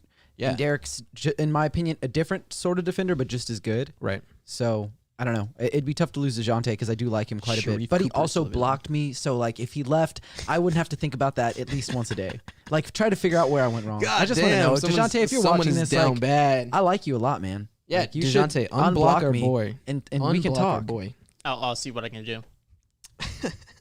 Also, just to throw it out there, it is awkward. Like, I don't think he knows who I am, actually. Because, like, I've been in a press conference where he's, like, on the thing, and he didn't seem to, like, recognize me at all. Like, Who? he didn't. DeJounte. Oh, hey, no, he might be at Summer League. Who? Eyes emoji. Derek? DeJounte. Oh, interesting. Yeah, I'd have to just Ask him confront to him. unblock you. Yeah, I'll just confront him and be like, unblock me, and he'll be like, Or dude, What? you should Fuck are take you? a sign and write it. Be like, unblock me, DeJounte. and be like, I And love underscore you. McGraw. Yeah. Unblocked too. Oh, Flying Panda is blocked too. Oh, Holy not Flying shit. Panda. Oh, wow. Hey, Bro.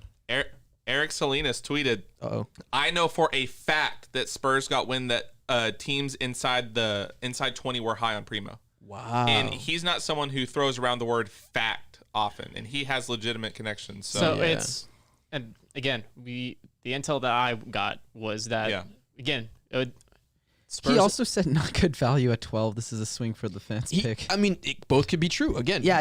No. Yeah, I just was like, man, he that's could have tough. said that, and then he may have got info. Yeah. He also, in the group chat later, kind of calmed down and was like, I can see where they're coming from at least. Yeah. That's what I'm saying. I mean, this right now on this live stream, Twitch chat, YouTube chat, it's a safe space. You also we're coming in here. I'm also going to say, I know it wasn't private. Jared Butler just went 40. Oh, nice! Finally, Jericho Sims is available. All right, so whenever you are available now. Whenever you see it, don't announce it. I gotta play the sound effect first. Everybody on my first round big board is gone now. Everybody on your first round big board? Yep, everybody has been picked now on my first round big board. Except your boy. Except for Street Cooper. Yeah, that's it. Yeah, sorry, I missed him because I saw everyone in bold and then I missed him. We need another very undersized guard to play. Just one that can actually he's a better pass and handle passer the ball. than, I didn't even realize Jericho was still there. So I'm kind of for Blindberg. Blindberg's my hope. You like him because of his social media. I do like Franz Blindberg, but I do think there might be some low key better. Yeah, there's better options. Yeah. Like I made a whole. Like I wrote something today has about all the JT Thor been selected? Yeah, 37. Son of a bitch! Like I made a whole thing about which second round Charlotte picks. Hornets. Fuck! And if Sandro Mamakalashvili is here, Hornets. I like Sandro Mamakalashvili.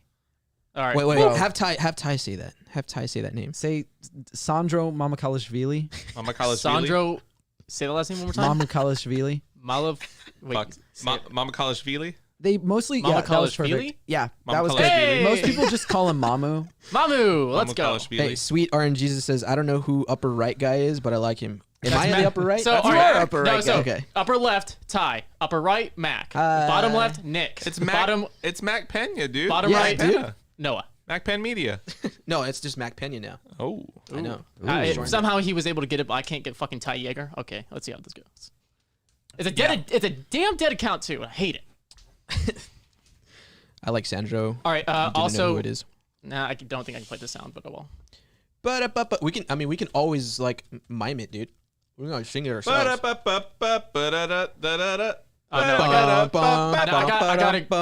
a pretty funny sound effect to go. I miss Mac Pen Media. Fuck, dude, changed on us. Hey, sorry, dude. Make the pick.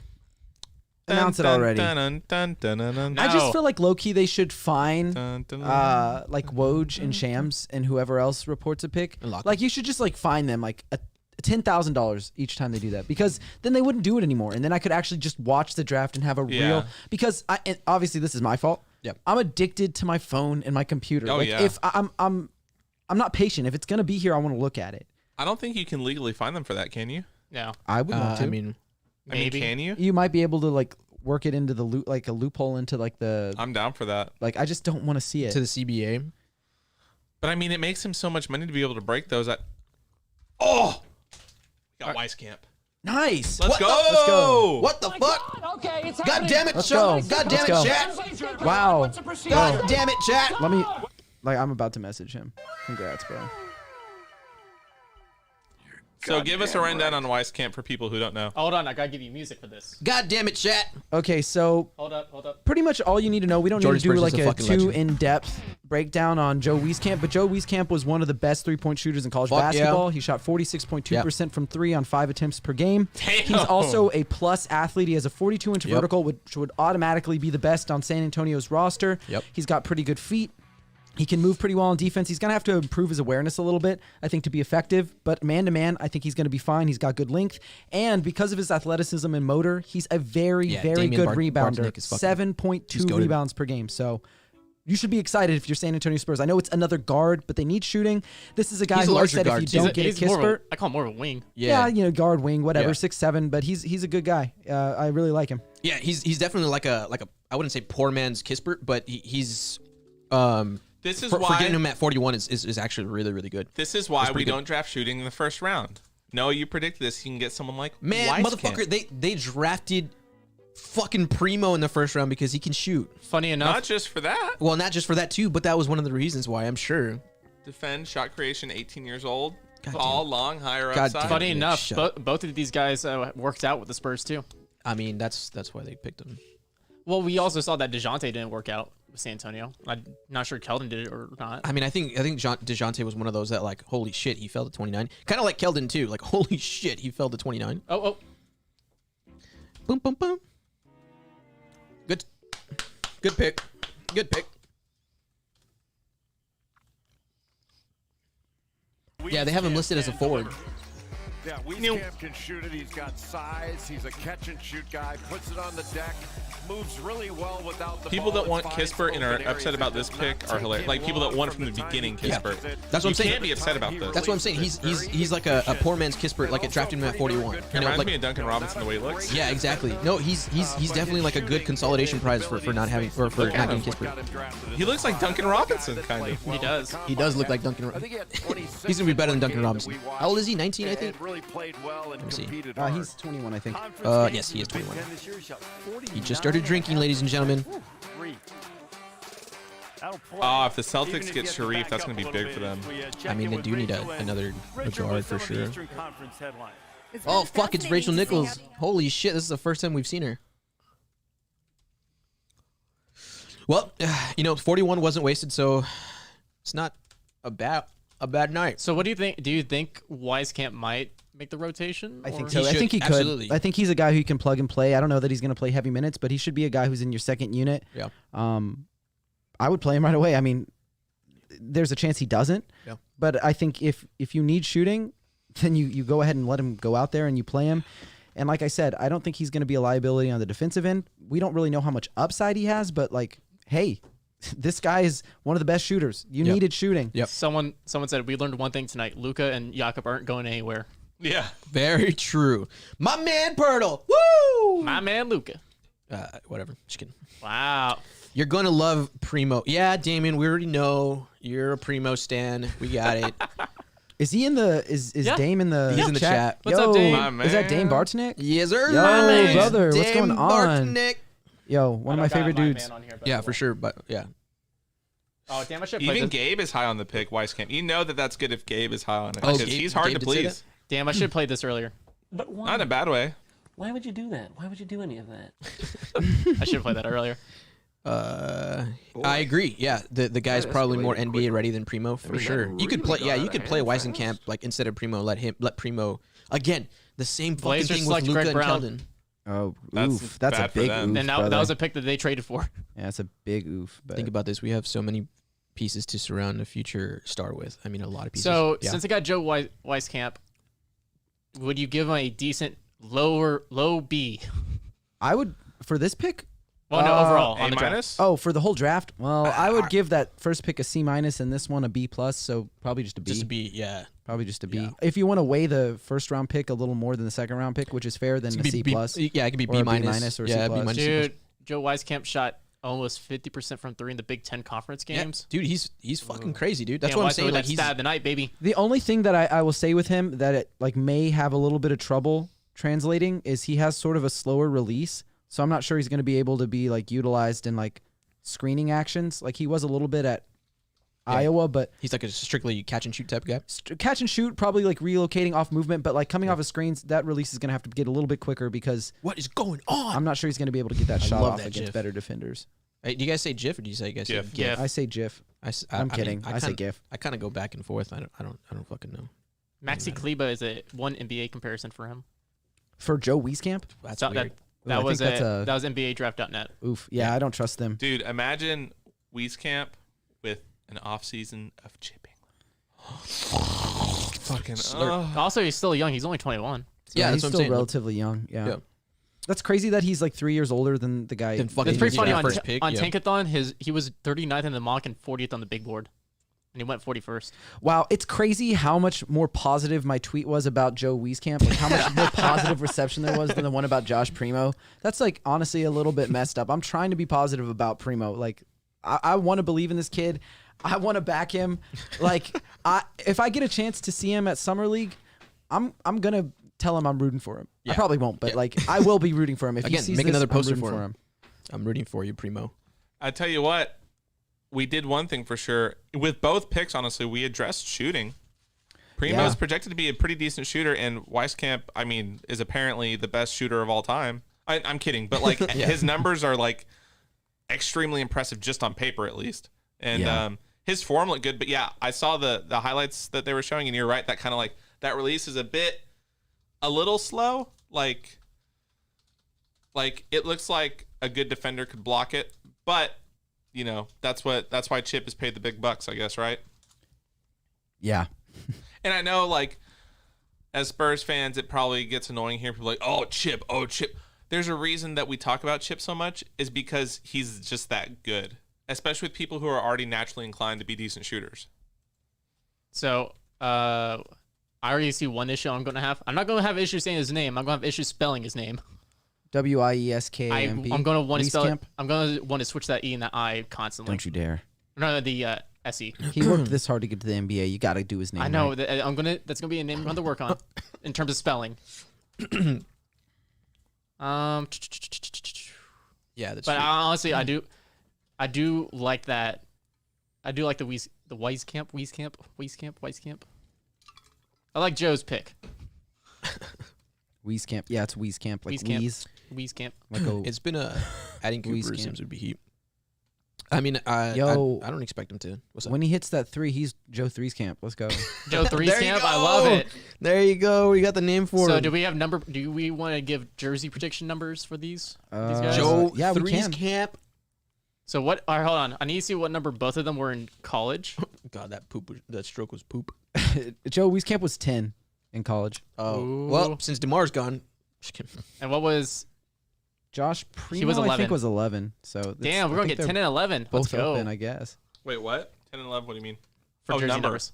Yeah, their jerseys are still. So I'm gonna buy a Primo jersey. He's gonna be my first jersey. Oh, I'm gonna my buy a God, Wieskamp dude. jersey. Are you? Do it. No, I won't. I Dude, really would. I always have a trouble like convincing myself to make big purchases because I'm like, it's just not worth it. Well, see, unless it's like an essential. Well, that's why like I wait till they get re-signed, or at least to a bigger contract. Like for example, to an extension. Like Derek White, like he had re-signed. Yeah, we were both waiting on that one. Yeah. So that's why I mean I wouldn't get any rookie until they sign that extension. Unless you're getting like that $60 Fanatics one. Yeah. Like I have a Fanatics jersey of Drew and Luka, just for the hell of it. Yeah. I probably if Wieskamp does go 10, I'm just gonna, as a joke, not anything against DeMar, but I'm gonna turn my DeMar jersey into a Joe Wieskamp jersey. That's gonna be impossible, dude. How are you gonna just like put tape over? Yeah, you put tape over. Yeah, you're gonna have to fucking just put tape on. Yeah, no, that's the whole point. That's gonna be the joke. That's gonna be the whole joke of it. Yeah, that's true. It's gonna be hard. Good luck. I kind of really hope because that number 10 was like a really nice. That's like one of the Nike jerseys too. DeMar Wieskamp. See, the second round gave us a better mood. I like it. I got a Spurs Loteria. Do you guys want this high impact pro massage gun that's being sold on TV? The what? Honestly, those look kind of cool. I probably wouldn't spend on it, but if someone gave it to me, I would take it. That's like my like if someone gives something to me, I'll always take it. But like, so in the long run, we do got to give the Spurs credit for addressing 3-point shooting. That's something that you do have to give props to. Yeah, I mean they did it without going like with a safe pick, I guess. Like you can look at it how you want, but they were able to be aggressive, kind of have a lot of audacity with their pick, and extremely hopeful while also still addressing the 3-point shooting. I mean, if we can see one thing about Primo, we at least know that he's long enough to shoot and apparently is an okay shooter. So if he ends up just being a shooter, it's going to suck, but at least he can shoot, right? Yeah. Would you say Primo is better than Bryn Forbes on defense? Oh, for sure. I mean, like I am better than Bryn Forbes on defense. He has a better like high end outcome, or even like a floor, just because he is longer, he's taller, he's a better athlete. Like I don't think he's like a Boston did not great draft athlete, Sharif. but yeah. I just saw Greg Brown Boston didn't draft Sharif. poster. Wow. High school. They drafted Juhan Begarin. My fucking from dog France. is better Juhan than on Begarin. defense. Oh, I almost got it. So I He's do pretty want solid. to question you guys. How long do you guys want to do after, just in case there's because we always see that influx of undrafted guys get signed. I mean, I don't know what's going on. I'm good with whatever. I'm curious to see where Blindberg goes. Or I'm also curious to see if the Spurs get another second round pick out. Wait, I was gonna say, do they have another second round pick? No. Just one. They just want the normal. They have their own picks. That's it. That's it. The two. I'd be curious though. I'm really curious to see if they because they got roster space, so why not sign some undrafted guys, especially Yeah, to your Jericho two-way. Sims still hasn't been picked either. Jericho going to get signed undrafted to the Spurs, calling it. Fucking hope so. And I probably jinxed it right there. Sorry, What about guys. Sharif? Sharif hasn't got picked either. Bro, if Sharif does not get drafted, that is going to be an absolute travesty. Someone's going to find, like, you know how Isaiah Thomas fell in the draft? Yeah. To like 60? It wasn't because he couldn't play basketball. It was because he was really small. Later, T. Lopez 86. Thank you for joining us on the stream. We had great times. If you want to follow any of us, you can follow at the Ty Yeager to my left, at Nick Yarborough right here diagonally, and then at Noah Magaro George. Is it Dash George? Magaro George. Yeah. Okay, Magaro George. And then you can follow us at the line pod on Twitter as well. Click that follow button here on Twitch. Click the subscribe button on YouTube, where we are definitely going to try to roll out some more stuff. So yeah, follow us. Will Master, thank you for joining us. Thank you for all the comments and keeping the conversation going. We really, really appreciate it. Because IT was like 4'2". Yeah. Yeah, that's why he fell. I mean, because he was small, but yeah, because he was could tiny. ball. Yeah, for sure. Dude Absolutely. could ball. He was great at Washington. Yeah, I guess a letter grade. From what I've seen of Primo and from my general positive outlook, I'll give it like a C- or a C. I'm so surprised with how his shooting is. I could call it an A- for getting him at 41 as like a team need, but also like someone who's tall and long and Getting can value. apparently defend a little bit, I guess. Yeah, I can defend a little bit. Getting value. Sure, whatever. Man. Someone who will actually play as a second round pick, because we haven't had one of those. I don't since, think I guess, he'll be Trey. like a big liability or anything like Yeah, that. that's good to know. I don't think he's going to be Like he's a not problem. he's not going to be a great defender, but he's not going to be liability. You know, the biggest fucking shot that came out of all of this, well, aside from Spurs picking Primo, is that Nick actually has some positive outlooks. So, no, I know that we talked about this a lot in terms of the Spurs don't really have that number one guy. Yeah. Do you see Primo being a possibility to get to that level at some point? No, I'm just at some point. That's what I'm just asking. I'm just asking a general question because that's been a What's the question? I missed it. It's been a reoccurring. I missed it.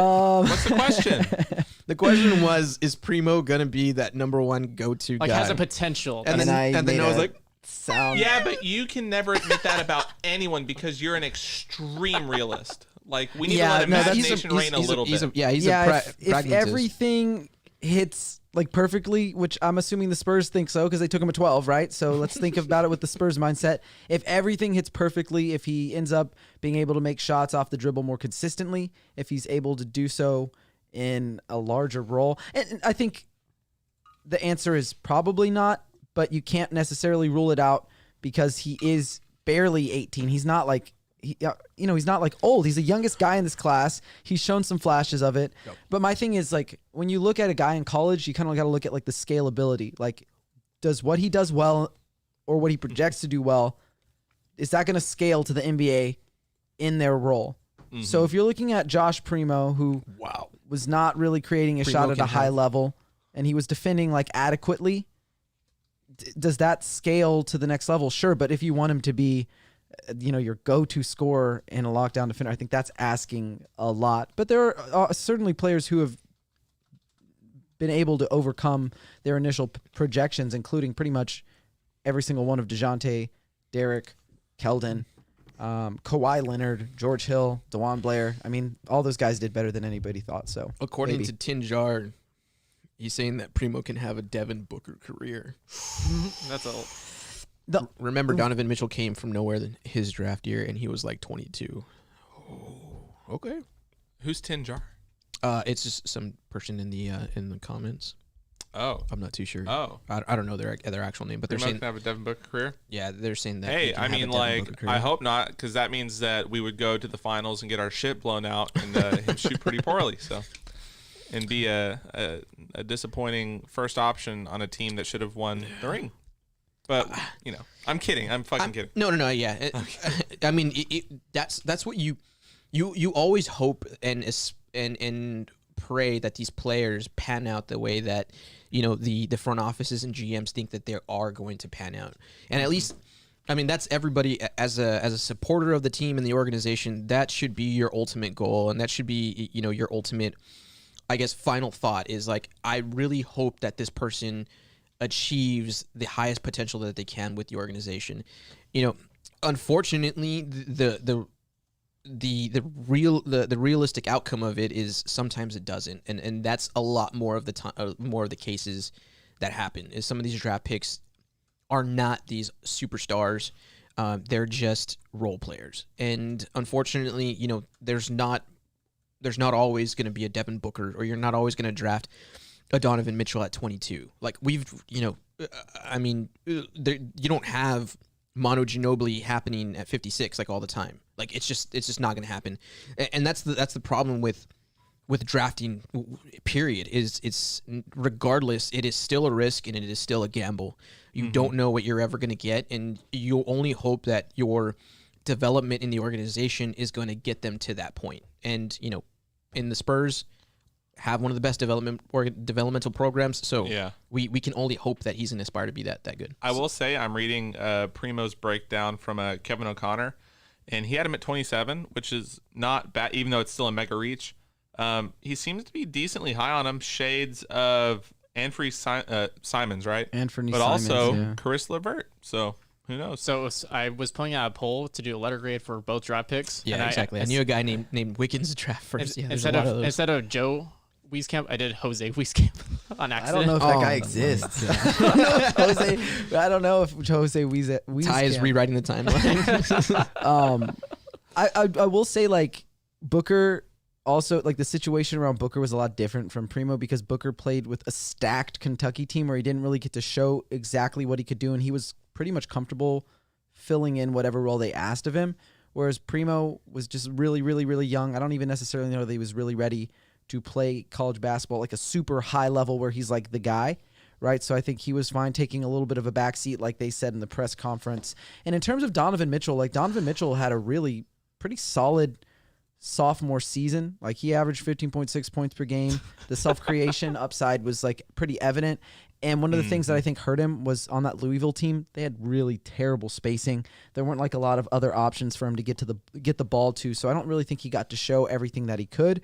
And like hopefully with Primo, like not really playing a big role and not necessarily getting to show everything that he's capable of, maybe that's what the Spurs saw in the workout. And they go, well, like, man, we didn't see that. Like, was he being held back? Like, let's check this out. Like, we saw it at the combine. Let's see if he can do it at this workout. And maybe they're convinced of that now. So hopefully that's the case, and they didn't just see a guy and be like, wow, he's the youngest guy in the draft. Like, let's just hope that the youngest guy pans out. Because at some point, everybody's the youngest guy. Yeah. Exactly. I tell you what, Shams tapped out 15 minutes ago. His last announcement was for pick number 43. We're already up to almost 48. Joey says, Ty, your understanding of the English. Oh my God! Shit, dude. Holy. I'm tired, I guess. Fuck, dude. Ty, your understanding of the English language is intriguing. Yeah. Could be a Kawhi, could be a Dragon Bender. Well, at least Dragon Bender was fourth, so I won't go that far. That was the people who were saying that was like the next Kristaps. Yikes, man. I mean, he was not really producing that well in Israel. So. Apparently, people are very upset that I give the overall draft a B- because I was high on Wieskamp. I mean, that's fair. I still think if you gave it a C+ overall, that would be even if just a C. Like I would probably give Primo a C pick in that range, and then Wieskamp is a really good value and a really good solution for your problems at that position. So I gave that an A. Just kind of overall value of that would be a B-. So. Yeah, I don't know. I think you also have to weigh the first round a little bit heavier. That's why, that doesn't make much sense. That's why I dropped. That's kind of why I dropped out of minus. Hawks just took Sharif. I mean, I guess. Right? Yo, that's like if that's who he wants to develop under Trae Young, like that's insane. They're so undersized at guard now, though. They are, but I think if you have a guy like Sharif Cooper running your second unit, wow, like that's pretty crazy. We're gonna own them again because our tall guards do own the fuck out of those little guys over there. Yeah, that's true. I kind of remember Trae Young going off against us one game. Maybe I'm wrong. But one game they beat us. The other, like, he's kind of gone off, but he's also like Derek has absolutely sunned him on more than one occasion for sure.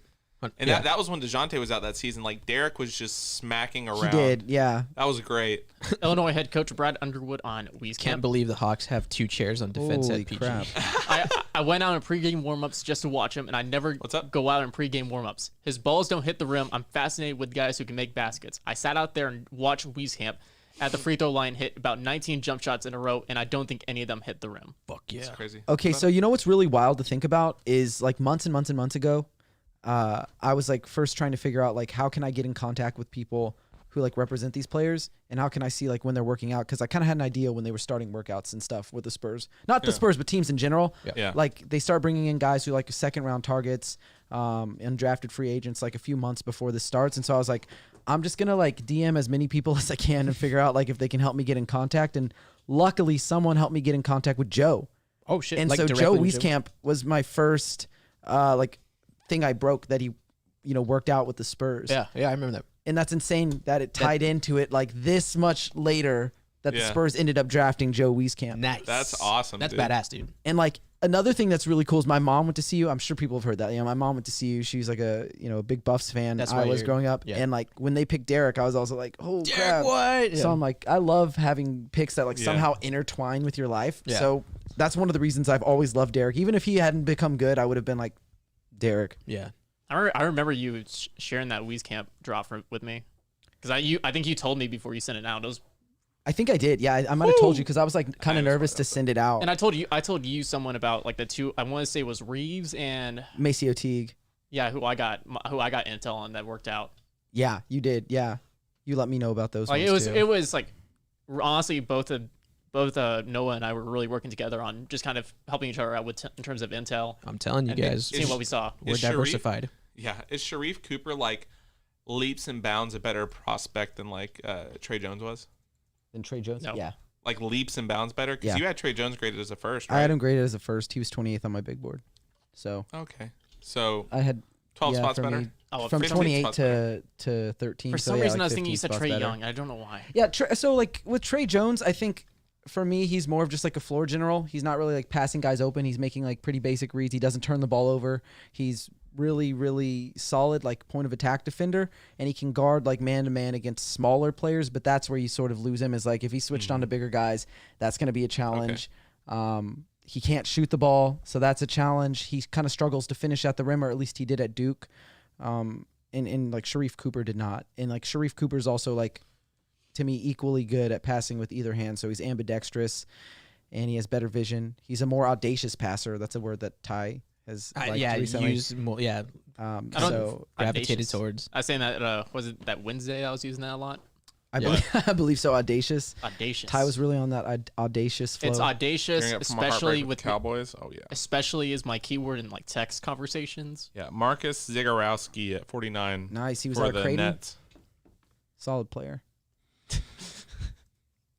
I still like Trey Jones though. Oh yeah, I like Trey So- Jones a lot. No, I'm He's still gonna high be- on him. I think he'll be a good backup. Yeah, for he's sure. gonna be still a really good backup with if Lonnie stays there and stuff like that. If he can end up like becoming even just like a decent standstill shooter, Yeah. I think that massively increases his impact on the floor. Like I don't think he will just be like a low end backup. I think he could be like one of the better backups. Kind of like his brother. Like Tyus Jones is Tyus Jones a is good serviceable backup. for sure. And he can shoot a little bit, but he's taller than his brother and he's longer than his brother and more athletic than his brother. So hopefully those Trey, things right? pan out. Yeah, Trey. Yeah, Trey's a little bit bigger of an physicality than Tyus. Sure, for sure. Yeah.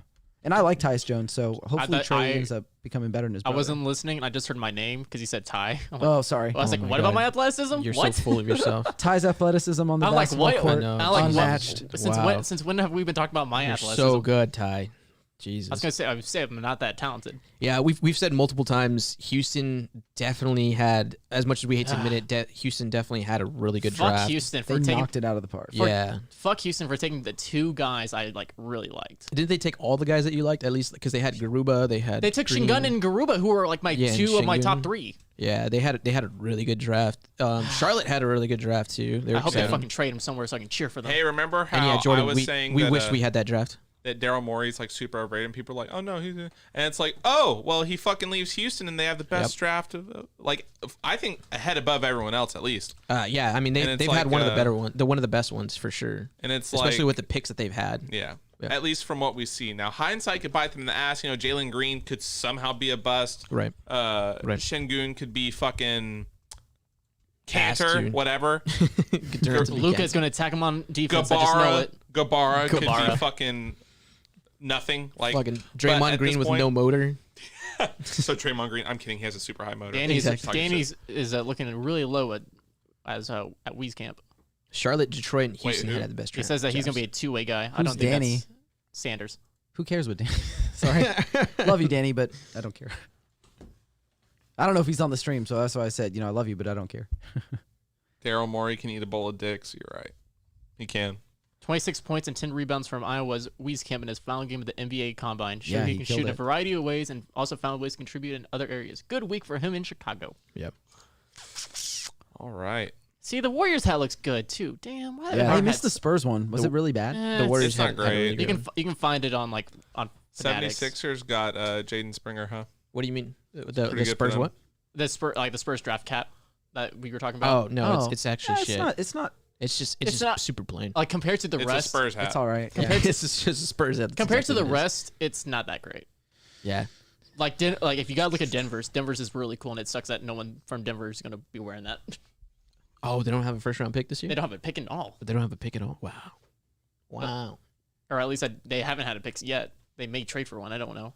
Probably not. I mean, it's almost the end of the. I mean, it's already picked. I doubt they have one. But man, that hat looks really cool because it was the mountain logo on the outside. Yeah. And then it had that city skyline on the inside. Nice. It looks really solid. Nice.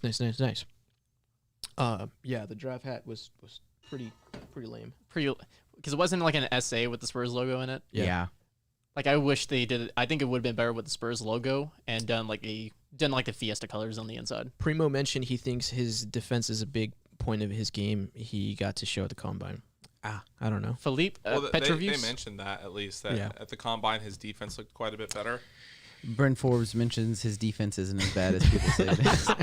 Everybody thinks they're better. I mean, I know that's a pessimistic thing to say. I just think it's funny. Like everybody is really going to say good things about themselves. Yeah, exactly. Like, and everybody's always gonna try to be like, because obviously you don't want to come out and say like, oh, I'm the best offensive player in the fucking game or like in this draft. Some people will do that. Some players will do that, whatever. But at the same time, you want to come off as personable. You want to come off as a team player, and defense is definitely one of those team player attributes or skills. So it just you realize what people are doing when they have to brag a tiny bit about themselves. Yeah. But even though everyone does it, like no matter who it is, you have to listen and you can't discount it because everyone's gonna brag. But they're not going to sit there and bold-faced lie, you know what I mean? Yeah, he's not gonna. Well, I mean, some people do overinflate themselves, but I don't think Primo would at least. Yeah, if he wanted to overinflate himself, he would have said, "I had fucking lockdown D. I slapped them all with my nuts." You know what I mean? I shit on all these people. Yeah. Remember how I'm sure earlier, he actually did play pretty well. Remember how earlier I was like, "There's just really no such thing as Spurs guys anymore." Never mind, we found one. Incredibly humble, knows exactly how to talk to the media, it seems pretty well spoken. Has that innocent excitedness about him whenever he talked and like how he looked in his reaction to the draft. Yeah. So I tell you what, I was proven wrong. I thought Devin was the last of the bunch. All right. So I want you guys, since we're near the end of the draft, I want to get your draft grades for first each pick and then overall. So Nova, first with you.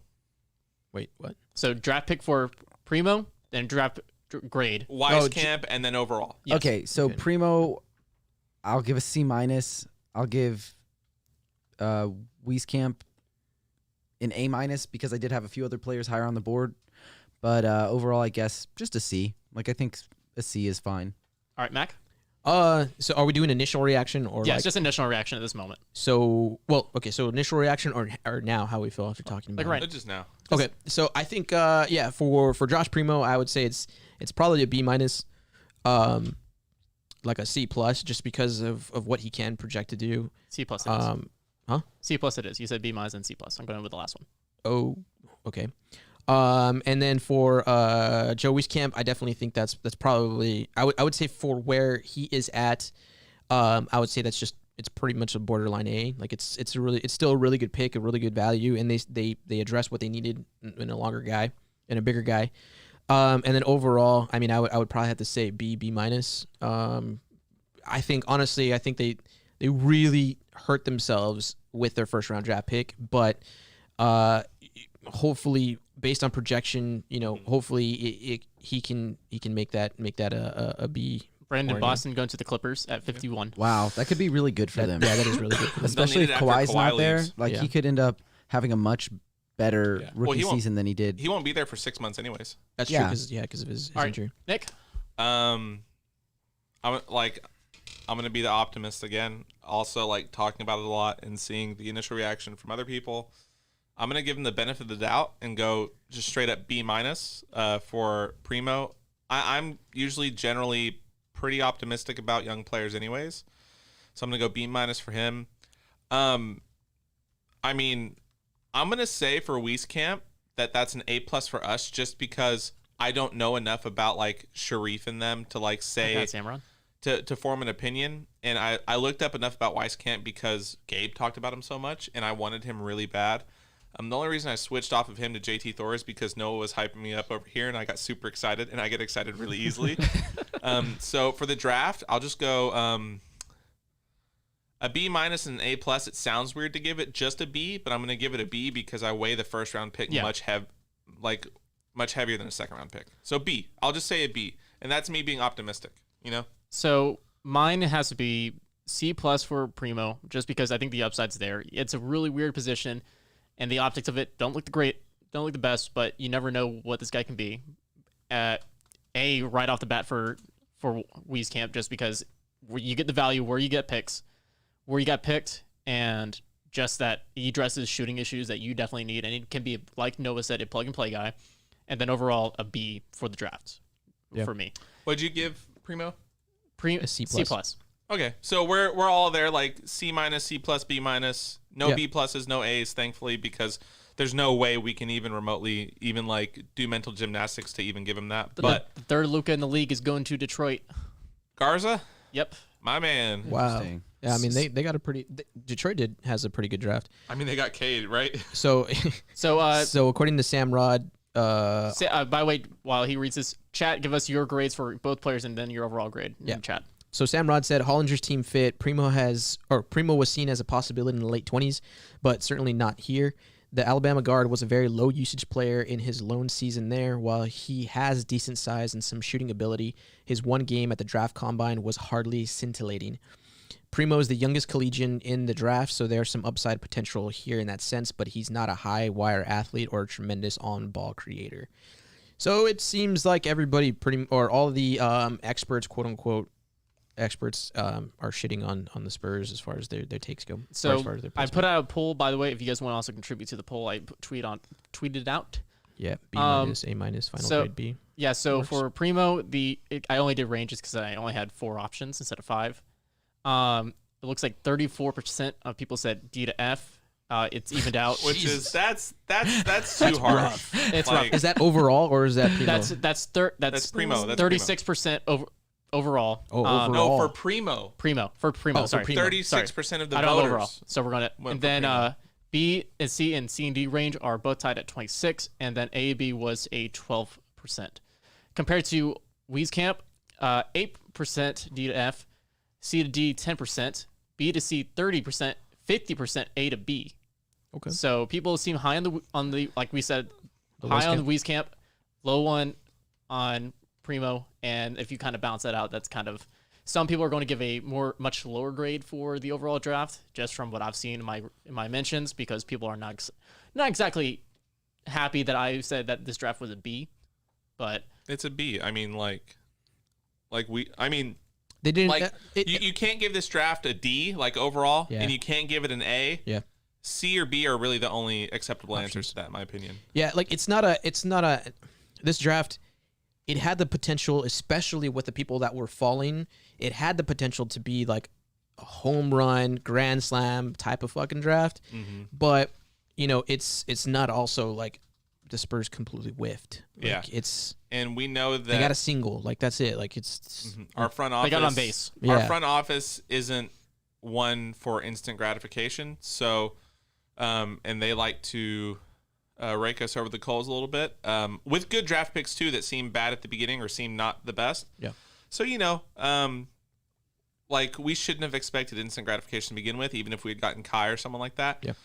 So I think we need to go into next season the same way we would have if we drafted Kai, who was, it's pretty much inferred that Kai was going to spend minimum a year in Austin, maybe 2, right? I don't know about a year. I think it just would have probably been helpful for him to spend some time in Austin. I think he could have played, but it would have been rough, like Jackson Hayes.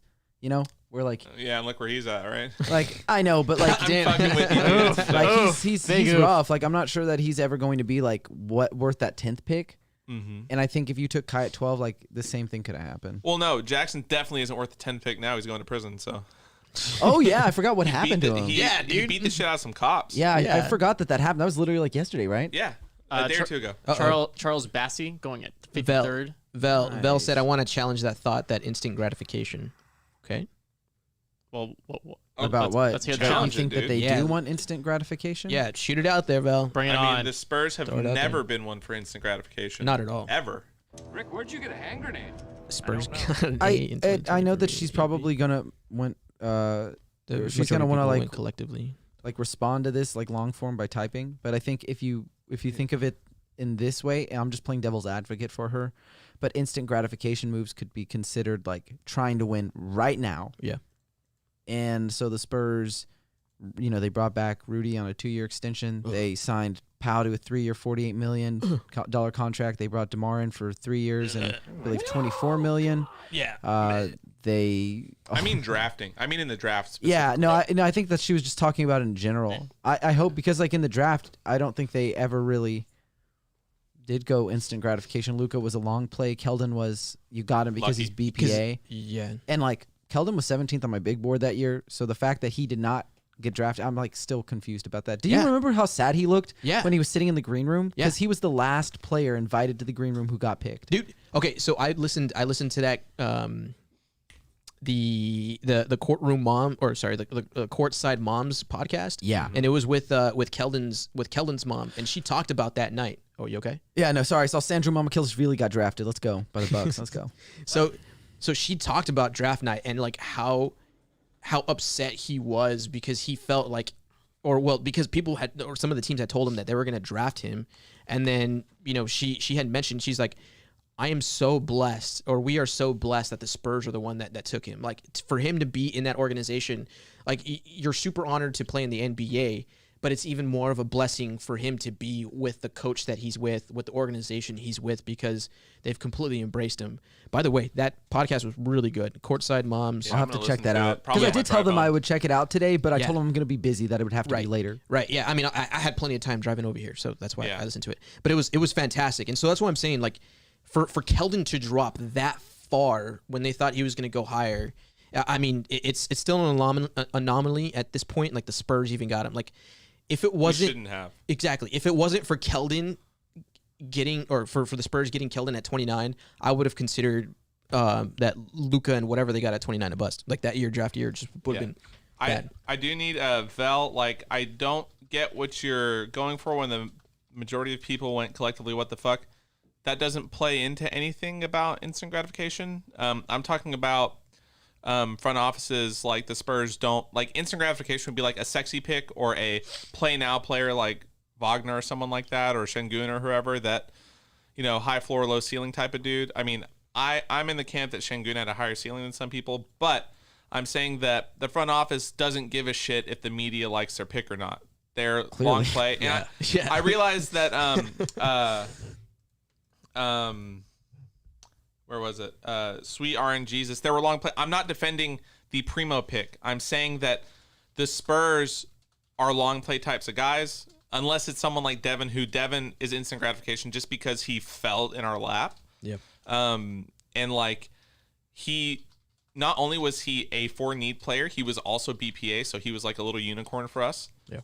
But generally, like, I don't know. I don't see the Spurs as giving a shit about instant gratification. They never have in the draft. Yeah. Everyone is a project until otherwise said so. I mean, even with the development, they're not like instant gratification. I mean, with the moves that they make in the off seasons, like it's never been about that. And even then, I still think that if there had been a full-fledged G League, Devin would have played a little bit in it, like just a little bit. Because I mean, he had so many DNPs, and he played a good amount of games, like 40, 50, maybe something like that. But there were still 20 games left over where he could have taken a trip to Austin and played a little bit.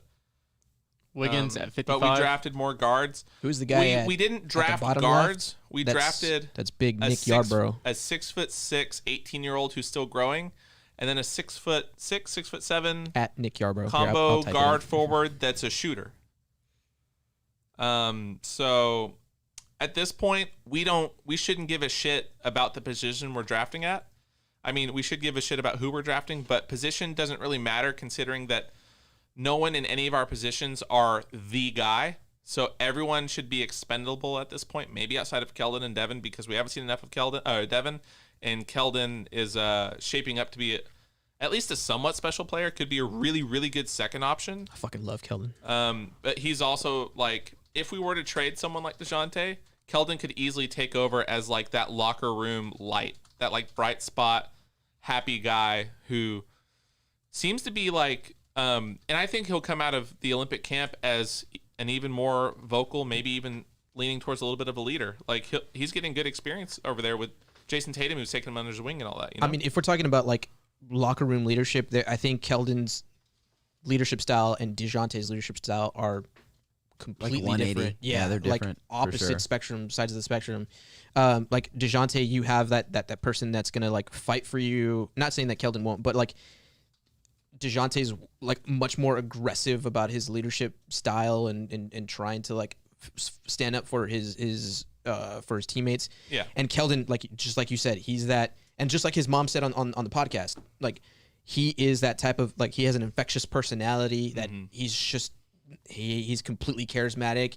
He likes to make himself known, and like whenever he walks into a room, he wants to be that boisterous, you know, loud person, and because he's genuinely a good guy, not because he's trying to be a dick about it. And so, yeah, completely different, opposite leadership styles. You can debate which one you like more or which one's more effective, but either way, like you said, if DeJounte ends up getting traded, you still have some pretty good locker room guys there. Yeah, I agree. Oh yeah, but Val, I see what you're trying to say, that your framing of instant gratification is based on good decision making and making good value for little downside. That's not what instant gratification is. Instant gratification isn't inherently a positive thing. Like shooting up heroin is instant gratification. So is buying a car that you can't afford. Like, I'm talking about just like the baseline instant gratification, doing something for instant gratification, whether it be good for you or detrimental to you. That's what I'm talking about. That's all. So, Jordan, step off that ledge, brother. We're yeah, you here. gotta calm down, bro. It's a fucking game. What did Jordan say? Yeah, he's just we need to be horrible next year, is what I've gathered from this evening's events. Fuck yeah, I would love I'm fine with that. Yeah, I'm totally fine. I if they want just number tank. one. We're good with organically tanking, I guess you could say. Yeah, like I think that, and it sounds like kind of like an oxymoron, like those things can't happen together, Yeah. but like organically tanking is a thing. Yeah. Like Yeah. sending those young guys out there, getting them as many touches, as many shots, as many i.e. minutes the as possible. OKC Thunder. And like it's still valuable for them because you're still like trying to hold them accountable, right? Yep. You're still letting them know what they're doing wrong, but you're giving them the freedom to make those mistakes. Oh, yeah. Right. So I think that's really valuable. Those last few comments are hilarious. King's draft strategy is instant gratification. I think heroin makes more sense than the King's draft strategy. Vlad would definitely take that heroin. This is Jordan right now. Yes, 100%. Yeah. Basketball, yes, 100%. Like, yeah. I don't know where we can watch Summer League, by the way. I'm sure it'll be on like I think it's going to be NBA ESPN. Where you're too. gonna watch it. I think it's going to be on ESPN. I think that's what they said. Oh man. Yeah, it's just basketball. Exactly. It's just basketball. And I know we love it, but like let's not get too upset over it. So next is there was something that I wanted. I saw something from Greg Castillo. I can't see that anymore. Yes, Wembanyama, let's go. Yeah, Victor Wembanyama. If you can tank for him somehow, Hell yeah. play the long game. Dude, and Primo's tank by 2 fucking 2023 years in a is only row. gonna be 20. So Wait, so is Wemby in 2023? That's when he's draft eligible. yeah, Isn't he playing professionally right now, or is he in high school? he's playing professionally, but you have to be 18 and like, and have 1 and year of have professional 1 year of professional Right. experience. So how old is he right now? He's still 17. When does he turn 18? Scotty Lewis. I think he 56. doesn't turn 18. Like there's a certain, like you can't like just barely be 18. I think it 18. has to be like 6 months removed or something Oh, like gotcha. that. So he won't be eligible to the next one. if that makes sense. Yeah. It's really interesting. So he just played at the under-19s where he was like clearly the best player at the under-19s. Yeah, exactly. And like he'll still be eligible for that in 2 years. Yeah, which is insane. Which is insane because he's gonna fucking kill everybody. Yeah, he was amazing. We're gonna tank next year, get first overall, and take Alex Antetokounmpo. Alex Antetokounmpo. He's in this draft right now. Yeah, he is in this draft. He was like auto eligible because he was from like a U.S. high school and then played professionally overseas. So somehow that made him auto eligible. But the Spurs, Pacers, and Rockets worked him out. Spurs sign Alex Chet Antetokounmpo and as an undrafted free agent. Chet Holmgren is the Oh yeah, top Jericho player. Sims might go undrafted. Yeah, that's interesting for sure. Like that's, I think that's weird that you draft Greg Brown, who showed, no offense to Greg Brown, but showed like zero feel for the game of basketball, fouled a ton. He had like double the amount of turnovers to assists. Didn't shoot, didn't pass, didn't play defense very well. So Joey on chat said NBA said all 75 games in Vegas should be shown on ESPN or NBA TV. yeah, I think that is correct. Yeah, I was able to watch. I remember being able to watch summer games last time. Yeah, that's what I'm saying. Like I think it's gonna be okay. Balsa Koprivica or Koprivica for the Pistons. I don't even know who that is. Koprivica. Yeah, well, rip. I guess I don't know that guy. I only know about 80 players in this draft. These guys so. these teams just trying to get them. This is just me, but I'm never drafting a guy named Chet. Chet Holmgren. What's the deal with him? I just know that he's supposed to be good. So Chet Holmgren has like a few guard skills. Like he can shoot the ball. He can put on the floor a little bit. I don't really trust that that's going to translate to the NBA. We'll see how that translates to Gonzaga next year. Mm-hmm. Super rail thin. Like he's Alexei Pokusevsky rail thin, and he has really like narrow shoulders. So I don't think he's ever going to really fill out that well. But he can shoot a little bit. He can put the ball on the floor a little bit. He's a decent passer. He's the best rim protector in his class. Yeah, he's an like. It doesn't matter that for he's being so thin. so skinny and being like really not a great vertical athlete or anything like that. The dude is absolutely fierce. Like he's not afraid of being dunked on. He's got insane length and he's going to challenge every shot. He's got really great timing. He's got great hand-eye coordination. He gets a ton of blocks. So he's the prize next year so far. I don't know if he's the prize. I think for me, honestly, I think Chet is probably more like by the time Gonzaga's done with their season, I think you're probably going to see Chet sort of go to maybe like 2 or 3. For me, Paolo Banchero is the prize What a next name. year. That's a Spur name right That's there. a Spur name. Paolo Banchero. Paolo Banchero. Yes, he plays for the Italian national team, but he's not from Italy. He's from the United States. His mom is Italian. His dad is, I don't know. He's biracial though, so. Like Logic. Is he, Yes. So is he gonna play? He'd probably play with Italy as far as the Olympics go. He committed to playing for their national team, but he didn't make their like national team roster, their senior team roster. Yeah. But man, Paolo Banchero, if you look at what he did like during his senior season here, 22 points per game, almost 23, 11 rebounds, 4 assists, 1.6 blocks, 2 steals. He does like a lot of things really well. I think the Spurs are going to be in the Jazz Summer League too. I think they're playing. Yes, like they are. both. They've been in that Jazz Summer League for a good while now. Yeah. And it's funny. It's only going to be them, Memphis, and then 2 There's like Jazz 4 teams. Oh yeah, that's Jazz right. just having 2 teams, I guess somehow. This is weird. Super weird. Were y'all surprised Scotty went 4th? Yes. Yeah. Yes. I was surprised with 1 through 15, or like 4 through 15. Tybalt was really badass. It would be awesome to see like Josh Primo become like a defender like Tybalt. Like if he could reach that level of like being a defender like Tybalt. Tybalt's also super explosive. Yeah. Like I think he registered like a 42-inch vertical at his combine. He's a fucking crazy athlete. And his wingspan is insane. like 7 feet something. Yeah. Like it's insane. The dude is like built to play defense in a lab. Yeah. Like it was insane. He'd probably be like a badass cornerback. Probably, yeah. Like a badass safety secondary player. Also, I just want the Spurs to have somebody who does something like that, like the blog that he does. I don't know if y'all watch that on YouTube. The one that he's doing with his the Australian national team. Yeah. Really cool. Like I think he's super cool. I'd love that's like not to harp on the Luka thing. I'm really hope Luka pans out because I don't think it really matters if you had gotten. I know where this is you going. Probably wouldn't have got Thibault, but like I would have loved to have Thibault on the team just for that. Like I think that would have been really fun. That's what Ty said. My dream draft of that was Thibault at 19.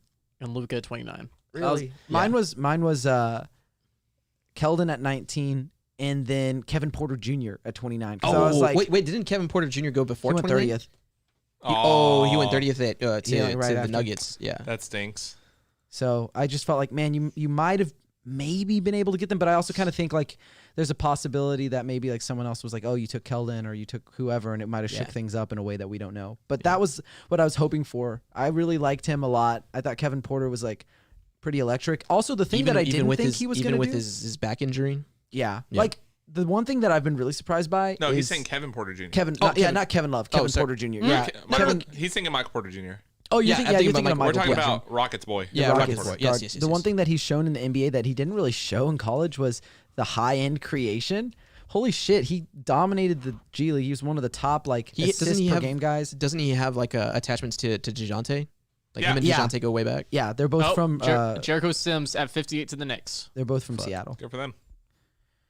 From who? Who picked him? Knicks. The Knicks. 58. Interesting. Interest in so they said Primo Pickens. Challenge Obi Toppin for minutes. Obi Toppy.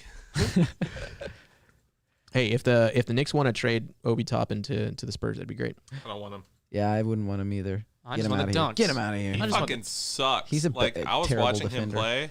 Oh my god! I watched what I could of him play because he did not get much playing time. He was not fun to watch.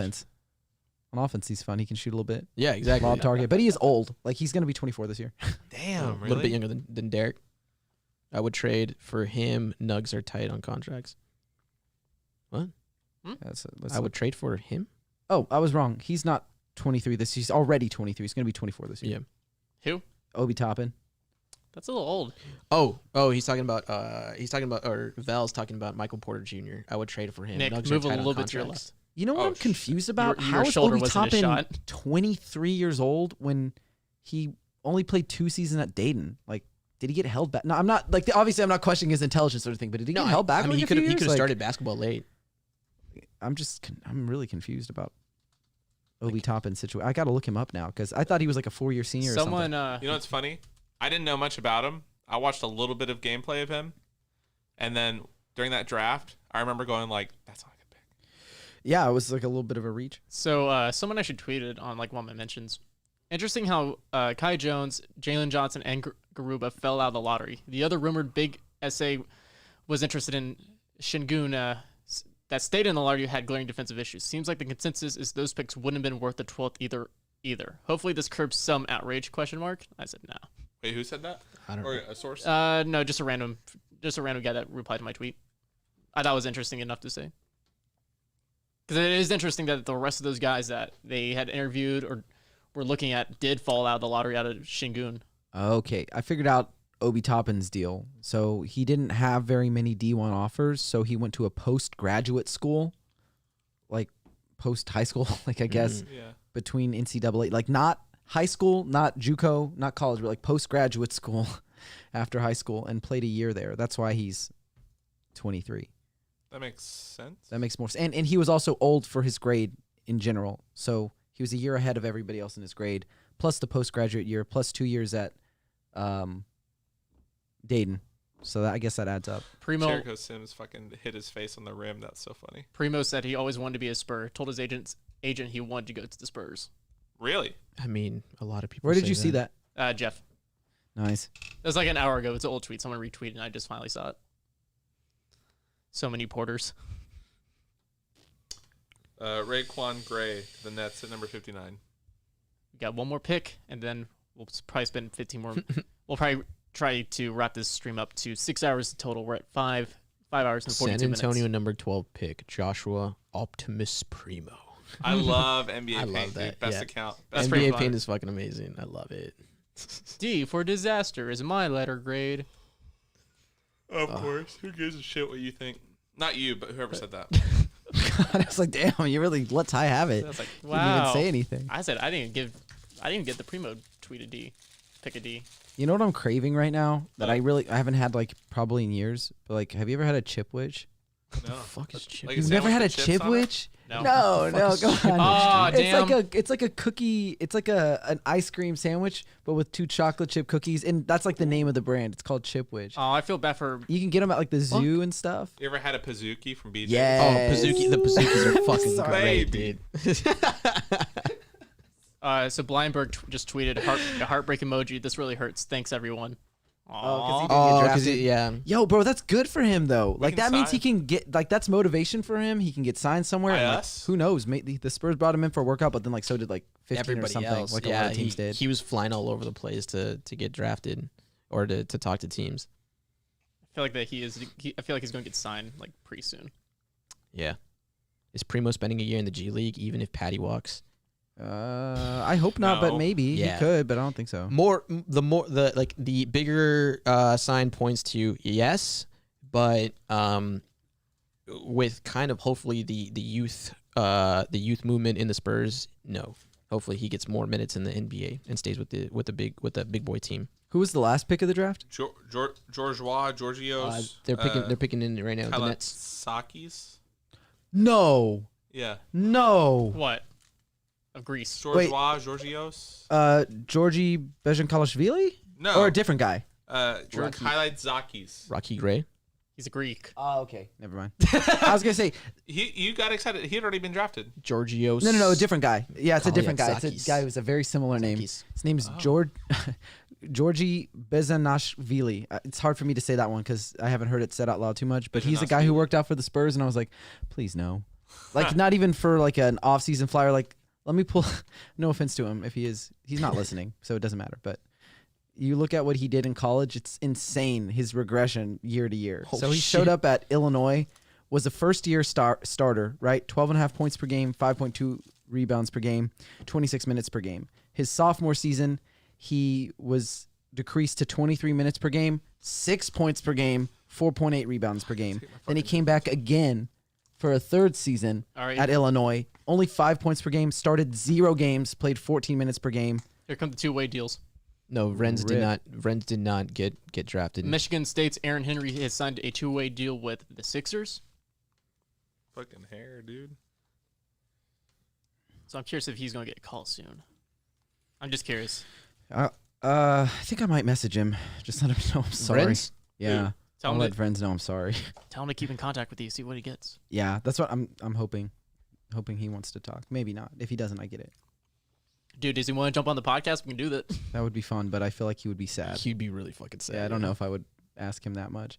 Like, he asked me if he wanted me to do, if he wanted me to have him on the podcast, and I was like, we can, but what day? And he was like, I don't know. I have workout today and then the draft the next day. Really excited. And I was like, okay, well, don't worry about it then. Like, don't sweat it. And now I feel bad for him. Someone 'cause gave he's sad. the Wise Camp pick an F. What the fuck? Well, there's also people who think that, man, this is mean, but there are also people who are like, yo, Kai Soto, that's the guy you pick first overall. Like, he's so good. He's the next Tim Duncan. You know what? You should still have No. Blindberg on, even if he's signed somewhere else. Bro, just ask him, be like, hey, we're doing a show. Do you want to, like, talk? Ask Tom Petrini about to talk to Joe Wieskamp? Jose Wieskamp? I think that has to be our nickname for him now. Jose Wieskamp. Oh, it's got to be the Joe 3 camp, right? That's what you said? Throw Joe, what did you say? No, Joe triple camp? Threes camp. Threes camp. There you go. It's Wee's camp, right? Threes camp. Yeah, threes camp. That's going to be whenever he does hit the 3. Always. Second round pick, Wieskamp. That, I believe it. That was the team that Wieskamp and his agent had circled from the beginning that we thought was a really good fit for me, aka San Antonio. Nice. Yeah. Wieskamp says he can come in right away and hit threes and space the floor. Which he probably will, right? He'll probably get more run than any of our other second-round picks because we fucking need him. Says maybe. Yeah, I don't know, but I would have to assume so. Says he thought from the beginning San Antonio would be a great fit for him between culture, fit, development, and their plan for him. He says he can come in right away and contribute as a shooter. Absolutely. Oh, yeah. Man, Austin Reeves didn't get drafted either. That's tough. Are the negative reaction done? Can we talk about how Primo's jumper is nice as fuck? We've been saying like he has really good shooting fundamentals. It seems, at least the highlights I quickly glanced at, looks nice. Yeah, that's what I'm saying. I mean, we're kind of like off of that edge. You know, we're putting away the ropes and stuff like that. We're not there anymore. Ty, your camera's blurry. Oh, you need to move. I'm good. I keep leaning back and forth. That's my bad. Yeah, you bitch. What? Yeah, I'm pulling a Chance on this. So our host for the Gauge, Chance always loves to lean back and forth, and whenever you're doing it from an angle like Max, because Mac is like the angle that I always do with him. He always moves off screen, or he's not centered anymore, so I always have to adjust his camera angle. Yeah. Like Primo, Weiskamp says he's also familiar with Keldon Johnson. What the fuck? Is everyone just, are they? I mean, they're all 19. Like when you're 19-ish. like a high ranked prospect, like a top ESPN top 100, which Wieskamp was as well. You Yep. sort of know all the guys in your class because you're competing with them at like AAU tournaments, maybe even locally in high school, depending where you go. Yep. And then you're at all the like premier basketball camps and stuff growing up. So there's an easy chance that they know a lot of these dudes. Dwayne Washington going to Pacers. Romeo Joel Ajayi Williams. going to the Lakers. Romeo Ajayi, Weems not has Ajayi, agreed my to bad. play Summer League and sign Exhibit 10 with the Memphis Grizzlies. Yes. Interesting. Keldon is a ball of sunshine, and I love Keldon. Is it Joel Ajayi? Joel Ajayi, yeah. Because there was a guy Frenchman, there was a another guy Frenchman. in Frisco ISD's football that was a Ajayi. Ah, yeah, no, he's not the same guy. Who can the Spurs sign from these undrafted guys? Burns. I could tell you, Renz Blankberg. Jordan Burns would be cool. He's a local San yeah? Antonio kid. Jordan Burns. I would love to see him get a Jordan chance. Burns is a senior from Colgate. I believe he played at Marshall High School, I think in San Antonio. Another guy who interests me for them is Oscar Da Silva from Stanford. Did Yves Pons get drafted or no? I don't think so. So I like him. He worked out with the Spurs too. I also like McKinley Wright, the fourth, and Austin Reeves. Did Trendon Watford get drafted? I don't think so. I don't think remember so. seeing that. Trendon Watford, Moses Wright from Georgia Tech is another guy who I really like. So there's a lot of options for them to go chase after, but those are like honestly guys who I had on my second round targets. So there's a good chance that they're like a pretty hot commodity on the summer league. I was told from a open source market. that Ethan Thompson had a really good workout with the Spurs in terms of shooting. I think he worked out with Weiskamp. I mean, it's still a long shot that these guys get signed. Anyways, they would probably just do like a 2-way contract. We got to remember that. I don't know if Marquise Chris is still going to be on the team because I don't think so. They released him. They did release him. Yeah, they released him. They brought him in, and even after they released him, they were like helping with his rehab. His rehab. I don't think that's a possibility. I think they literally just did it as a favor for the Golden State or for the Warriors. I mean, it took those. What was it? Cash considerations? I think it was cash considerations. And it was like a draft and stash from like 3-4 years ago, something like that, right? We sent them over some guy who'd been playing overseas for like a couple years. Yeah, that's right. It was like some unknown dude. Yeah, so I mean, it was just like they were just helping each other out. Dude, Kate's scratching each other daughter's back. so unbothered. She's like, I want to go the fuck home, dude. I mean, dude, it's been She's like young, 6 too. She's probably hours, like dude. 2. Yeah. it's Well, that been- was when he got drafted. She was just like, what's going on? I mean, I'm sure they've been I there love for it. just half the day, dude, just trying to get shit together. And just fuck. I just don't know why you wouldn't just like leave her at home at that point. Yeah, with she's a not gonna babysitter. appreciate it, Yeah, exactly. No, I would have done the same thing. Like with my daughter, I would have. You're staying home, sorry. especially because you're about to be like a multi-millionaire. You can't afford that. 103 clutch time points. Jesus Christ. Damn. Oh my god. Jalen Green. All right. Oh no, they're gonna be. Okay, I thought they were gonna do all of the draft. I was like, oh no, they're gonna completely slaughter Primo again. So we can listen to it a little bit. I can't wait for Primo to prove them wrong because I feel like it'll happen at least a little bit. I think he will. A little bit. Yeah. Keldon has definitely grown in not only in height, but I think in width. Yeah, the dude looks like Length. looks like a fucking tank. McKinley Wright with the T-Wolves 2-way. Everyone put your hands in the air to manifest Renz on a 2-way for the Spurs. Yes. Damn, your camera is like suddenly going up. You got it a little lower, Mac. What? So they can see your hands. Well, they see them up. There you go. Light up a prayer candle. It must be weird being drafted to the Magic because, like, you're gonna suck ass, but also you get to live in Orlando. At Disney, like literally, like right outside of Disney World. Get that Disneyland sponsorship, or World Hell sponsorship. yeah, the kids must be excited. Spurs have what? Fred's Fish Fry sponsorships. That's the meme. Yep. Give me Mobley, dude. Now they're gonna get that Burger Boy sponsorship. I wonder what they do with Jared Allen at this point. They said they want to run him with Jared Allen. I think he could play a little power forward because he can stretch the floor a little bit. He can pass, but That's what Woj was tweeting, that they plan on running him at the 5 and the 4. Joey, alongside Jared yes, Allen. Burger Boy is good. Fucking delicious. We had it whenever we went down Oh, a I few weeks haven't. ago. Yeah, Eric B. was Weiskamp good. is a fucking super good value.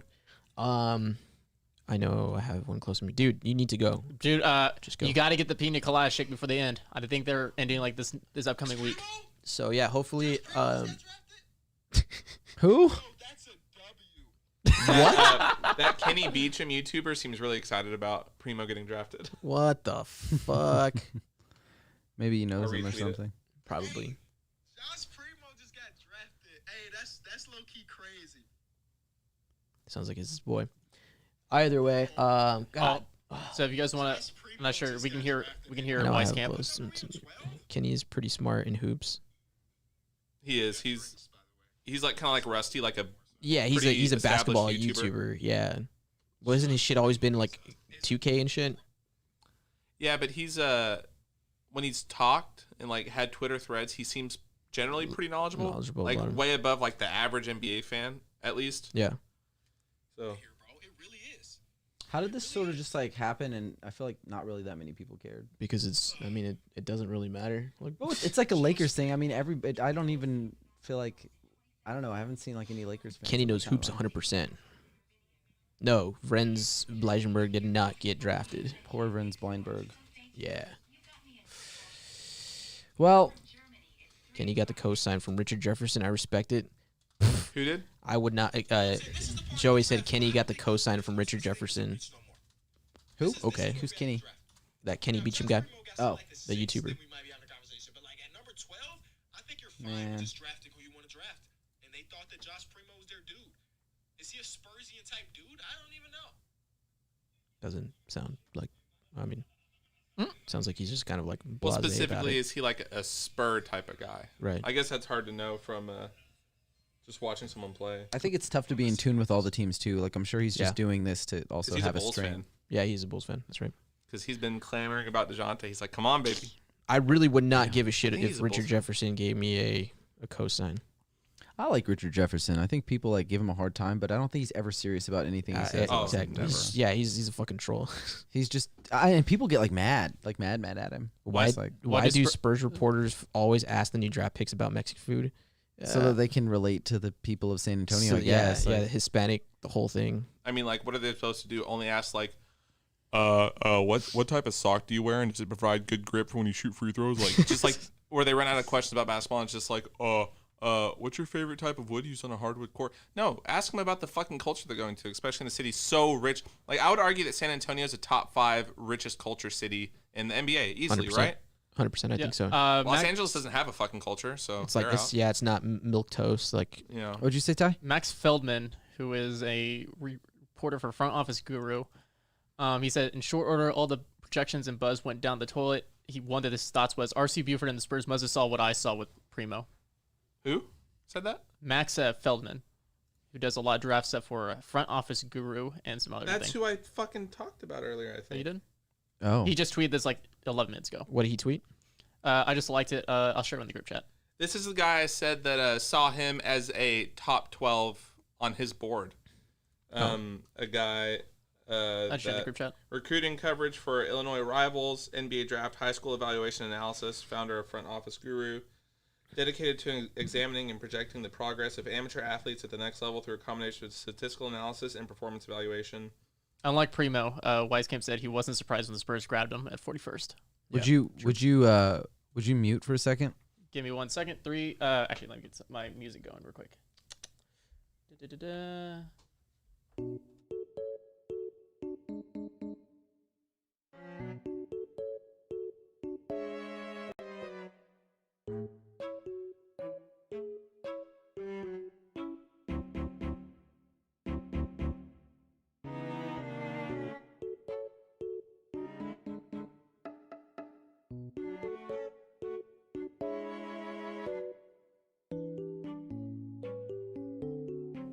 And we're back. Austin Reeves to the Lakers. No. No. Yeah. No, I had to write on that guy, and I broke him out. I don't want him to go Lakers. Sad day. I like Austin Reeves a lot. Where are you seeing that? Well, MJCFC said MF that. Doom. MF Doom. Was it in the chat or was it on Twitter? It's on the Twitch chat. Let me see if I can find it on Twitter. I wouldn't mind if you played that music all the time. I see someone mentioning it. So the Wii music. The Wii music. It's somehow soothing. I feel like that's copyrighted, right? I'm sure. I've put it in. I used to have like a personal YouTube channel. Yeah. That I deleted. I just like it's dumb. But during the pandemic, I started like a personal YouTube channel with my girlfriend where we just did like reacts and stuff. And I ended up deleting all the videos. We don't even have like the original copies of them. Oh yeah, but we use this a lot. Dave McMiniman said that the Lakers have agreed to shooting guard Austin Reeves to a 2-week contract. Yep, Dave McMiniman. Yes. On Twitch, you can Nintendo scores from games. All right, guys, I'm headed out. All right, Jordan, I think we're about to wrap it up too here. Yep. Yeah. I gotta. So we'll probably if there's a. So what did I tell you? What did I tell you? What? Of course, he messaged me with his article. Oh, did he? Yes, Pons going to the Grizzlies. Eve Pons, yes, let's go. Another Tennessee dude. On Twitch, you can Nintendo scores from games, or you can use Nintendo scores from games. So yes, you can use it. Boop, boop, boop. All right, so I guess we're going to see he's going to enjoy Austin so much. Brian Wright interview soon. Do we want to like who cares if he's gonna enjoy Austin so much? Like I hate when people say that, especially for this pick. Like if he's a guy who clearly needs to be there, then I hope he enjoys it. There's no sense in like. Yep. I mean, I'd like to see him play in the NBA, but if they believe that's where he belongs and he's not ready and they're not gonna move any of their incumbent guards, then like throw him there. Who cares? Later, Samron. Free Thank agency you for joining in 3 in. days, right? 3? Yeah, August 2nd. So yeah, at least 3 like days. you No, can it's start 3. making 1, 4 2, days. 3. Like It's 3 Monday. The verbal agreements. Oh well, I keep thinking it's the 29th. Sorry. Oh no, no. Yeah, I know what you mean about. Oh the yeah, verbal because it's agreements. midnight. It's midnight. Yeah. And then the moratorium lifts like 2 days later or something like that. Yeah. Nice. All right, guys. Thank you so much for joining us here at the Line Podcast. Mm-hmm. Ty, do you want to take it out for us? It's been awesome, despite the emotions that we had at the beginning of the draft. This was still a great night. I'm awesome. I can't say words how awesome it is to be with all three of you and all four of us being together. Yeah. This is very rare opportunity that we got. Mac drove all the way from the Austin area to come up here. And so we're very grateful. He's going to be driving late night. So I'm going to leave him with some Red Bulls. Mm-hmm. But man, I don't like Red Bull. Well, damn. Fuck you. No, I'm just kidding. I'll have to stop at a gas station. But it's been awesome having Noah, Nick, and Mac here with me. We had the honor of doing this last year, and we really missed out on having Mac. And I'm really happy that we have him here this year round. Yep. And we honestly can't wait to do it again. Trenton Watford to the Blazers in 2 weeks. Sorry. Nice. But so make sure to follow us all on Twitter at Mac Pena, at @N_Magaro, at Nick Yarbrough, and at the Ty Yeager. Make sure to follow at the line pod. We're going to be doing live streams still. We might not be here in person, but we do a lot of stuff like through Twitch, and not through Twitch, through like Discord, and talk a lot. Yep. So we're definitely going to be still covering this off season because we have a lot that's still got to go. We still got a lot of these two-way signings in terms of undrafted guys. Then you're got free agency that we're going to really break down on. We're going to be ready to do emergency streams for that because that's going to be a really crazy time. Yeah, we'll try if we're available. Yeah, it depends. We're going to have a rotating cast at this rate. So yeah, like there may be times that's all four of us. Maybe there's only two of us, but we're going to have a rotating cast, just whoever's available. So make sure to follow all of us. Turn on notifications at the Line Pod. We don't tweet too much there, and we really only tweet whenever you need to know information there. So keep an eye on that.